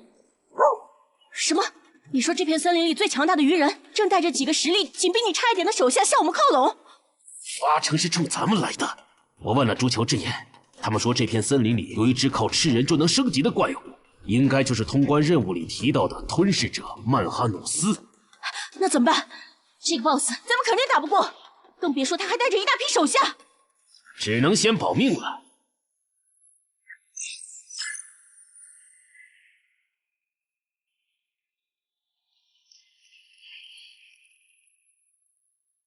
这批灵魂不错，我可以给你4个单位的司导之眼和1个单位的督军之眼的召唤额度。等一下，我这次不打算扩充召唤类目。那你要什么？我想请您帮我杀掉您身后这只英雄级鱼人。可以。要不咱们还是向漳州协会报备一下吧。不用，现在主职业进入第2阶段的我，真实战力少说也有12级，区区7级翻转地下城，在有我和散人联合吴龙兜底的前提下，你觉得不保险是有多看不起我们？好吧。我不明白，姚哥和那个叫陈华宫的官方冒险者，为什么就不肯多叫些人来帮忙，多一份保险不好吗？这也是没办法的事，毕竟别的地方也有地下城翻转，来这边帮忙的多了，去别处的就少了。那也不能。等一下，电话。喂，是我徐茂。等下的翻转地下城，你参与吗？应该吧，他们说有需要了会叫我。OK， 那等这个地下城被搞定后，咱们聚一下。有段时间没看到你了。车。您好，您拨打的电话正忙，请稍后再拨。谁呀？半夜不睡觉给上海哥打电话，真讨厌！你不也在打吗？哎，我这个妹子什么都好，就是这恋爱脑。怎么还有一个未接电话？吴护士打来的吗？你可真是个大忙人，都凌晨了，还有人排队找你呢。什么？你来东山了？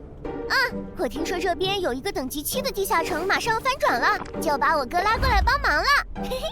等等，你哥哥也是冒险者？哦，对，我想起来了，咱们被拉进坟场那天你说过，你哥哥是10级冒险者。你哥哥现在在你身边吗？在啊。那能把手机给他吗？我有事，很重要的事跟他说。好。你要和我说什么？我听说东山现在很危险，趁着这边的地下城还没翻转失控，你赶紧带他回云霄。失控？具体怎么回事？你详细说说。如果电话里不方便，你来我这边，咱们当面聊。坚持住，我们得撑到曼哈努斯大人。小心，别被这家伙的视线扫到。他跑了。正常，使者可不是没到10级的英雄级鱼人能碰瓷的。想不通。那个眼球怪物，就算是蜕变后的我，应该也打不过。那些冒险者既然有这么强的帮手，为什么不早点召唤出来？陈海哥，这是你妹妹？不，是我朋友。同事。哦，那挺好啊。刚才在电话里说东山市的地下城要失控了，具体怎么个失控法？最坏的情况是，几个小时后会有15只鱼人 BOSS 来到我们的世界。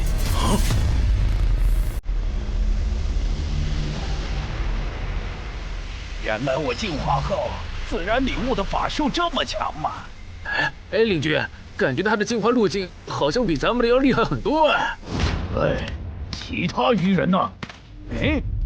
曼哈努斯大人，杀者毒诵师和火法师带队去追那3个逃走的冒险者了。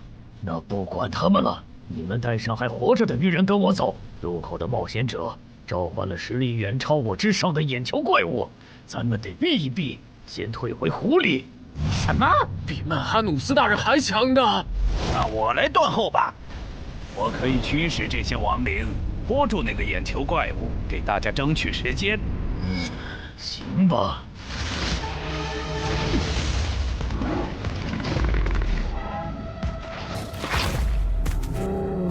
这个数量的亡灵，这里竟然还有掌握了死灵转化的部下。发现眼球怪物，杀！这样看，这里说不定有很多只首领级鱼人。哼，那看来只用5个精英级人类冒险者的灵魂，就能买曼哈努斯的命，可真有点不值了。嘿嘿嘿嘿，这片森林里死掉的鱼人都在这儿了。就算你等级比曼哈努斯大人高很多，也会在几百只亡灵围攻下被活活耗死吧？不知道杀死这样强大的存在，海真母会赏我什么？如果我进化为曼哈努斯，不，超越曼哈努斯大人那样的存在，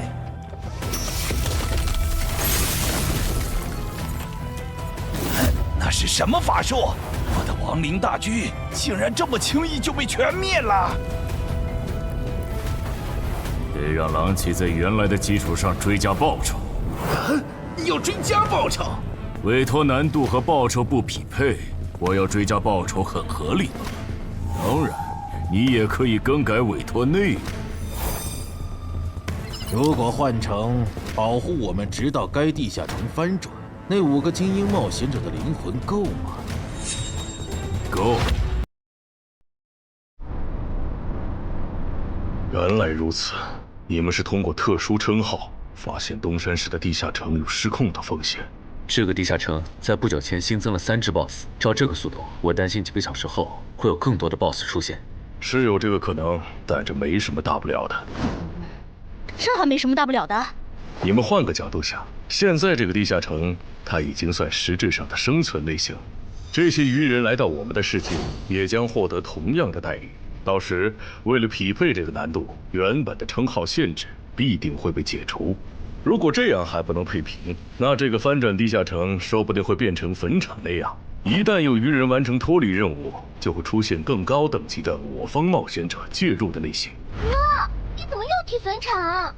总之，你们把心放肚子里，这个地下城不会成为东山的威胁，我保证。我刚刚躲在树后，才侥幸逃过一命。他放过你了？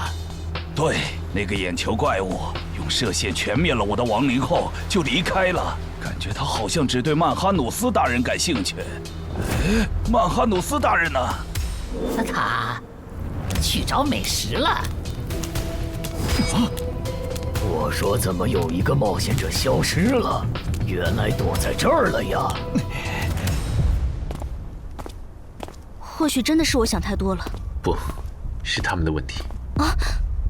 坟场一阶段的实际难度比同级别普通地下城低很多。要是愚人地下城翻转后跟坟场一样，那一阶段对愚人来说简直小菜一碟。到那时，就是东山市的精英冒险者的噩梦。这边，10分钟后，这个小区里的7级愚人地下城将翻转。该地下城的挑战名额是15。考虑到有冒险者滞留在这个地下城，那么翻转后来这的愚人数量应该不超过15个。不是说散人联合的吴龙和漳州的陈华公也来了吗？怎么没看到他们？威尔士的徐茂好像也不在。正常，作为精英冒险者中的大人物，他们可不会干冲锋这种辛苦活。啊，这样吗？哼。还有，一旦有人成功捕捉到愚人，我会通过无人机将这个消息同步给大家。首个被活捉的愚人价值与 BOSS 相当。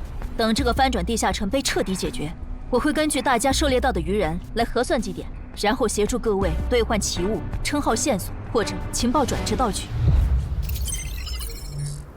结果最后只有5人幸存吗？感谢您的帮助。客气。脱离。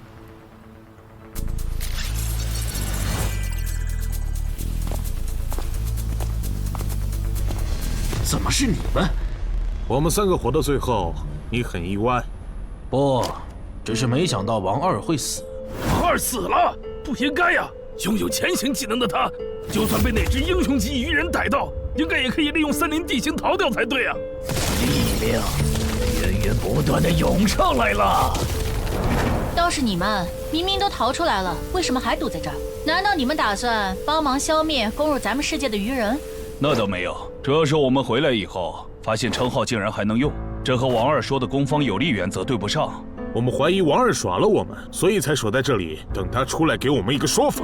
谁能想到他竟然死在了这个愚人地下城？这下好，白等了。只有你们几个幸存吗？对，只有我们。了解了，那跟我来吧。哎呀，我就知道干脏活有风险。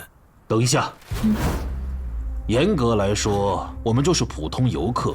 听说周建明后人悬赏程海，就想着来凑凑热闹，不小心闯进了程海家，占了他家地下城的挑战名额。不过没和程海本人有过接触。按地下城入口勘探法案第27条，私人地下城因为攻略出了啥纠纷，当地协会不会直接插手吧？和那没关系。根据地下城翻转防卫法第14条，我代表东山市冒险者协会临时征召你们协助我们处理本次的地下城翻转事件，有异议吗？没，我们配合。配合。配合。好，那先同步一下情报吧。这个7级地下城里的怪物构成和 BOSS 大概是怎样的？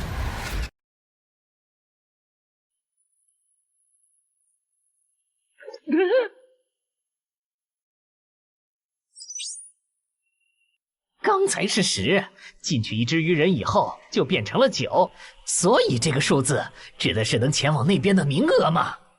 有名额限制的话，那岂不是说明我们可能会遇到和那些人类冒险者相同的困境？那不是问题，只要他们别再召唤出那种眼球怪物，这些人类冒险者就不足为惧。最级地下城，英雄级巨人。不止如此，他也变成了死亡率最高的生存型。这一点我们可以作证。当时我们被英雄级愚人盯上，花了不小的代价才侥幸活了下来。但刺杀者王二就没那么幸运了。刺杀者王二死了，连他都没活下来，那这个地下城的难度……生存类地下城，英雄级愚人吗？有意思。啊！陈海家的地下城里有只英雄级鱼人，地下城还变成了9级生存型。是的，我觉得这次的翻转地下城恐怕要失控了。先别慌，生存型地下城翻转后也会是生存型。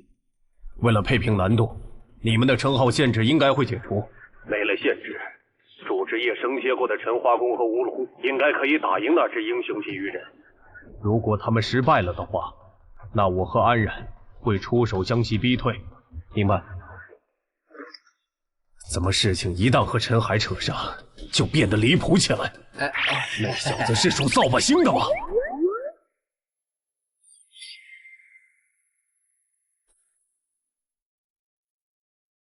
人齐了，曼哈努斯大人。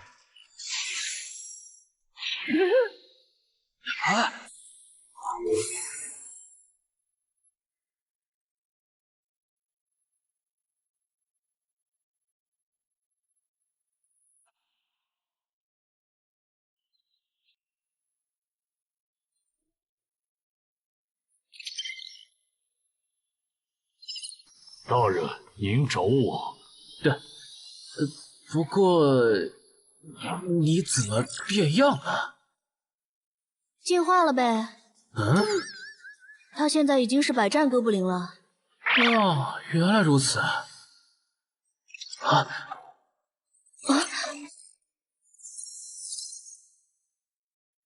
喂，你在哪儿？环城东路，怎么了？事情有变，东山的翻转地下城现在有英雄级鱼人坐镇，你随便找2只实力过得去的鱼人杀了交差，别去碰那只英雄级鱼人。行吧，还有别的要求吗？没了，注意安全。我懂了，红点是等级和我相差不过2级的人类冒险者，而黑点是等级比我高3级的人类冒险者中的首领。只有2个黑点，有点不够分呢。等等，为什么我这里全是红点，没有黑点？因为你等级比我们高1级吧？那这样的话，咱们要进化就不能用令君大人的增益 buff 了，不然和人类冒险者的等级差就拉不开了。你这么一说，好像是这样哎。曼哈努斯大人，您的地图上有可用来进化的吗？没有，我猜只有把这片区域的人类冒险者杀光，才能吸引来更高等级的人类冒险者。明白了，诸位，你们的任务是清理掉地图上所有的红点、黑点，把更高等级的人类冒险者吸引过来。诸位，你们的任务是清理掉地图上所有的红点、黑点，把更高等级的人类冒险者吸引过来。但地图上的黑点只有2个，怎么分配？最近的黑点由我和精英巢穴守卫亲自处理，另一个等你们解决完附近的人类冒险者以后，根据红点狩猎数量来决定挑战顺序。这分配方式可以，挺公平的，谁都有机会。还有问题吗？没有就自由行动了哈。有，我不擅长正面作战。如果我用暗箭射死了你们的猎物，那怎么算？地图上不是有2个离咱们挺远的红点吗？给你了啊！那些首领级鱼人识别出来了吗？有2只没识别出来，可能是鱼人中的稀有之一。已经识别出来的鱼人资料已经发到大家的手机上了，包含挑战等级、能力和弱点。除了英雄级鱼人外，还有2只稀有首领，怪不得那个女孩觉得这个地下城会失控。各单位注意，鱼人出来了，一共7只鱼人，非抱团，没有英雄级。注意，有鱼人掌握了潜行技能，还有魔法弓，大家小心按键。注意，有鱼人掌握了潜行技能，还有魔法弓，大家小心按键。真够吵的，这些鬼东西。也是没办法的事，毕竟是对方的主场。说起来，您觉得谁会进化？进化吗？也就是说，除了那只紫皮的英雄级鱼人，还有一只疑似亡灵法师的首领级鱼人也很超模。我没理解错吧？没理解错。如果遇到他们，我的建议是周旋，等待支援。先别聊了，有鱼人过来。是这只吗？不是。那看来咱们运气不错。倒霉，竟然能召唤眼球怪物的人类冒险者，怎么偏偏是我碰上了？火法师遇到了眼球怪物的召唤者，正好去试一下进化后的我和那只眼球怪物谁更强。全体注意，英雄级鱼人现身了，他正在往西门方向移动。这只首领级鱼人不强，让他跑了。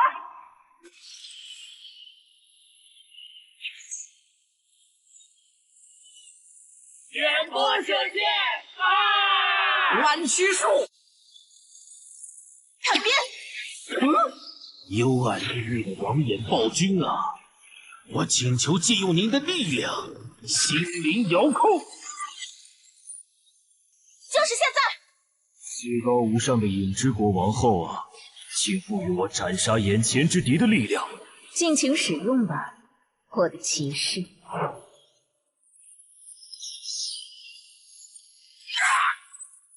按下了一只首领级鱼人，可以交差了。西门方向的冒险者请注意，有英雄级鱼人正在往这个方向移动。英雄级鱼人怎么来的这么快？怎么办？打还是跑？他们这次没召唤那只眼球怪物，是觉得没必要吗？还是他们现在不能召唤？找到了，那个负责警戒的绿皮傻大个，看上去要更强一些。就杀他！不，小狐狸是魔法弓，你要吗？不要，长得太丑了。行吧，这些鱼人比我想的弱，我打算主动出击，找落单的杀。能帮我提供一下位置信息吗？可以。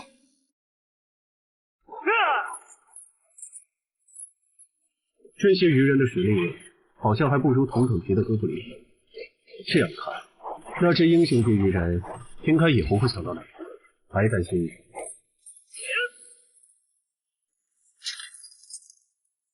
这些鱼人弱得很，一个人就能搞定，你去帮别人吧。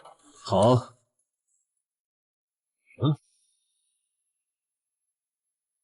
搞什么？原来你们还能变强吗？希望这些人类冒险者能争点气，不然我这趟可就白来了。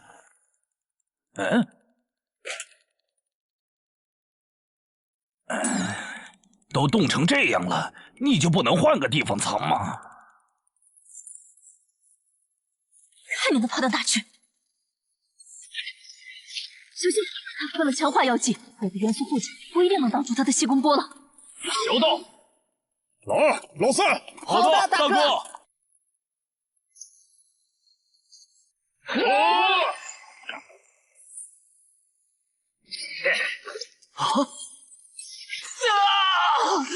小C，慢着，老弟。你在得意什么？欧提路克，冰封术。幽暗地狱的王眼暴君啊，我请求借用你的力量，心灵遥控。玩够了吧？把那只眼球怪物叫出来，我要和他打。狼骑，问过了，他没回应。香梨，来帮忙，我知道你还有底牌没交。不，我拒绝。这只英雄级鱼人是奔着你来的，我没义务为你冒险。更何况你的控制法术还对他无效。我撤了，你们加油。哼，可惜了，看来你们真的无法再召唤他。我还想着杀掉他，说不定有机会2段进化。狼骑，没用了。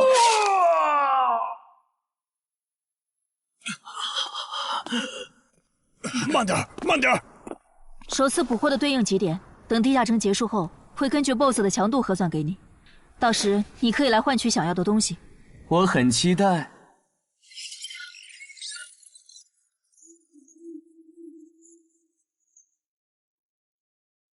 该咱们登场了。意了。虽然对10级人类冒险者的强大有一定预期，但强化到9级的基因巢穴守卫，竟然这么轻松就被干掉了。这个高等级的人类冒险者和森林里遇到的那些完全不一样，不能再……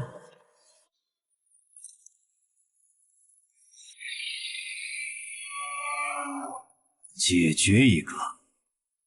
吴龙，那是我的祭典。只是一只首领级鱼人，没必要抠得这么细吧？你们就是这片区域最强的人类英雄级鱼人。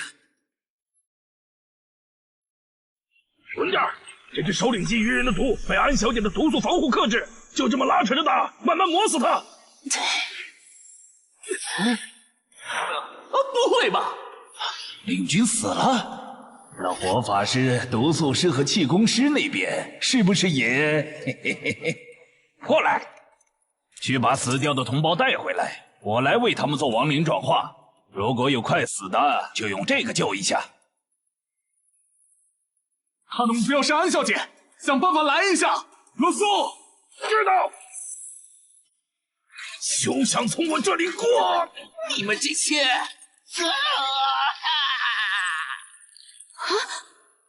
天使，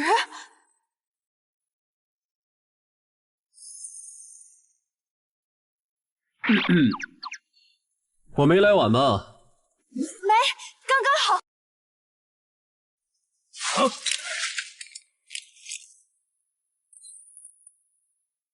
这谁扔的烟雾弹？不对，我感知掉了。正常烟雾弹没有这种效果，这是奇物化的烟雾弹。火法师和领军死了，主人让我喊你回去。别管我，我不奢求进化，等下我随便杀个红点就脱离。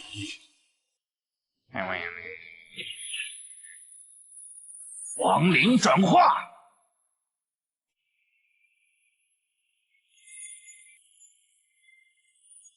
我变成亡灵了。对，主人，我回来了。啊！气功师和毒素师呢？气功师被人类的冒险者捕获了，毒素师他好像受到了打击，现在不想进化，只想尽快脱离这个地下城。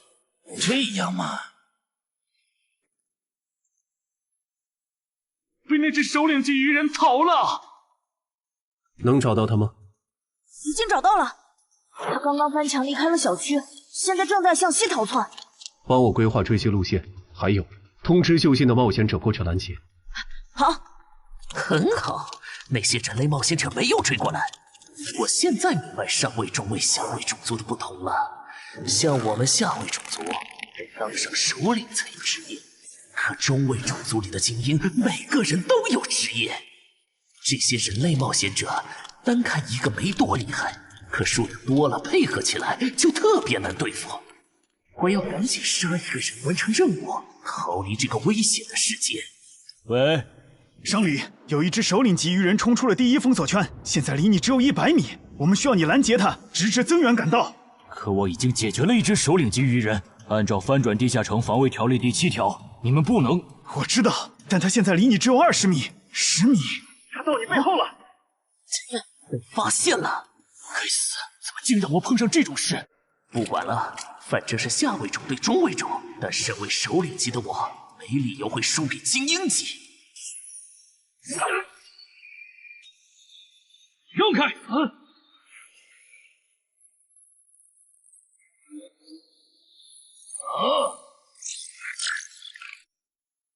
你连偷袭都不会吗？刚才为什么要喊出声来？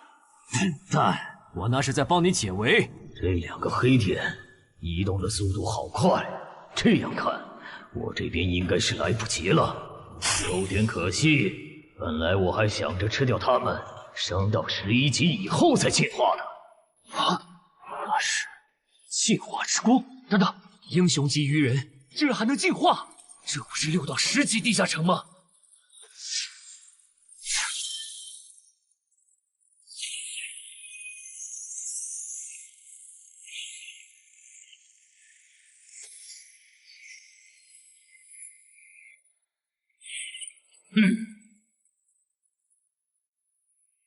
师傅，能再快点吗？已经很快了。什么情况？明明刚才已经没剩几只鱼人了，怎么突然又冒出来2个危险源？所以这个表情，前线的形势这么不乐观吗？该死，我都拖了这么久，说好的增援怎么还没来？大意了！没想到这个人类冒险者的实力和我这么接近，差一点就阴沟翻船了。到此为止了吗？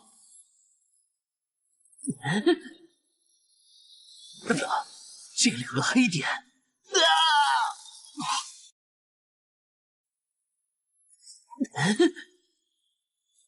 等等，这2个黑点，正人君，首领级的祭典怎么算？特事特办，我可以按照濒临失控的地下城的标准来核算。就在曼哈努斯当着陈华宫和吴龙的面完成净化的瞬间，2人的脑海闪过这么一个念头：那个女孩说的地下城会失控，竟然应验了。7级常规地下城进阶到9级生存类地下城，已经是很少见的小概率事件了。在这个基础上，又出现了英雄级个体，并且还能主动进化，这种事简直闻所未闻。唉，我到底是有多倒霉，才会一头撞上这种死局？陈华公，啊！以目前的形势，我觉得就算是镇人君来了，也没法挽回失控的局面了。要不，咱们撤吧。前提是他肯放我们走。郑人君，他是你们的首领吗？什么情况？鱼人不是不能用人类的语言吗？我能感受到那个方向有2个很强的人正在往这边赶。他们中有你们刚才提到的郑人君吗？有的话，能告诉我这位郑人君现在是传奇吗？无可奉告。看来不是，就没什么好担心的了。小心，他有动真格的终止召唤。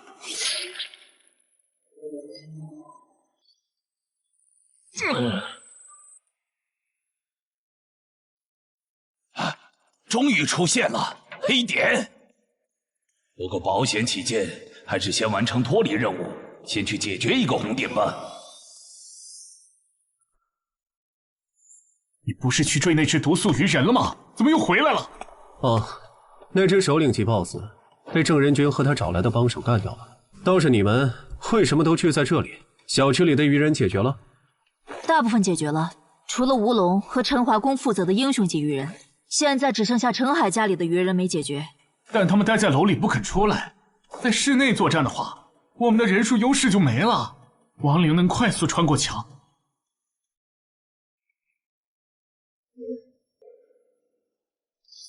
这些人类冒险者怎么聚到一起了？麻烦了，人类聚到一起，人数多了，自己反而兵力不足了。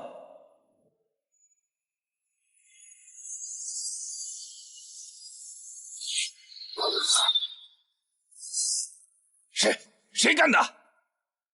我家现在还有几只鱼人？还有5个，其中1个特别弱小。好，跟我走一趟吧。我需要你站在明面上帮我分担火力。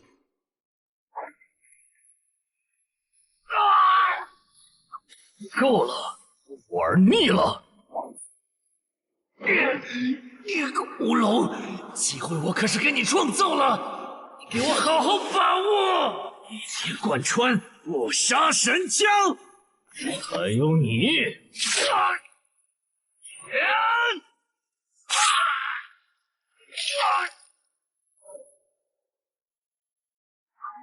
还没看够吗？厉害！你是怎么发现我的？与生俱来的天赋，我能闻到等级和我相当和在我之上的强者的味道。那边的也别藏着了，我是不会露出破绽给你们的。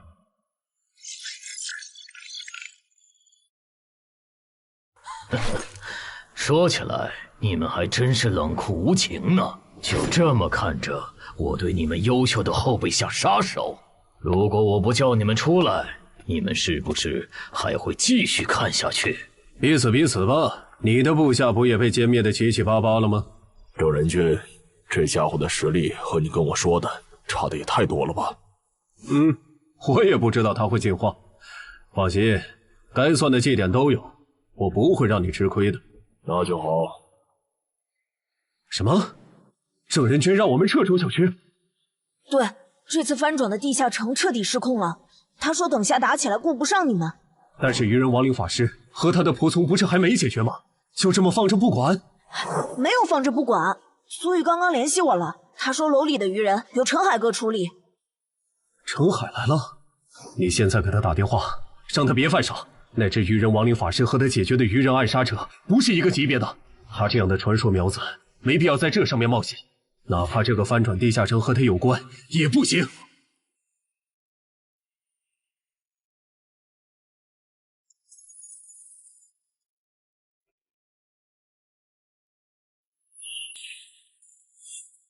别回头，继续往前。又被瞬杀了，开什么玩笑？这可是7级精英种亡灵，没办法了，你们去给我干掉那个绿大个儿。好。他这样的传说苗子没必要在这上面冒险，哪怕这个翻转地下城和他有关也不行。朴哥，不行啊，陈海哥关机了，电话打不通。关机了。好啊。需要帮忙吗？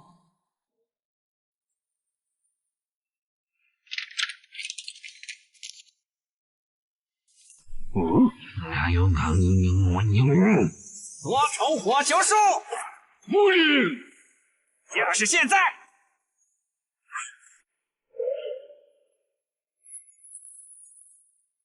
和暗杀者有着相同技能的人类，怪不得那2个巢穴守卫会被瞬杀，这样就解释得通了。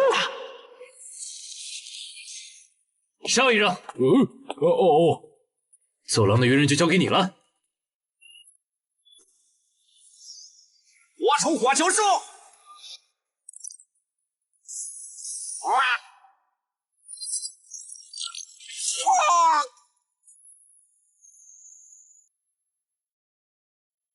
那只鱼人亡灵法师怎么没露面？算了，用过去式找吧，正好也打算测试一下这个能力。你们去给我干掉那个绿皮大个儿！啊！翻阳台跑了。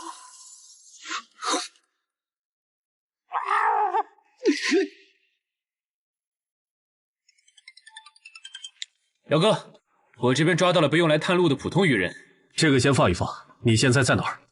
我当然在我家。你家现在很危险。你是说鱼人亡灵法师和他的亡灵仆从吗？那些亡灵已经被我处理掉，但那个鱼人亡灵法师我没逮到，被他翻阳台跑了。什么？你提醒下小区里的冒险者，注意别被他抓。陈海，好久不见。徐茂，你怎么也来了？